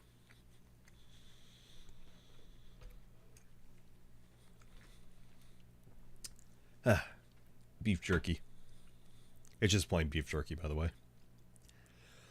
They haven't had in stock Hawaiian beef jerky, which is just pork. And Korean barbecue. Which that is the good shit. End of chapter 1-2. Next chapter 1-3. Hit ratio 90%, total 86%. Enemies killed 50, total 88. Number of times killed 0, baby.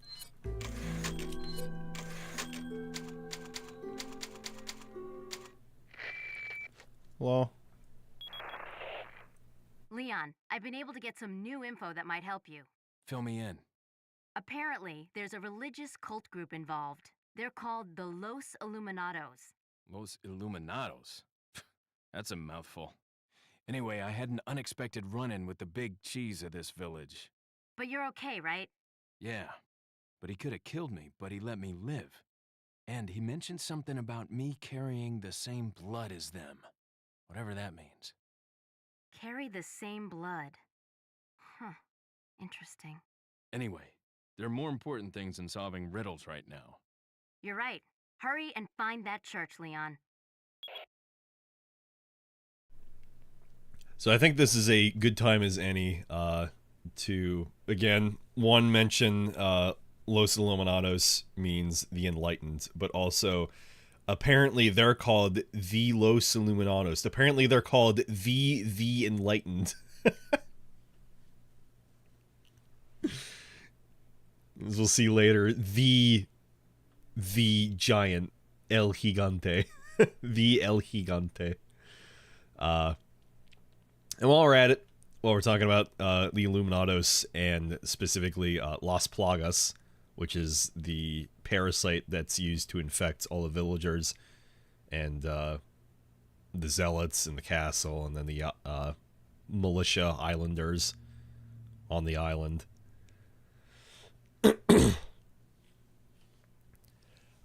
Las Plagas, as Salazar says, he says later on, Salazar is from the castle. He says the parasite, Las Plagas. But that is actually an incorrect translation. And in fact, the actual translation is a lot cooler, in my opinion. Let me just get the exact bit here. And where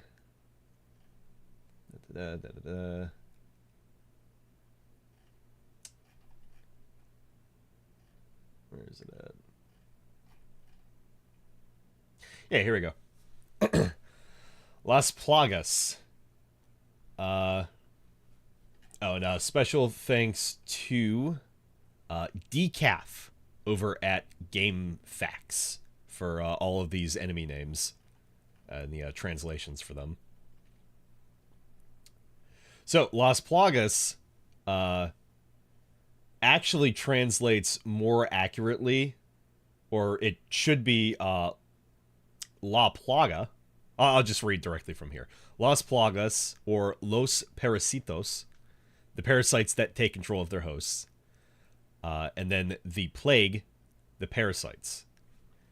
La Plaga would mean the plague, but they add an S to make it plural, even though it already is a plural word, which would translate to the plagues. So either way, the whole term is completely wrong, and a more precise translation of the parasites, the term Salazar uses, would be translated to Los Parasitos. So Las Plagas is wrong because it's the plagues. And La Plagas is still wrong because it's the plague and not, it doesn't translate to the parasite. That would be Los Parasitos. So that's an especially neat little detail I like. I think the plague is a really good just name as well for it, to be completely honest.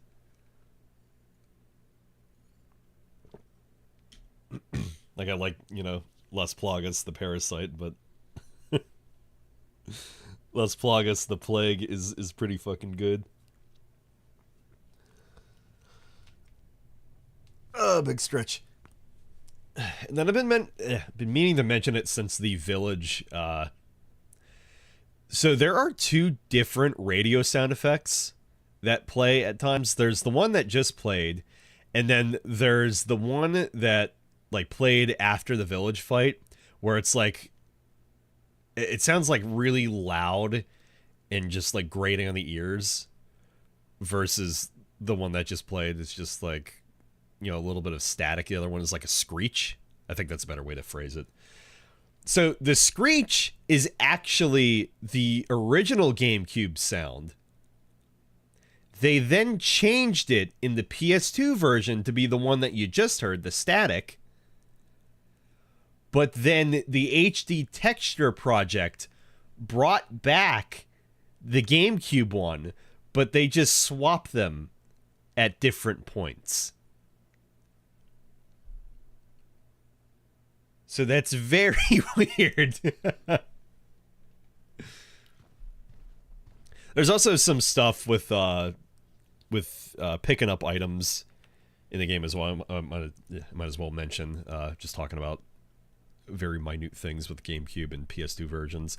There's an RE4 tweak in the menu, or there's a menu option in RE4 tweaks that has an option to add or take away like the transparency for the like pickup menus. Like, oh, I get like an item off the ground and then, you know, the menu shows up. I think the GameCube version had less transparency, and then moving forward there was more transparency, and then that's kind of been a quote-unquote bug or just misport or something. Something like that. They're different. But I have the fixed version on.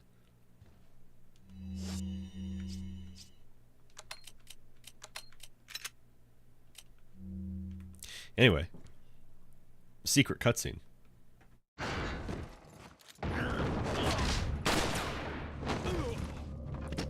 Foreshadowing.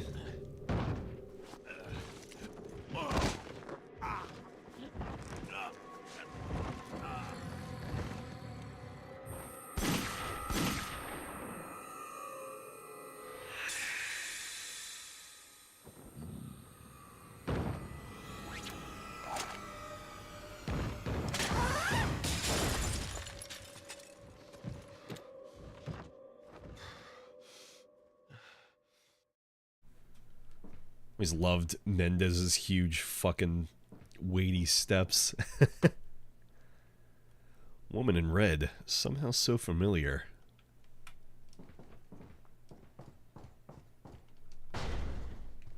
Anyway, moving on.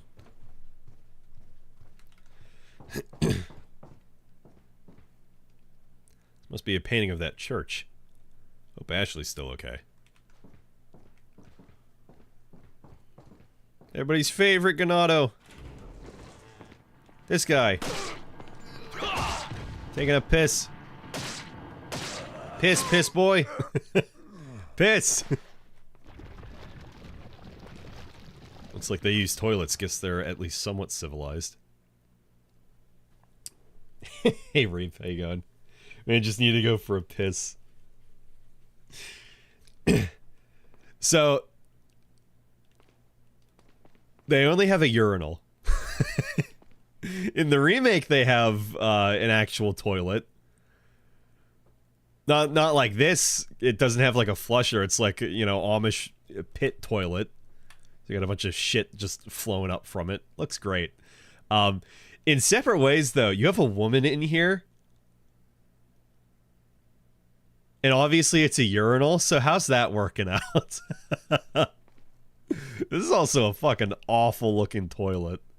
Like, even for a urinal, this looks fucking atrocious. Nobody has cleaned this, and it's just... It already looks like 50 years old. Oh, that's weird. They have like a grate down there? Or like a water trap, however it's called. Words. Yeah, that should just be a hole. That shouldn't be that. Okay. It's so they can't shove poop down in it. Clearly.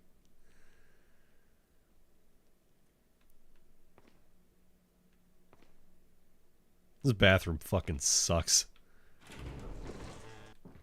Pretty good yourself? I'm doing good. Looks like the people in this house eat like normal humans.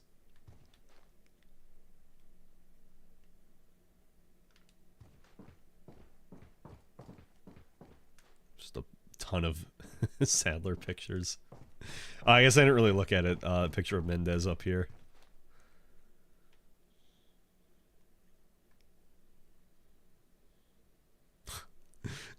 No family photos. No family photos or anything. Just one big painting of you. This is your house.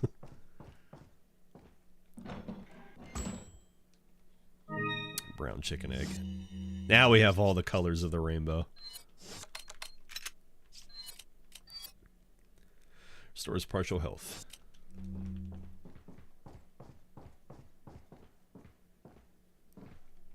It's a painting of a lake. Maybe it's around here somewhere. So this is no fucking way is the same lake that we see in the game. Not at all.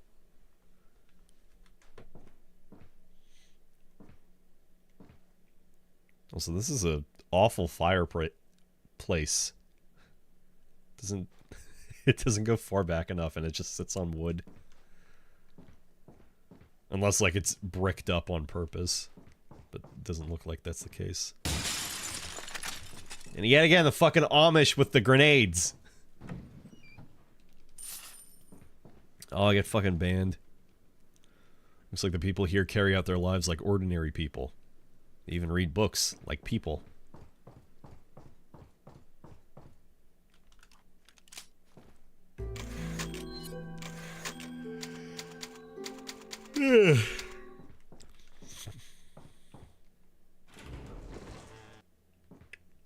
There he is. Look, it's Dr. Salvador, the Squeakquel. There was a theory in like some little folklore for the game early on. I forget exactly how it went, but Dr. Salvador was like this brutal serial killer, maybe. I forget that part. But he was like this, it was like a village legend. He was like this wandering spirit. And so like this Dr. Salvador here is the same one that keeps showing up every time. That's just a fun little theory that probably isn't true. But it's like, you know, wandering, like, phantom, basically. I think that's a neat idea. It kind of reminds me of, in RE 3.5, there was the Hookman, and a lot of people call that build in particular the Hookman build, because there was this tyrant, nemesis-like man with a hook and chain that would follow you and attack you through hallucinations. I don't know, maybe there's something there.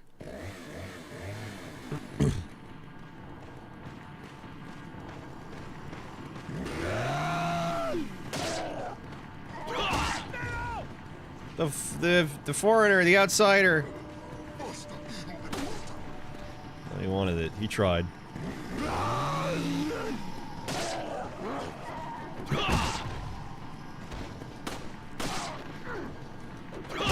Y'all ain't wanting hard enough, though.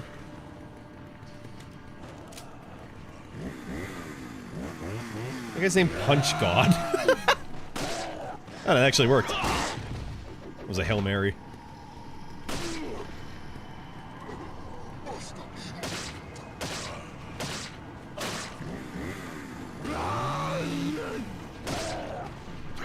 What?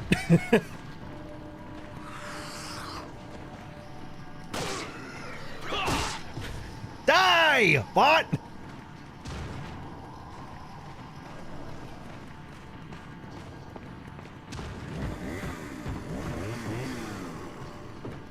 Okay, do the thing.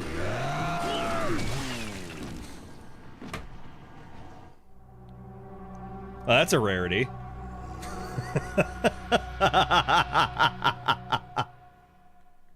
Holy shit. He wouldn't fuck... Okay, two things there. He wouldn't fucking do his animation, you know, like I was just doing before and baiting him out, and then he didn't saw down the door.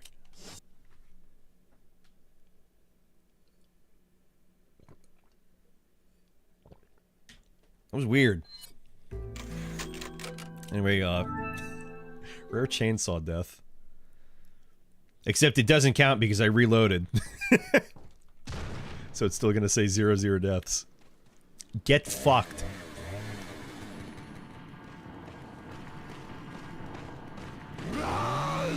Yeah, like...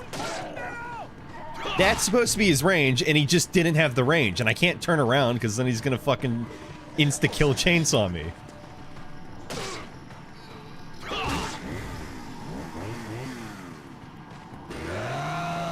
See, like that, and he just kept coming forward.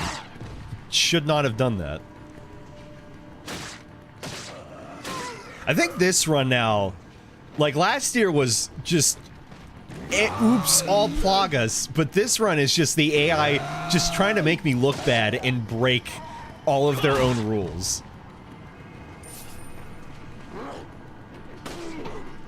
This fucking hit me.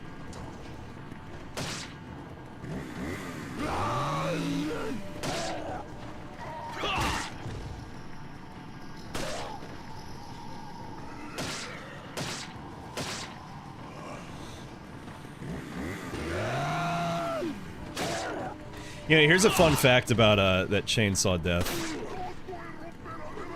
Oh, fantastic. A fun fact about that chainsaw death is that... You know, let's do it again. Let's see if he does it again.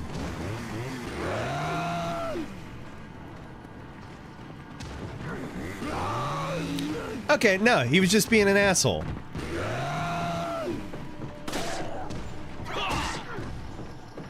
He was really just being a fucking asshole. I'm getting really sick of this guy. The blood that pours out of Leon's head into like a pool, or I guess out of his head.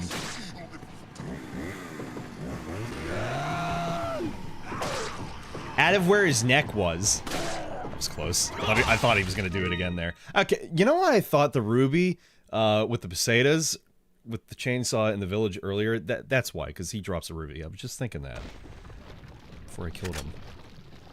That's why I was thinking that. last year in the previous runs. Anyway, the blood that pools out of Leon's neck whenever he gets his head cut off, if you were to just get stuck in that animation and not have the "you are dead" screen pop up, then the blood just pools forever. It's just a giant pool of just viscous blood. Which is a very morbid thing to laugh about, but it just won't stop. Knife lady.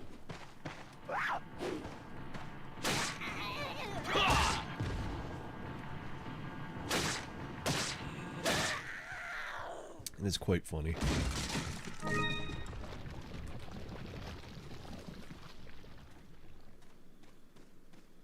I was gonna say, where are they? Yes.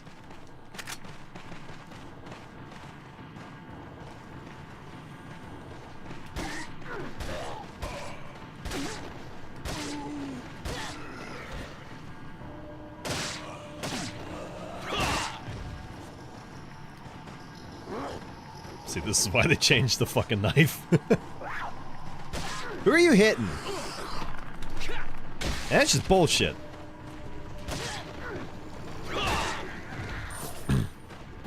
I fucking dare you to do it again! Fuck you.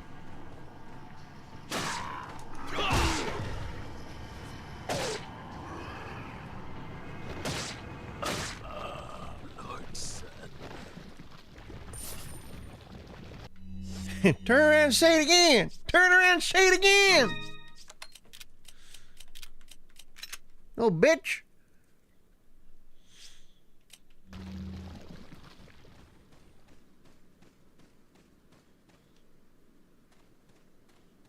Oh, that's funny. I never noticed that. The village here. It's just 2D textures. Because I was thinking, like, everything, like, right here looks a lot closer than it should. Shouldn't it? Yes. Because it's like a caricature of the village. And you can see the church up there, and... oh, man. Which, I gotta point that out. The church up on the hill is way closer than it should be. I unbarred the door. I took his stick. And everybody went back to work.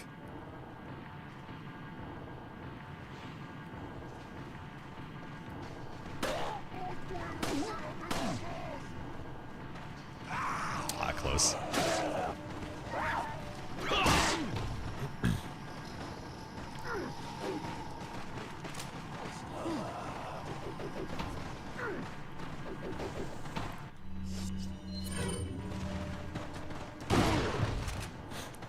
That's always great. They try to duck.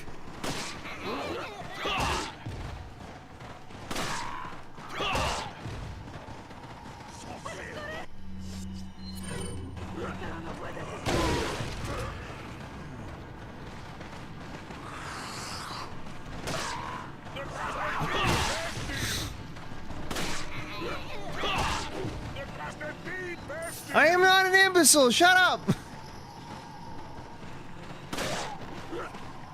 Oh, I hate that stab. That's a deadly one.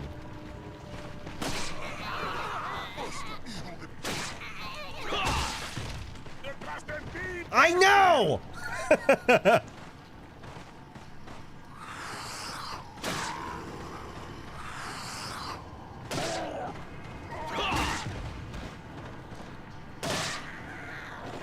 Shut up, Don Jose and Don Pedro.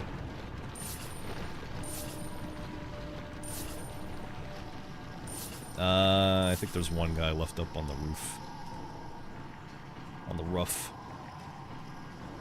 Yep, over there. Oh, another egg! Oh, it's a brown egg! Let's fucking go!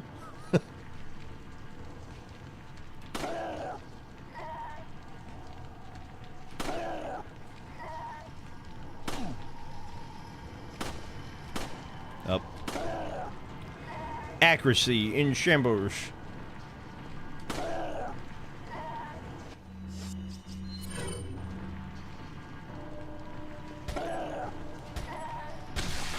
There you go. And the music done.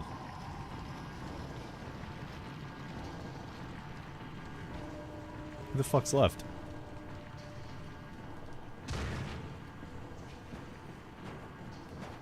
Oh, so... Okay, that's random. Or I guess not. Just, like, where... I was wondering where he was, rather. More than anything. Just double checking. Just double checking. Gotta get the pesetas before they despawn. Also, an ad will start in 5 minutes. Oh my god. Return of the 1.0 patch. Or release patch. Fucking release where, like, eggs were spawning at, like, quadruple rates. Those are the days. I was filling up my inventory with just just eggs. Do it again, I dare you! I fucking dare you! Fuck you! That's it.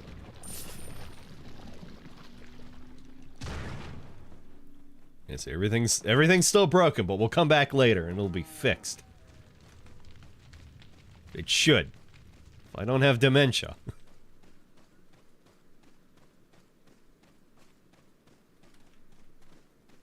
Out of a curiosity if there was anybody up there. Just double checking.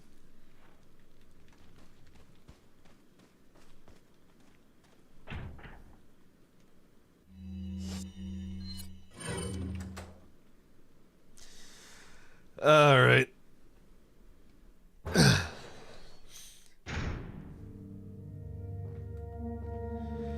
Probably one of the best, if not the best, most memorable track in this game, Serenity. Serenity has a lot of history behind it. There's actually a lot to talk about, so I'll get into that after this break. I'm gonna take a slightly extended break because I gotta go to the bathroom. Like, go to the bathroom. So, enjoy in-game Serenity. And, yeah, I will be back in probably like 5 or 6 minutes or so. So, see y'all in a few. And thanks again for hanging out and watching. Appreciate y'all.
Alright, I'm back. Sorry, that was more like 10 minutes.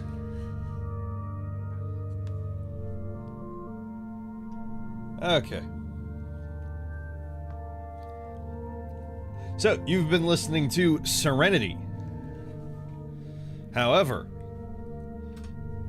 there's a whole lot going on with Serenity. Let's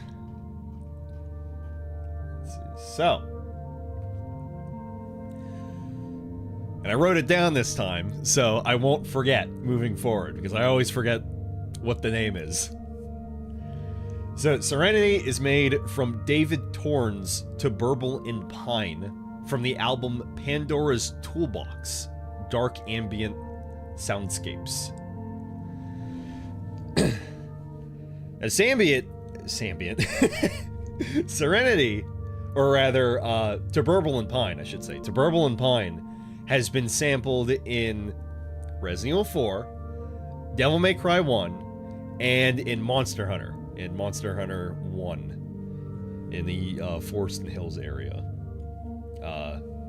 Yeah. So, it initially was released under Q Up Arts, and Sonic Foundry purchased the rights, and then it became part of Sony Creative Software. And apparently they had removed David Torn's name from the cover for the re-release for some reason. And apparently on a To Burble in Pine upload on YouTube, David Torn himself left a comment. And here is what they say. To quote, "I do not know how all of this occurred. Both Tonal Textures and Pandora's Toolbox had licenses printed on the wrapping of the accompanying artwork, which explicitly stated that these samples can't be used as the end user's composition, not by itself, not as something musically featured in the end user's composed music. What is definitely true is that I've no idea how this made into featured themes in these Capcom games, nor why anyone would think that BT composed and performed these. Clearly, I'm upset about this." Upset in quotes. To continue, the full restrictions of the license. They could only use a sample if it was allowed in the agreement with the license that they'd already agreed to on purchase. The license clearly had more restrictions than the single one mentioned, and in another case, or two from the mid-late 90s, we found people using the music as if it were their own. But it was known that they had never purchased the samples. Never ever. So, basically, and this also goes for some of the textures that Capcom had been using in their like stock library for the longest time, this game included. They just took photos and didn't credit the people who had taken the photos. And in the case of To Burble in Pine and David Torn, that was also the case. They just kind of took it and didn't credit him. And the whole thing's kind of confusing, but what it makes me think is that you're allowed to use it, but one, there has to be some credit. I'm just assuming that part. But the one that I think I'm sure on, that David Torn is saying, is that it wasn't remixed enough, or it's not allowed to be used in the final composition of a piece. So it can be used as like something you can, like a placeholder, but it can't be explicitly used. And then some people were clearly just using it without actually purchasing the license. So there's a lot of just stealing of Serenity, which is why in the remake, Serenity is not there at all, because if it was, then it would just be another shit show they would have to go through. Now, as for, you know, I say Serenity, To Burble in Pine. As for why, you know, To Burble in Pine is fine moving forward in any Capcom re-releases, I couldn't exactly tell you. I'm sure there's some loophole in there that there's not really a problem. But, that's just how that is.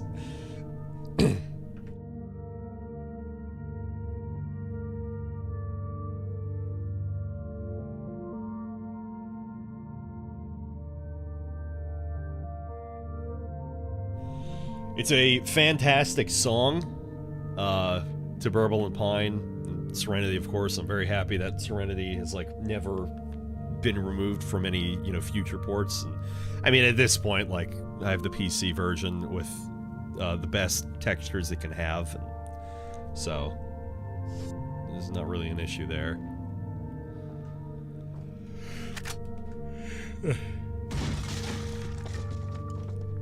But, yeah.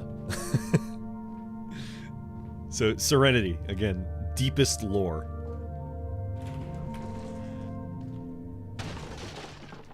Doesn't always play, but when it does, we are all happy. Yeah.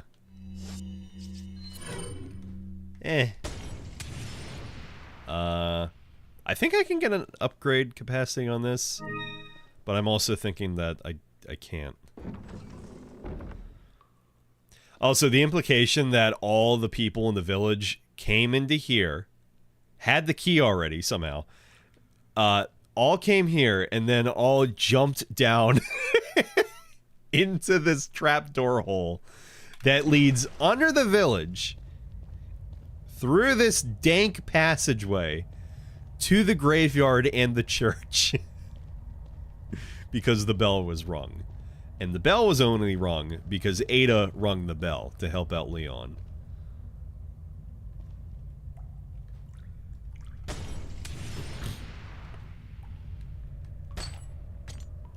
Also in the dark, all these shinies shine. For some reason. They're just that bright and immaculate. Classic.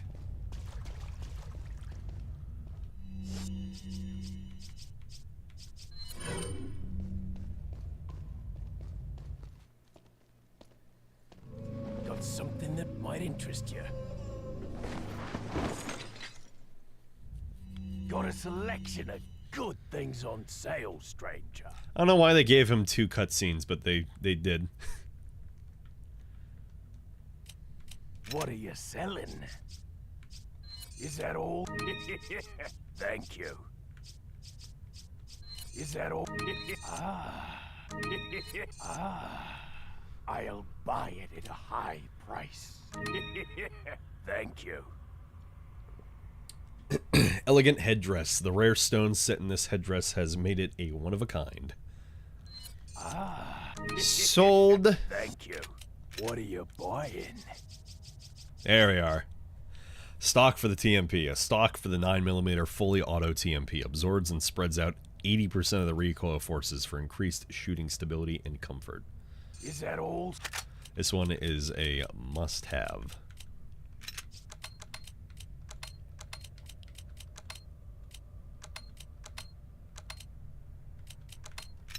There we go. Yeah, must-have. Thank you. I used to be confused on where to actually put the the stock for the TMP, so like I think I turned the butt around, the part that goes into your, like, you know, shoulder. I think I turned that around because I was like, I don't get it. It was also just blurry on PS2. It's hard to tell. What are you buying? I was also a dumb kid. There we go. Perfect. Is that all?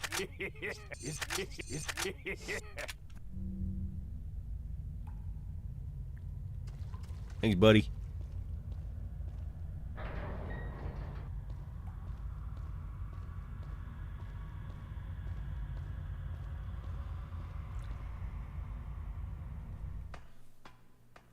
You gotta love the ambiance in this game. Like the distant sounding wails under the tunnel there. So anyway, we get to the church. We get to this like weird coffin thing. There's no ladder that's visible from the side here. Not looking, you know, at that end, but at this end right here. It doesn't look like there's a ladder there.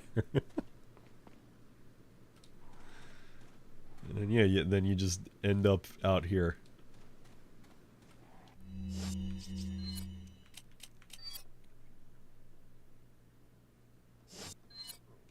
Yeah, I used to,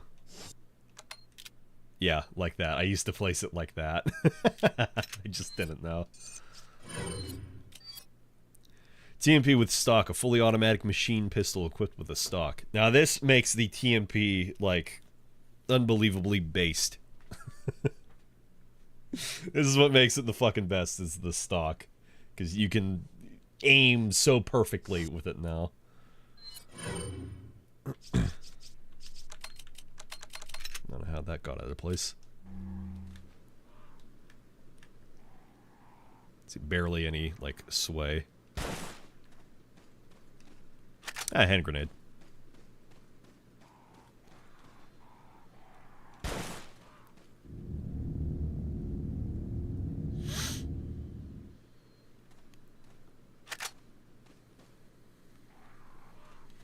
Got dudes.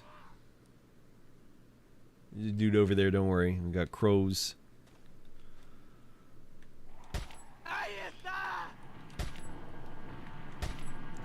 Damn it!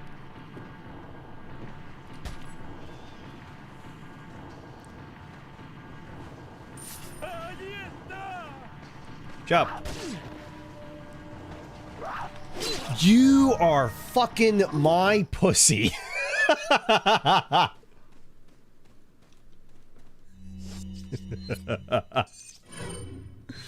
Just fucking my pussy.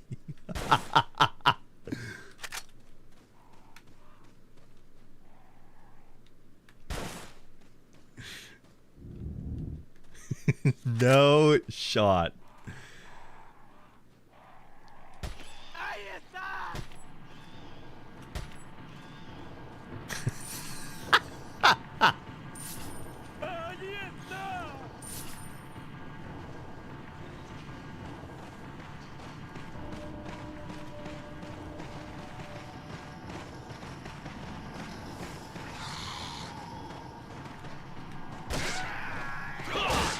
Yeah, not again. Dumb bitch.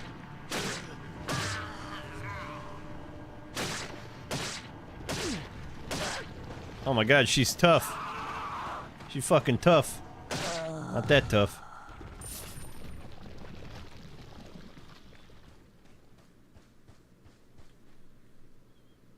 Let me think.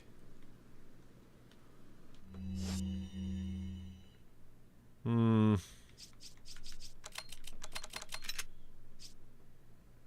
gonna start having a problem of, like, I have too much shotgun ammo.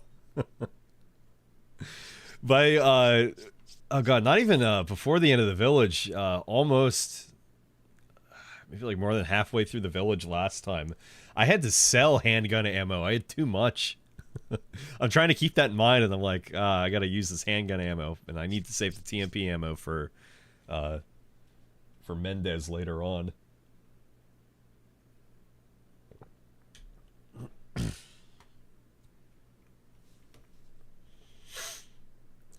So let me think.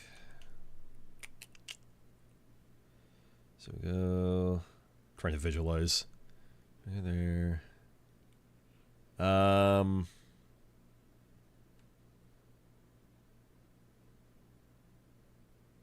there's no upgrade there.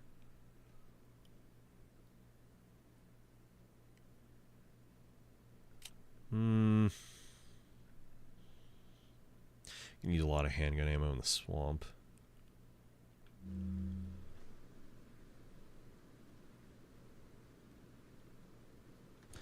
I'll just, like, use it and I have to reload later then. I have to reload later.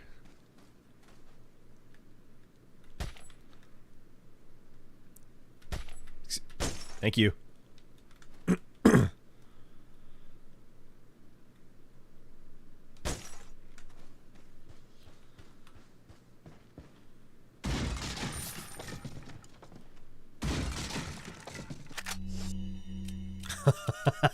So it begins.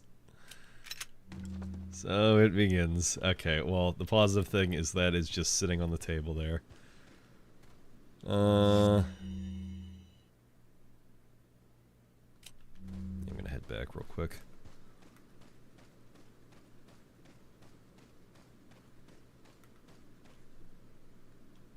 Hey, you know what? I'll sell the hand grenade.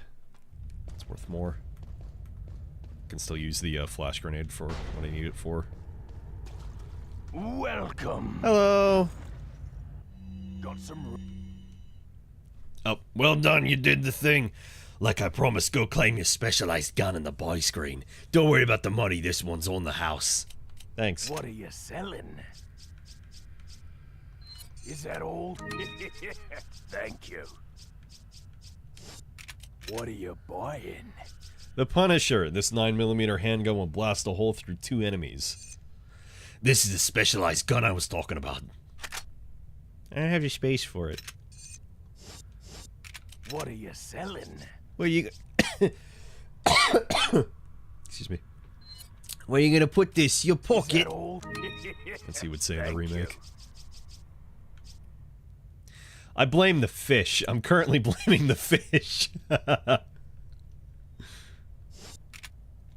What are you buying? Hang on. I got too many fish.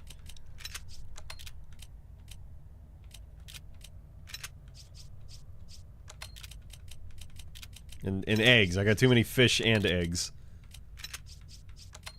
I'm gonna just gonna sell all the fish, actually. Yeah, I'm gonna eat one of the fish. What are you selling? How much of the bass sell for? $7.50. Is that all, stranger? Yeah, you're gonna have one. Thank you.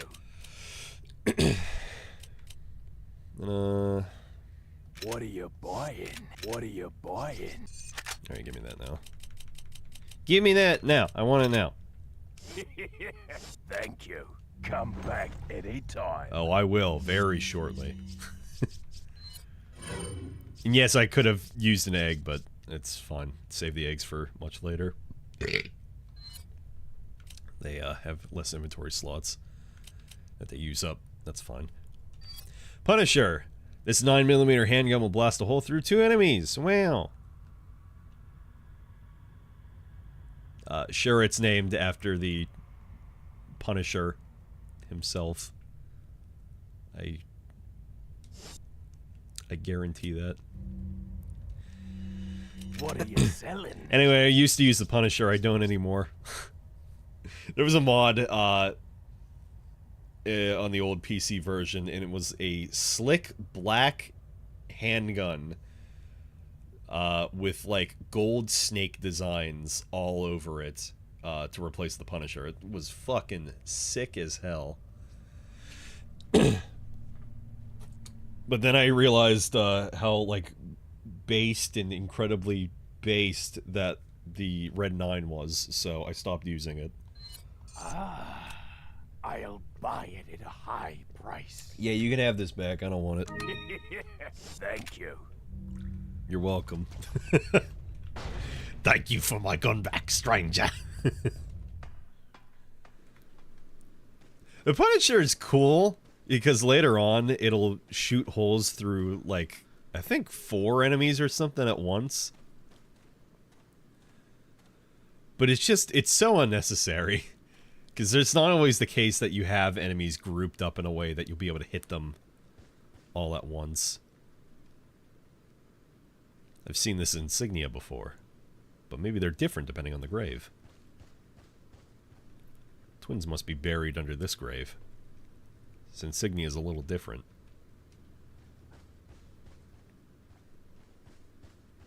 So we have Z. Twins must be buried. We have M.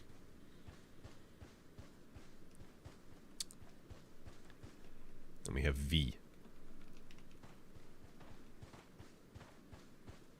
In the remake, this puzzle is funny. Because it's literally just... just break the little medallion things on the graves. That's it. Got him.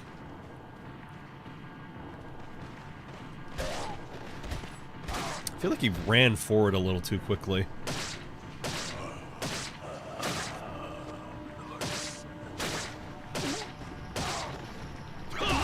Again, this might be the run in which the AI is just doing things that they don't normally do.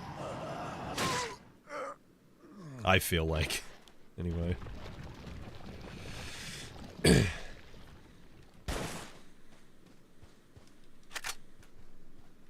So, two neat little interactions right here. Little interactions right here. One, if you completely avoid the church. Leon, have you reached the church yet? Well, yeah. Sort of. Leon, did I mention not to take the scenic route? At any rate, Ashley's probably inside that structure. Rescue her, hurry! I actually only knew about that interaction through going through the audio files for the original PC version. I was like, what is this interaction? When does this happen? And then the second little fun interaction is the bell right here. So the bell, like earlier, you ring it, and then switch weapons by accident. I don't know why I don't want to reload that pistol, but I just don't. You shoot it, and then everybody, comes to church. Or rather, you ring it, everybody comes to church. Well, you shoot it, everybody comes to church.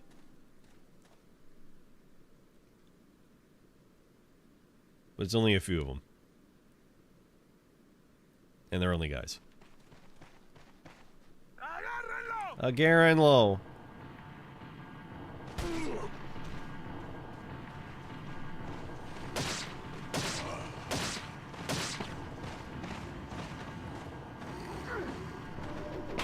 Fuck you. You will not.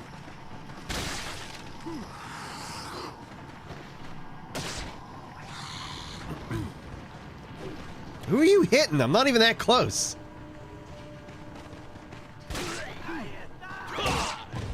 Not that bitch over there. She really heard that from that far? No way she did.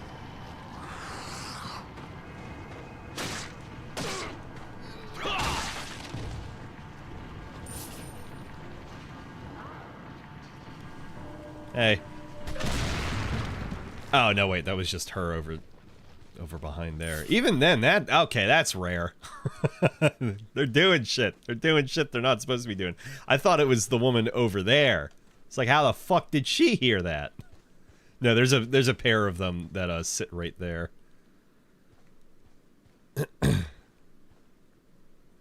Weird little graves here. Like, they're scalene.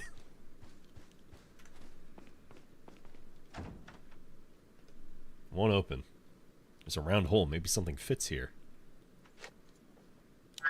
See, that one's the GameCube version. The last one you just heard was the one from the PS2. I can't get in. Didn't they teach you how to pick locks at the academy? Yeah. There's some sort of indentation, like something might fit inside. Well, there's no use standing around. Leon, you have to find some way or something to get inside.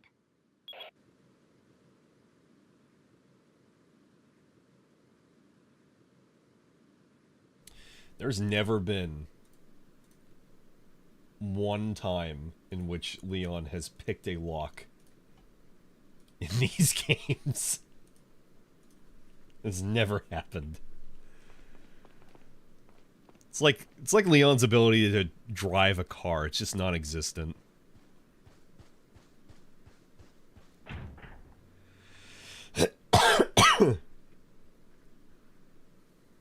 Gonna be real with you, them not mentioning C4 or just Play-Doh is really sad. What, to blow open the door? Leon doesn't have any C4 on him. Won't budge. It's gotta be locked from the other side. Just fit it into the lock. Oh. No, they need the metal mechanisms that the insignia requires. 1921. 3 family insignias of the Dead Ringers. Looks like the dial only turns clockwise and there are 3 or 4 increments. So I still haven't learned the fastest way to do this, but I still, know how to do this quickly anyway. So we have Z, we have M, and then we have V right there. So we just need to make all of these glow. That's it.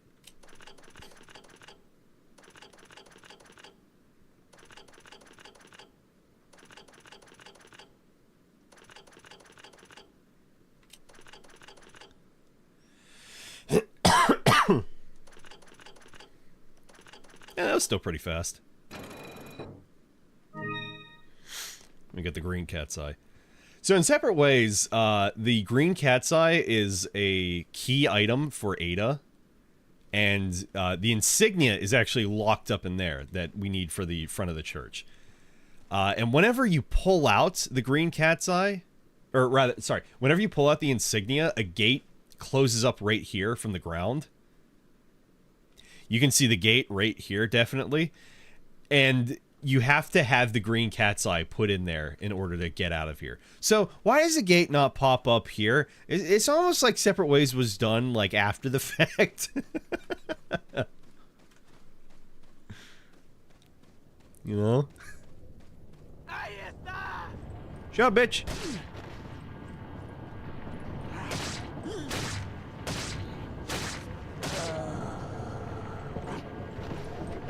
No.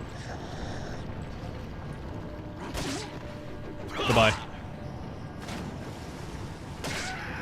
Goodbye. Oh. Nope, you get to suffer.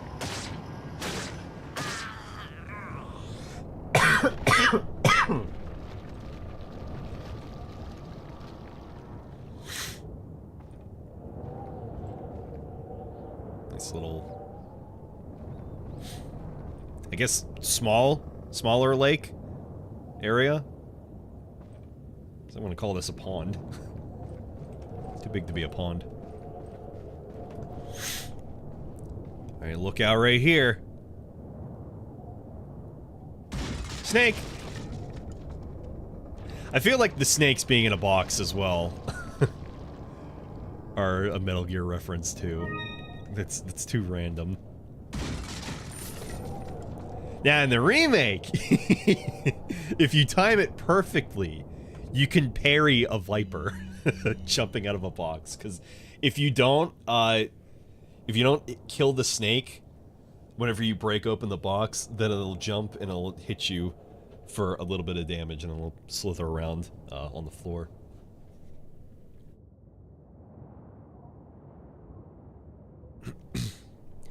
Closure of the church. Regarding the two fugitives, the apprehension of Luis is our top priority. The American agent is a second distant. I added is. What Luis stole from us is far more important than the girl. Unless we get it back, the girl will become useless to us. We must get it back to execute our plan to the end. If it gets in the wrong hands, the world will become a totally different place than what Lord Sadler has envisioned. At all costs, we mustn't let that happen. Nevertheless, we're not letting go of the girl, to ensure that the agent does not get to her. I've locked the church door where the girl is being held. Here's accompanying photos of exactly what I'm talking about. Anyone who needs access to the church must first get approval by Lord Sadler. There is a key beyond the lake, but it should be safe now that the lake has been awakened. That the Del Lago has been awakened.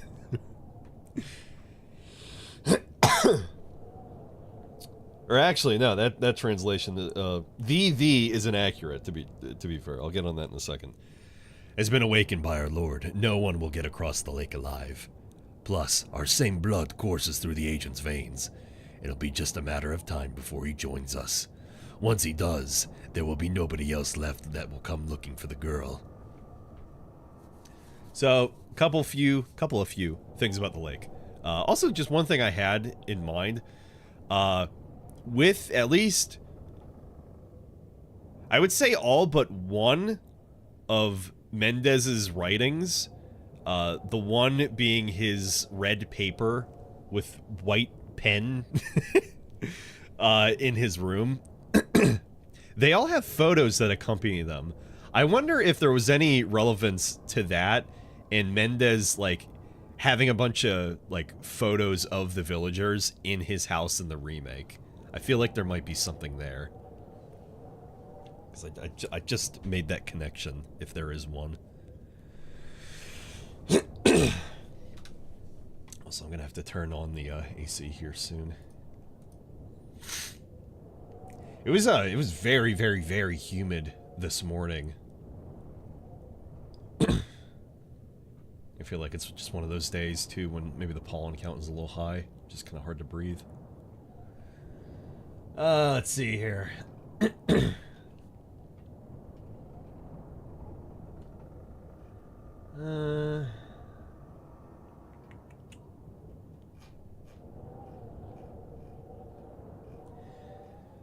Alright, so for Del Lago. Del Lago does not actually mean the lake. So when Mendez says there's a key beyond the lake, but it should be safe now that the Del Lago has been awakened. The translation here is actually a little weird. If I can find it. Where the hell is it?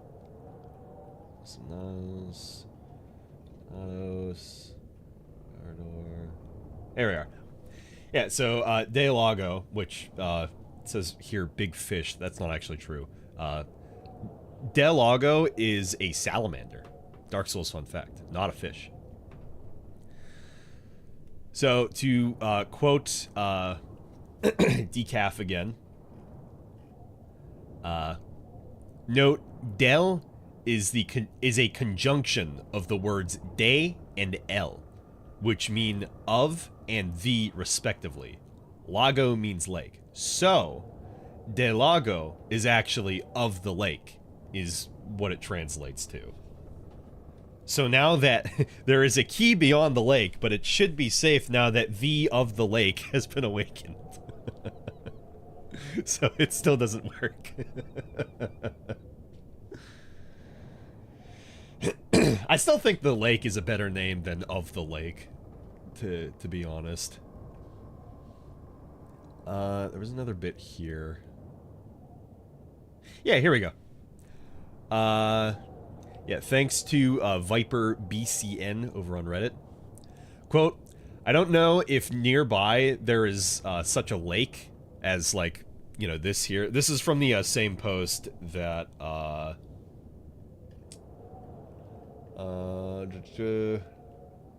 Brodred was making on where RE4 takes place. Because somebody was asking if there was a lake area nearby. So Viper BCN said, I don't know if if nearby there is such, but in Spain we have plenty of things in the folklore to inspire Lake/Del Lago.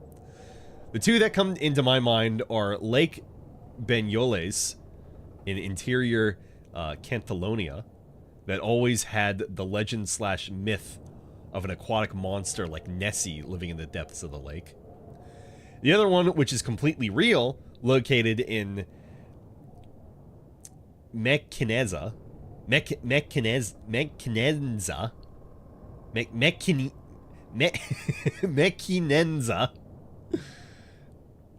Aragon, from Lord of the Rings. It's a lake with a dam that has the presence of the Wells catfish, which some funny guy released decades ago. The environment is pretty good for them. A lot of depth in space, easy preys with the local fauna, no natural predators.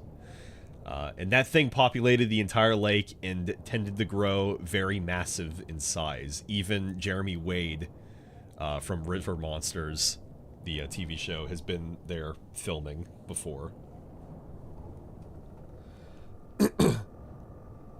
So again, just like the Cantabria, sorry, Cantabria, just like the Cantabria, like ancient drawings and cave paintings, there's also lore in like, in like a Spanish Nessie, which is fascinating.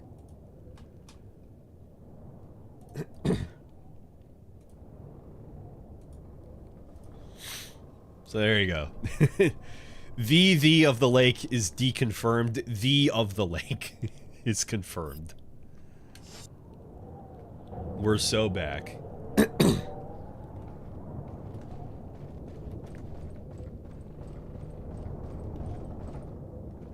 And also these awful boardwalks here.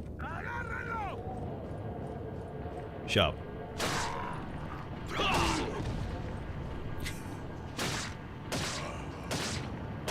That's why you guys are more formidable in the remake, because you don't just sit there and fucking fucking point out your hand at me.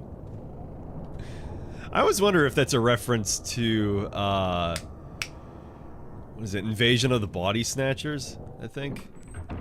It's one at the I guess in the movie completely, where whenever the aliens spot any like humans or whatever, they like point forward and they like make this gasping sort of wail. The end scene in particular is very, very famous, I would say. So here we go. This is why I needed a grenade of some kind, is because of all of these crows. It's the crow terrorist meeting. Look at them. We could take them out all in one go, and we will, actually. Got him, Brazinga.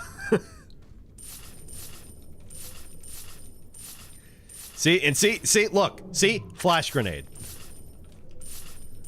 Terrorists.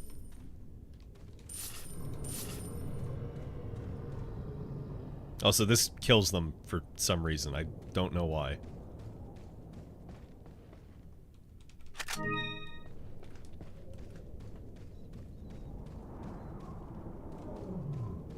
I think maybe last year I sold that hand grenade that you get from the nest.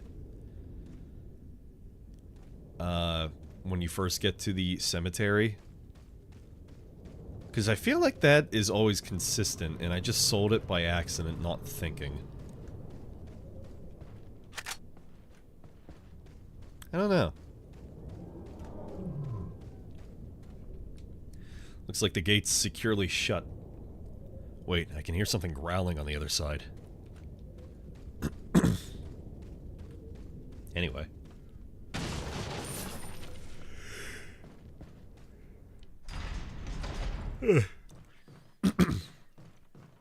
But we won't need any more grenades for a long while at this point. And here is the Merchant's Boathouse from the intro.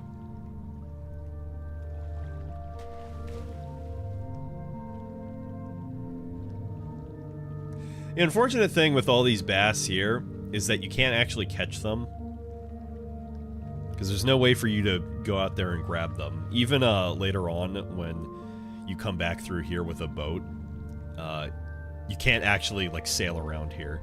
You just go over to the next area out there. It's like going through a door. It's just you go. You can't like stop going through the door, basically.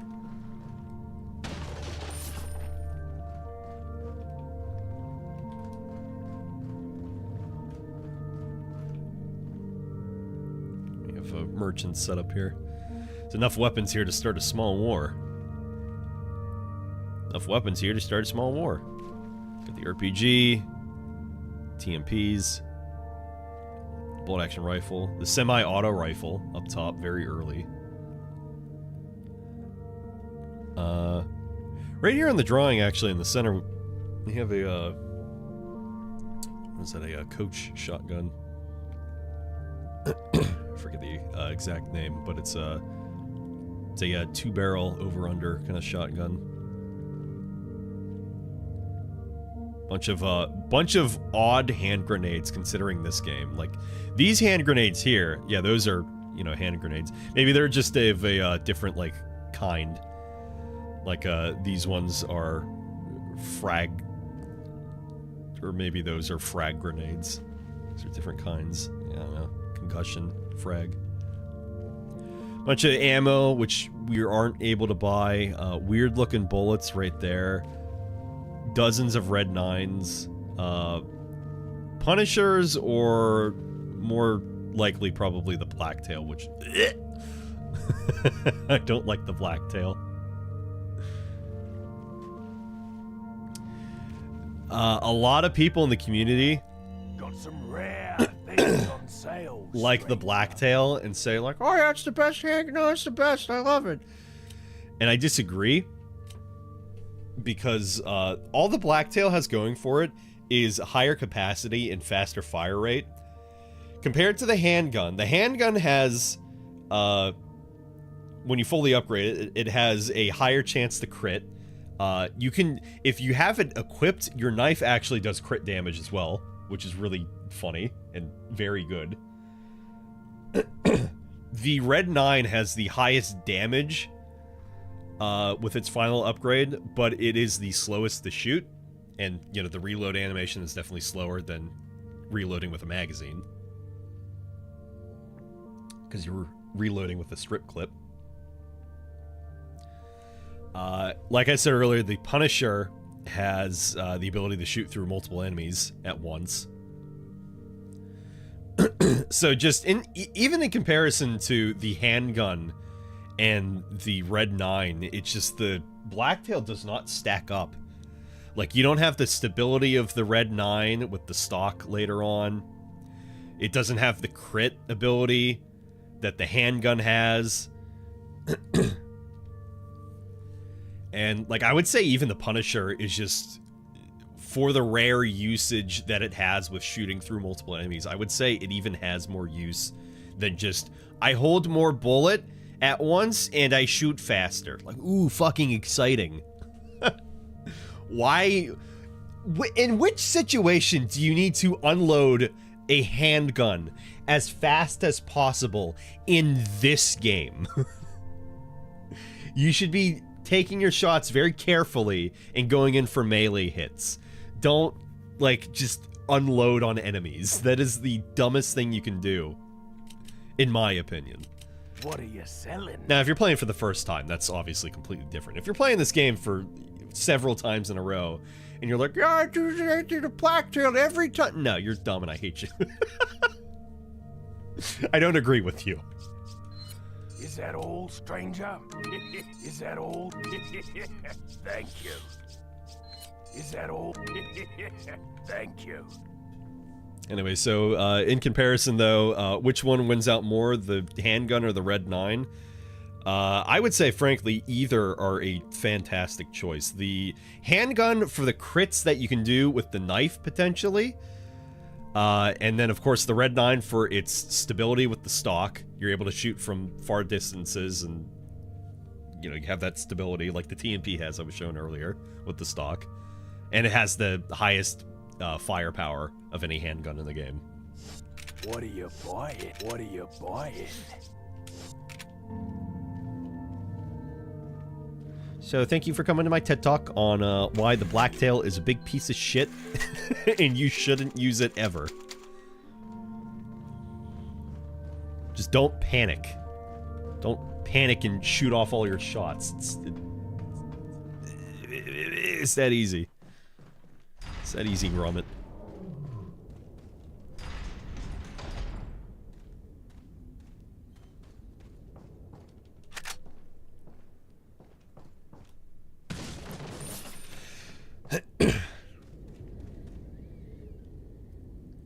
Oh boy, another another boulder. I wonder what's gonna happen. Also, I'm getting quite tired. I caught up on some of my sleep earlier, because I woke up way too early.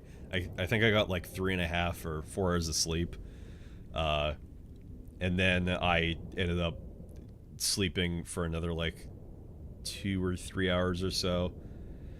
So like I caught up on my sleep, but it was broken up by like a good 4 or 5 hours. Yeah, I don't know why I woke up early. I think I was just excited, and then also anytime I have to or want to wake up early for something. Like, I wanted to be up a little bit earlier for this today, but I ended up starting, like, you know, towards, like, 2. But anytime I need to do something earlier in the day, I always end up getting really awful sleep. That is just classic Maelstrom gaming. So I think maybe after Delago, I'll probably go ahead and end the stream for today. But I will be back tomorrow, and again, I have off all this week. But I'm already quite tired, and I want to eat. Frankly, I could probably see myself going to bed at like 10 or 11 tonight. Heads up. So I was intending to go through the entire village section, which I can, honestly, I just don't want to push myself that hard. And the ad break's going to start in 5 minutes. Let's get going.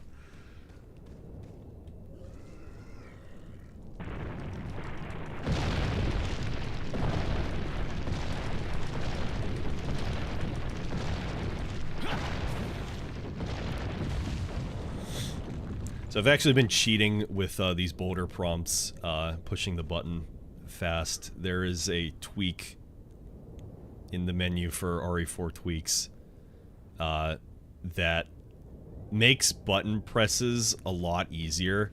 Because I'm assuming that, oh god, that looks fucked. Because I'm assuming that the, how quickly...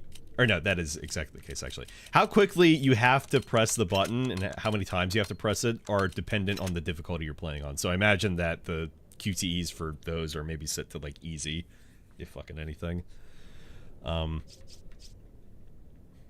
I have it set to easy because it's like, oh, I pushed the button fast. Well, with such skill.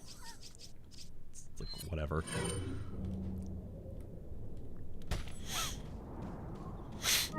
Although there was one time, it's always a stupid and overly long, complicated story to tell. I'll do this before the ad break, and then I'll go ahead and take the ad break. How about that? So, see if I can finish it in 3.5 minutes. There was a run, I think 3 or 4 years ago, in which I wanted to stream RE4 on the Switch. I think either to... Or no, it was on professional. It was to finish professional difficulty for the first time on my Switch, which I hadn't done. On the Switch specifically, of course. So I streamed it via the Switch, and I got to the part in the castle towards the end of it where, and this is going to sound completely weird out of context if you don't know, but there is a giant Napoleon mecha statue, Salazar, that chases you, and you have to run away from it via QTEs. And nobody must have tested the Switch port with the QTEs, because on professional difficulty, as I said, the QTEs become harder, so you just are not able to easily get through the, like, mashing of the QTEs to run fast enough to get away from the giant mecha Salazar statue that chases you down. So, I spent probably like 30 to 40 minutes just trying, and fucking, my hand was hurting by the end of it. I was not able to finish the run that year because of that. What I found out, though, and I had posted it online just in case anybody else, you know, came across it if they were having trouble too, is that if you remap the buttons, which came in a later Switch update, if I recall right, if you remap the buttons on your controller, because I was using a Pro controller, if you remap the buttons, then you can change it so you'll be able to pass that section a lot easier. And the QTEs will actually work. If your buttons are not mapped and they are set to the default controls, though, that just the Switch gives you, just period, then you are shit out of luck playing on Pro, and you are going to have such an awful time. It was like 1 in maybe 12 tries I was able to actually complete the QTE.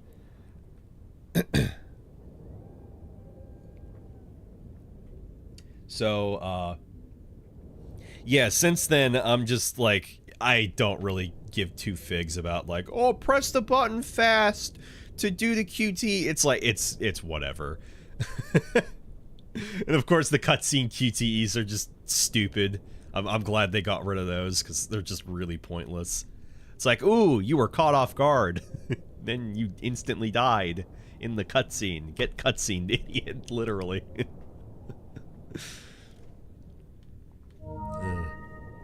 Hey, I actually managed to do it with 30 seconds left.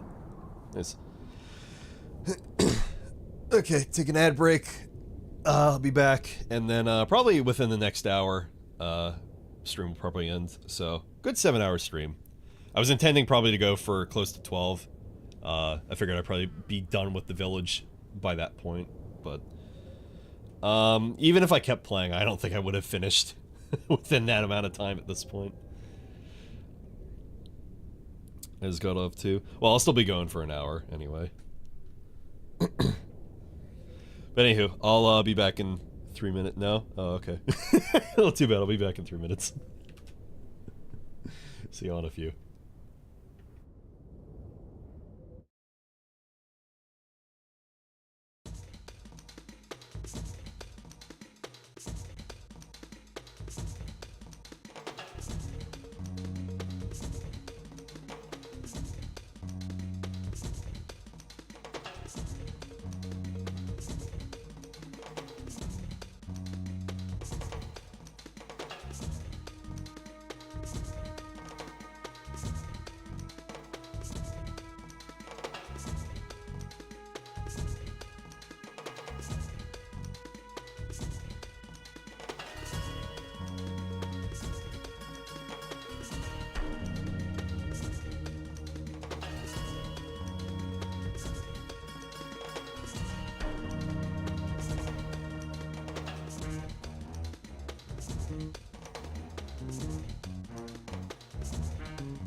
And I'm back.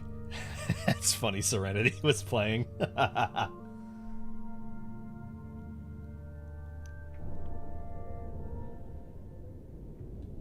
thanks for waiting, y'all.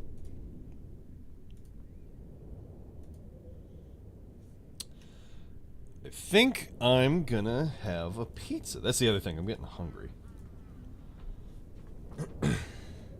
Tired and hungry. I only had I always have the best breakfasts. If it's on a if it's a day after that I get groceries, I usually get these little, you know, pints of ice cream. I get 2 of those, and the one I usually go to town on in the first day, and then the following day, it's fucking always like clockwork. Oh, what's for breakfast this morning? Ice cream. But like for breakfast today, I had black bean burger with onion rings, and like, what was it, like 4 onion rings, and put cheese on that black bean burger, diced up onions, I diced myself, and then I've been wanting to have pickles for the past 2 months, because I had that on a burger recently, and I was like, I think I like pickles, but only when they're on a burger. I don't like really eating pickles, you know, just themselves, for the most part. Maybe if they're like fried, that'd be fine too.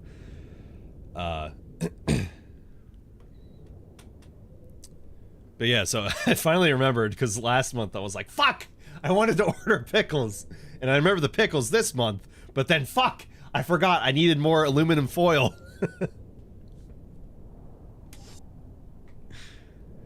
So I put so yeah, black bean burger with, and black bean is just it's got like corn and some other shit in it. It's like a vegan burger. Very, very, very, very, very good and low on calories too.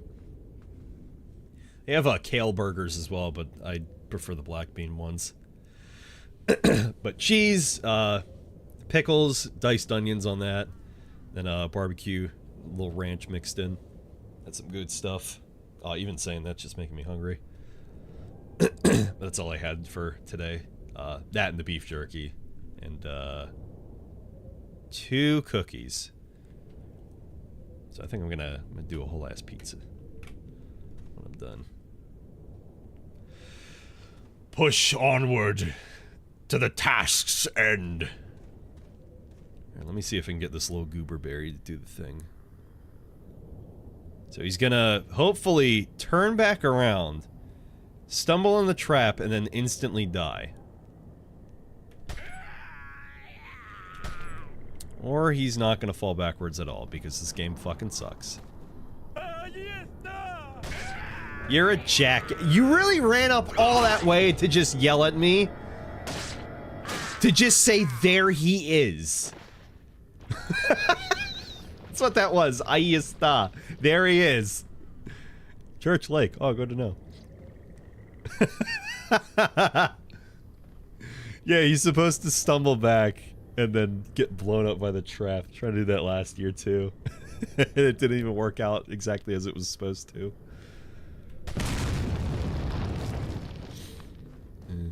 Actually, I probably could have shot that guy and then had him run into the trap. Oh. Don't you do it.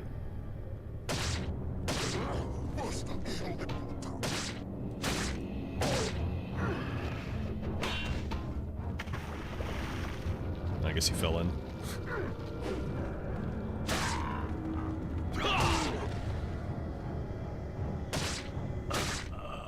Lord, son. Your mother. I'll come back that way.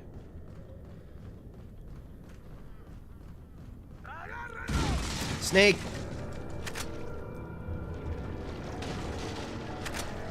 Oh, so let's not... Oh my god, brown egg! Let's not discuss why the snakes leave eggs. Snakes like eggs. At least in the remake, they just... You kill a viper, you get the viper. That's it.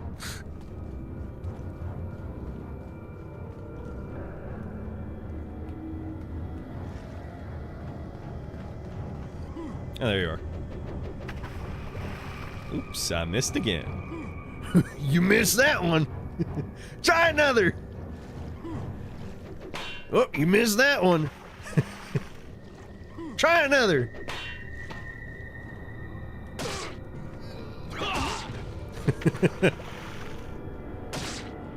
Nice shooting. Try another. Oh, hi. You actually, surprised me. Good work.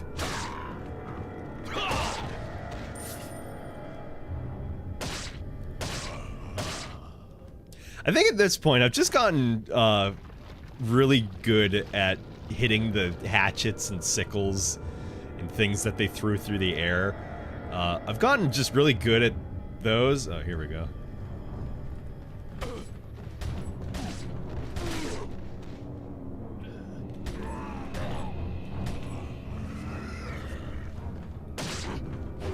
Okay.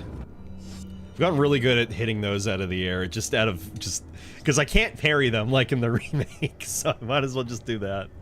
I'm just fucking toying with them, which is, it's nothing out of the norm for this game, to be fucking fair.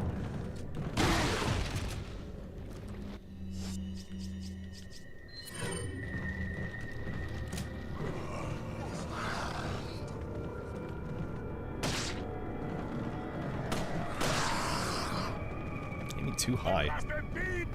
I know! You're right there! Oh, that would have been so good.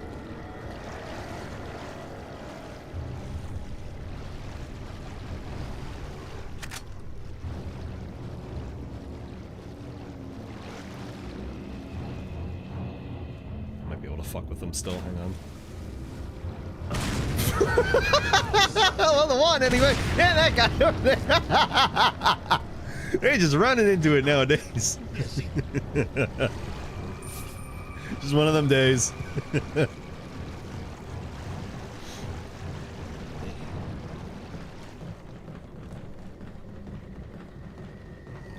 This is pretty sloppy, but I'm having a pretty fun time.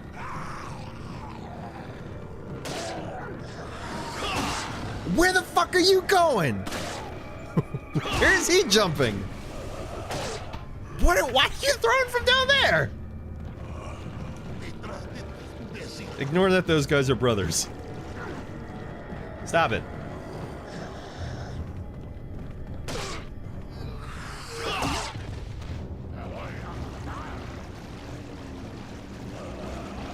I actually don't like him being down there. That's pretty dangerous.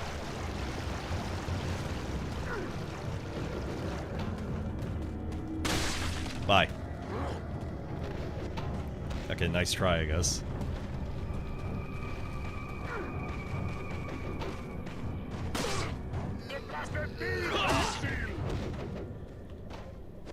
Nope, it is not close enough.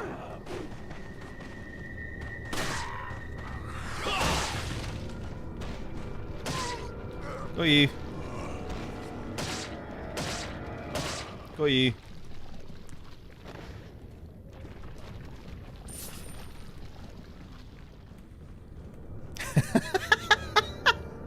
I have eggs of every kind holstered on my back now. That's so stupid.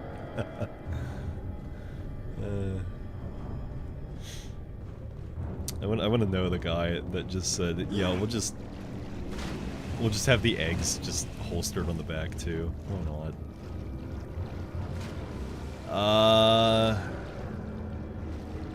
Hang on. I can maybe make this work.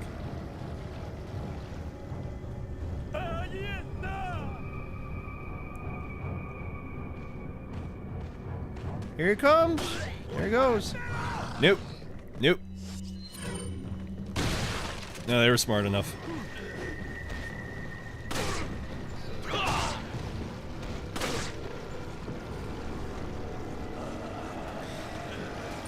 Alright, I'm not exactly putting myself in a good situation with that. Yeah, okay. I was wanting them to run into any of these, but that's just not gonna work this time. Alright, this is a good hold-on spot. Oh, there's a snake over there to the right. Shut up. Oh, nice fucking try.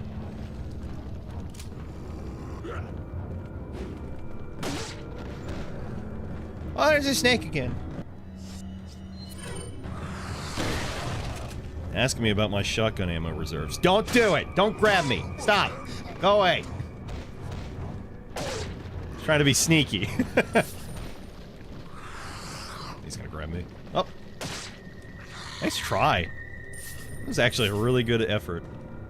But you fucking failed, and now you're gonna die. I'm gonna waste a bullet on you, buddy. Because I'm just gonna kick your head off. Oh, there's one more tripwire down there. Yeah, I probably could have used that. Oh well. It worked out. I have more ammo than I need anyway. Which is nothing new. He's a gamer.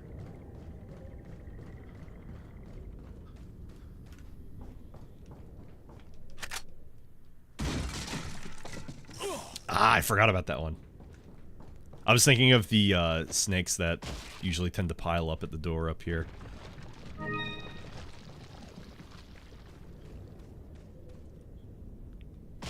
Close to it anyway. Oh no, here we go. Yeah, there's a lot of snakes in the swamp.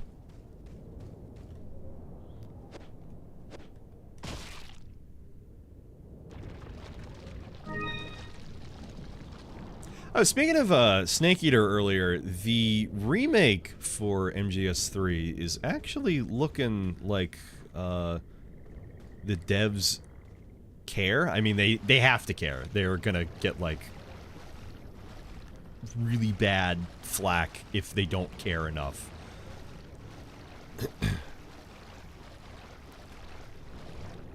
But,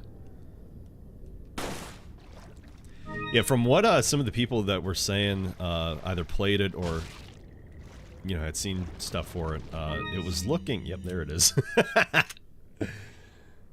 Yep. That works. They were saying it was looking good, and, like, the attention to detail was completely there. There's gonna be more snakes, is the problem here. I'm pretty sure there's at least, like, one... 2 more snakes. Maybe not. But I actually have more hope and faith in MGS3 remake than I do fucking Silent Hill 2 remake. I mean, at least there's been nothing bad that has come along with the MGS3 remake. To be fair, there hasn't been a lot of info, but it's shown me that there's nothing bad going on with the development of it. With Bloober Team just fucking sucks. I'm not a fan of their games, for the most part. I don't like the way that they're talking about remaking Silent Hill 2. And I have barely any hope that it'll be, like, good. I think it'll probably be decent, but it won't be good. I'll be playing that on release for certain. Like I've been saying, I'm 100% gonna get a key from a reseller. There's no fucking chance I'm giving Konami any of my money for that or for MGS3 remake. There's no fucking shot. It's like, oh, you're still supporting it through the reseller. It's a reseller. They already bought the key. It's out of my hands.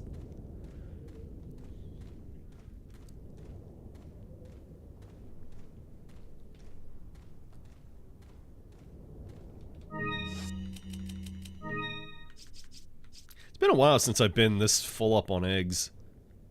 I think in general. Yarhar. No, I'm not going to pirate. I'm not allowed to pirate. I need a VPN to pirate because Verizon just knows everything I'm downloading. Like it's their fucking business to even care. Did I tell you that they sent me a fucking email? They sent me an email because I was downloading 2 movies for work. Yeah? Okay, sorry. I can't remember if I did. Yeah, well, they sent me a fucking email. for those who didn't hear, I was downloading 2 movies for work, and they sent me an email saying, "Hey, you're torrenting these," because I was using a Qubit torrent. Like, you know, just in case you weren't, like, don't visit these sites where you're downloading stuff, okay? So if I need to get a VPN, which I might, but if I need to get a VPN, then that is a tax write-off, because especially, no bullshit of like, oh, I use it for that. No, I would use it exclusively for work and probably nothing else. I haven't needed a VPN before. I might fucking need a VPN now if they're going to be like, you're downloading stuff, and my client doesn't want to provide places to get things. Like the movies that I need for fucking work in the first place. So it's just like, either I need to get a VPN, or you need to actually provide me with the things that you're saying you want on the videos that we're making. Because I can't do that. I can't, like, have the potential of, 1, getting a subpoena, which probably wouldn't happen. That's what they potentially threatened could happen in the email. But especially, 2, having them throttle my internet speed. I pay fucking $92 a month, which it used to be $79.99 a month. But I pay $92 a month for gigabit internet, which is a great deal. I don't want them throttling that for fucking 90. Ooh, I get throttled internet for $92 a month. What a great deal. Thank you.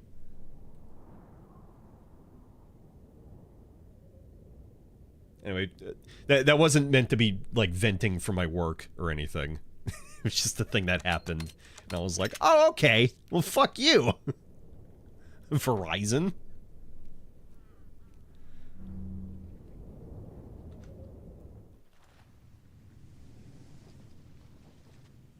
And another thing.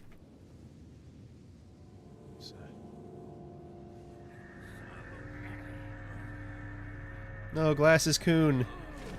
Oh my god, his neck was really fucked up. Never noticed that.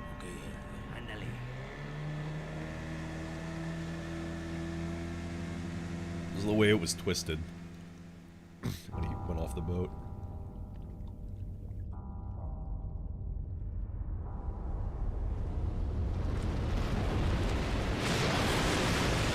There he is. There's my little boy. My little salamander boy. See, Armand, look, there's the duct tape. Did you see the duct tape? Did you see earlier when I was talking about the duct tape? Look, right there. There's the duct tape. Here it is right there. See, but in the remake, he doesn't have duct tape.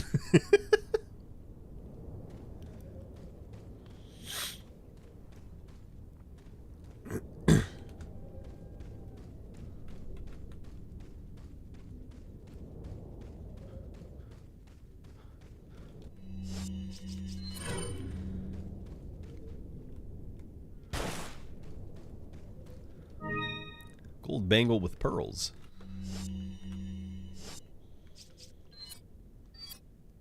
Antique pipe. There's a detailed engraving on this pipe. Let's hope it's worth something. The fantastic workmanship of this accessory makes this a valuable item.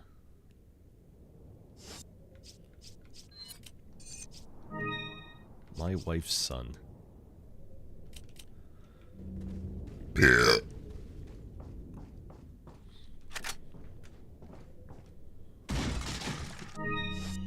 Oh, that's a good one.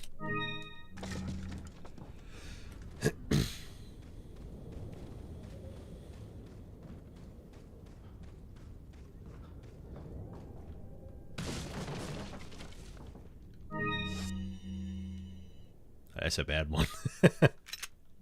I can come back and get that later anyway, because I'm gonna have to go this way to show off content. Although I'm sure everybody's seen the short at this point. Do you know that there are dogs at night? There are rainy dogs at night. Rainy, wet puppies. They go woof, woo.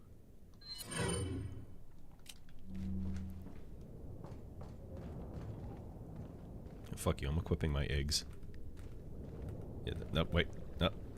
Wait. Yeah, there we go.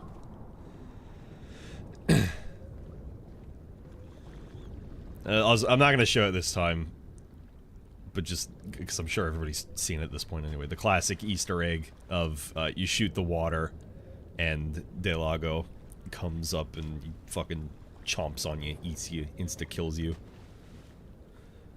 I still don't like how they did that in the remake, though, where it's just a cutscene versus like you just get eaten in real-time gameplay. But in the remake, a little cutscene plays. It's like so much less surprising. The game sucks and I hate it. Did I save? Pretty sure I saved. I'm gonna save. I might not have saved. But if I did or didn't, I'm just gonna do it again. I didn't save.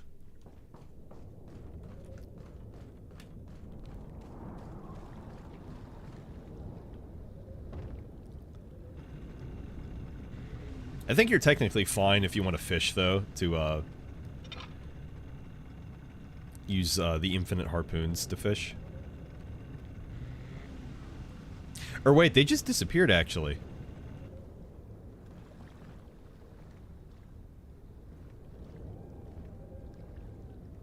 I never noticed that. Yeah, they just completely disappear whenever you get on the boat. Huh.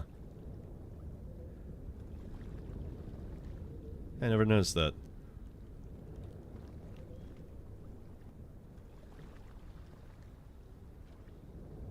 Water in the lake is so cool. It's like multi-layered.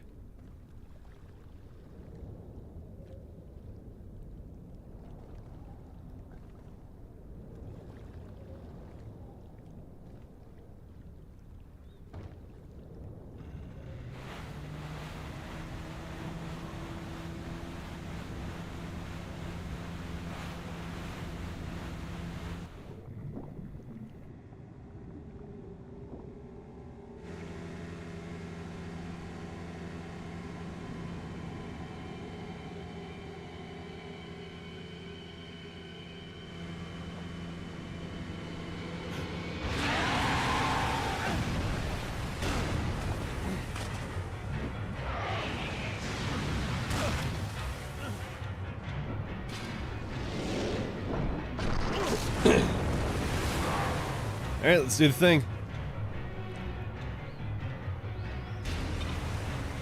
I think I prefer the fight in the OG compared to the remake, because the remake goes on for way too fucking long, I feel.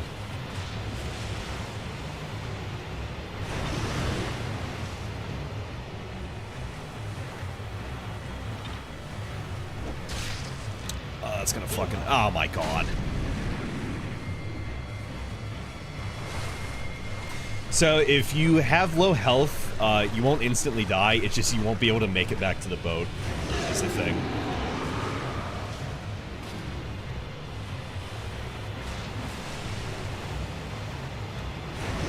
That's close. I was gonna say, you wanna let me fucking heal? That's just free. That's free right there. Let's go. Okay, thank you. Yeah, let me get some fucking hits in. You son of a bitch! Okay, goodbye.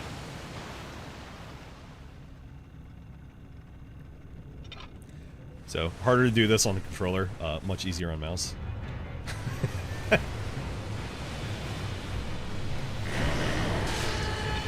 That sound I'm pretty positive was added, in the HD version, or just not in the original PS2 or GameCube versions.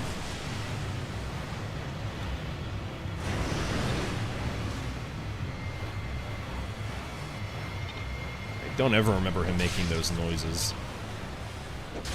Someday I'll stream the PS2 version. Probably not for, like, a run. You know, like an annual run. Like, I'll just, you know, stream it.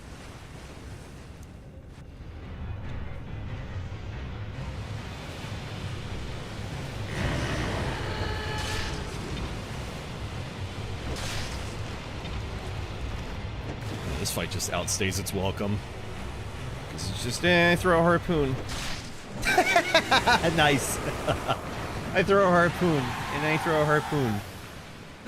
In the remake, like, it's harder, but it really doesn't need to be hard. It's not a hard fight or anything. You just throw harpoons.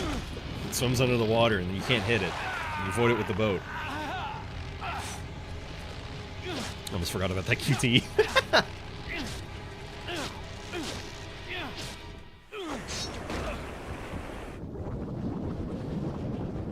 Goodbye, my little salamander boy. Let me see everybody in 20 minutes for the cutscene's over. Not literally. It's not MGS4.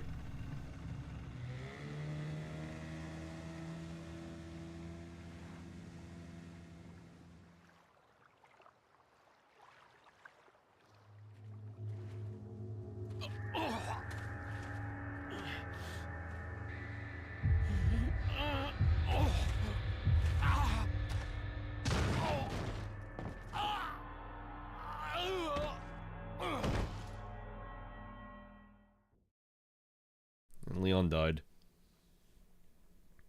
I forgot how many of these chapter menus show Leon with the coat and shotgun. The next one I'll have to read new text on that in the back, which the next one is definitely my favorite one. Because that one has Sadler in it. Or at least mentioned in the text. And that one's so fantastic because...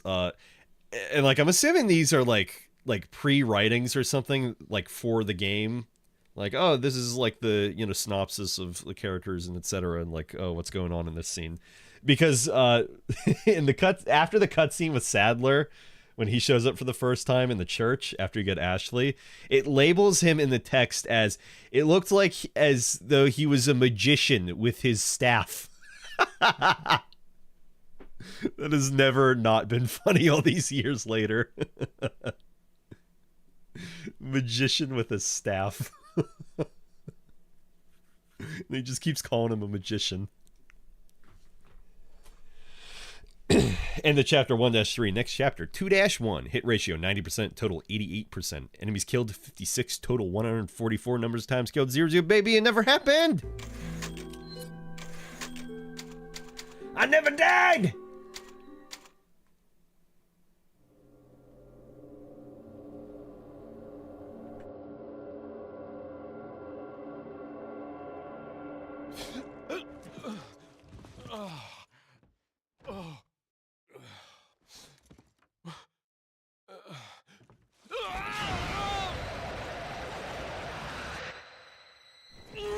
Oh, scabies!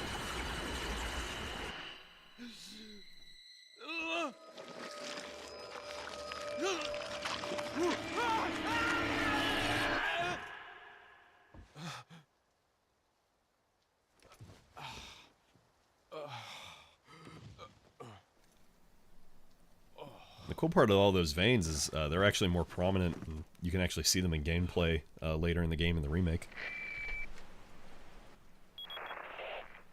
Leon, it's been 6 hours since our last transmission. I was starting to get worried. Don't you mean lonely? Anyway, I started to feel dizzy, and then I guess I must have lost consciousness. Lost consciousness? Maybe that has some connection to what the village chief was talking about. Can't say. But I'm all right now. I'm gonna continue my mission. Oh my god, I fucking love Paul Mercier. Blammo! Okay, I can take that. Flash grenade! Nothing! Nothing unusual here. Nope. Saw a video from somebody who's like, who left the anonymous letter? It's like, I feel like it's pretty evident that it's Luis. Like, who the fuck else would have left it? Like, either it's Luis or Ada. And like, I'm pretty sure it's Luis. Because Ada's would have had a big kiss on it. Big ogre lips kiss on it.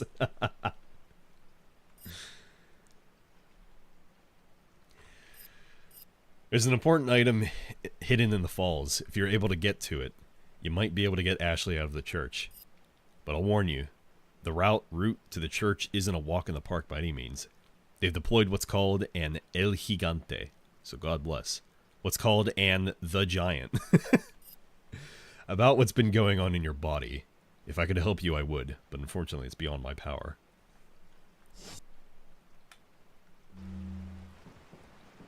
Let me spend 10 minutes trying to figure out who wrote that anonymous letter. Let's see. I met one person who can form the English language. Who isn't villainous. I don't know who it could be, though.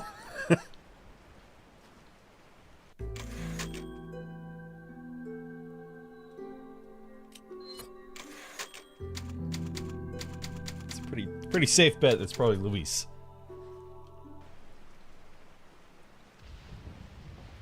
There was a couple of videos this content creator did. And, like, no offense to them, but, like, for fuck's sake.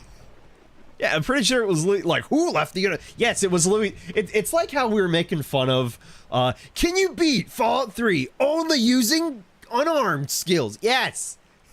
Can you beat Fallout New Vegas using only unarmed? Yes. Yes, it's, like, extremely powerful. Yes, you can. Can you suck my cock before I come? No.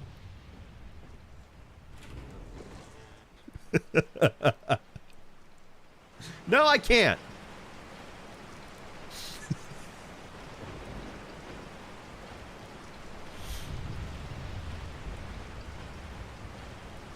Good God.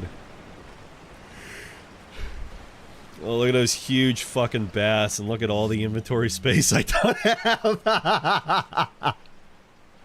I can get exactly one small bass, and I can't get anything else. We're sitting good on TMP ammo. I'm really happy about that. I'm concerned about the amount of eggs I have in my back pocket, though. Oh, my God. You know what, maybe I'll use one of the grenades next time on the puppies. I think that might be an idea. Yeah. I definitely want to keep playing, but also I should probably stop and get some food. As I said, I'm already hungry. I'm already hungry. I haven't eaten that much today. My man's, he's got to fill himself up, but I will be back tomorrow, though. Definitely 100%.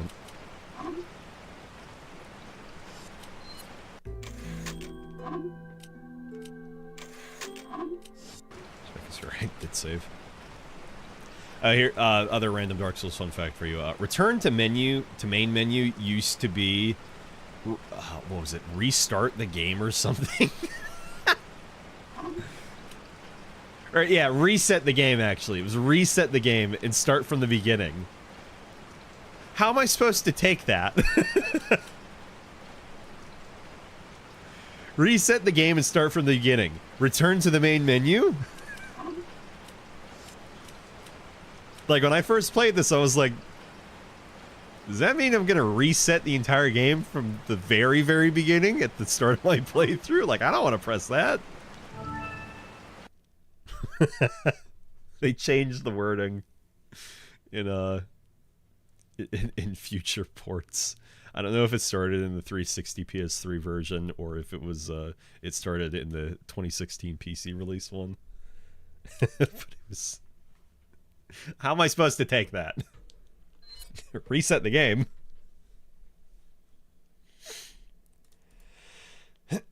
Okay.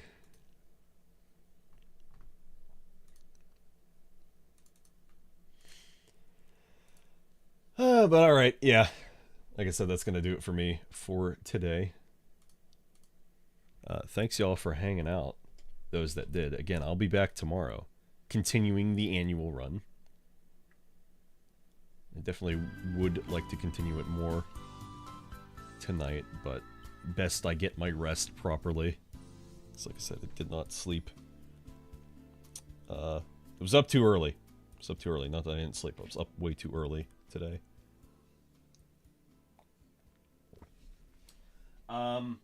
Probably expect me to start definitely earlier than I did today. Because if I'm already tired, and so long as I don't fall... Well...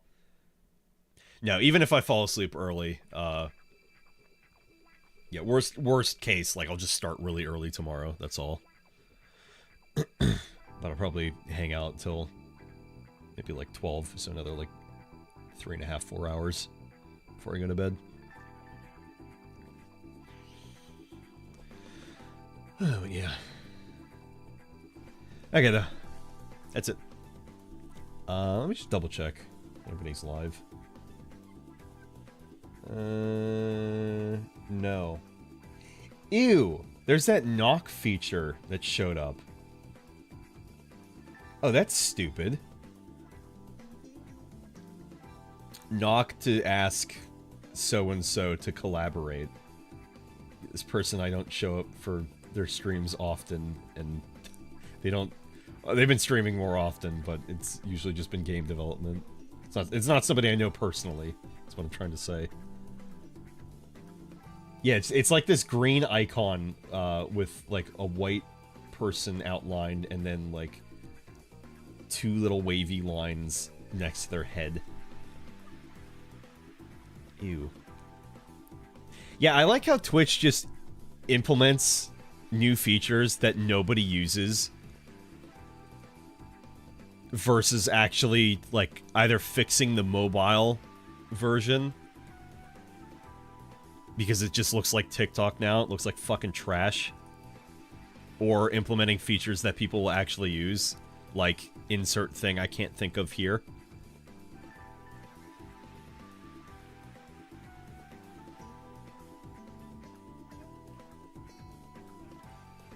It's mentioned briefly on the Discord, though, the other day, about, like... What was it? Nagri noticed that, like, why are there now, stories on Twitch? And it's like, they've been there for, like, a good 3 to 4 months, I think. Maybe half the year at this point. He just noticed them. They have it set up now, on the desktop anyway, that they are, they're above, like, all your followers, or above all the people you follow on the sidebar. So, like, it's not intrusive at all. It's just at the very top, which I think is fine. Versus on the mobile version of Twitch now, they just pop up whenever there are new ones on the top, which I think that's also unintrusive and fine. It's just the new mobile Twitch layout fucking, again, it fucking sucks. I don't think they're gonna revert that. I'm trying to get used to it. And I think I'm mostly used to it now. It's just, it's so bad. Like, nobody asked for a complete redesign. It was working perfectly fine. I keep ending up on my front page just of people I don't watch or follow being the first result. The thing that's shown up whenever I'm on the app, which is irritating. Like, there are people who I follow who are live, and it's not the first thing to see. I'm complaining. I hate it.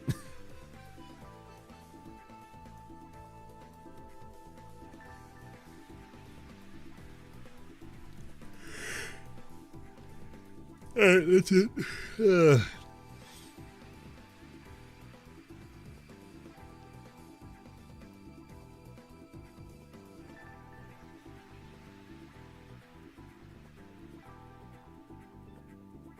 Sorry, I was looking at the thing.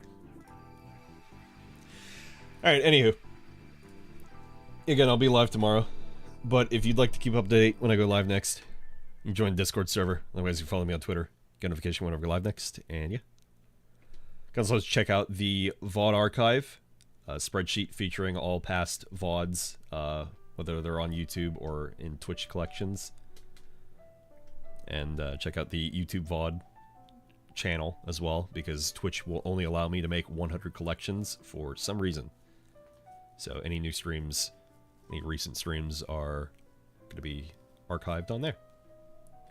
And of course, check out the YouTube channel where we're also streaming if you want to completely avoid ads. On the occasion that I don't pause for them. Alrighty. thanks everybody again for hanging out watching. I shall see y'all tomorrow for more Resident Evil 4 and stuff. So yeah. Until then, don't forget to tune in your binoculars. And I shall see y'all next time. Bye-bye. Take care. Goodbye. Goodbye. For a while.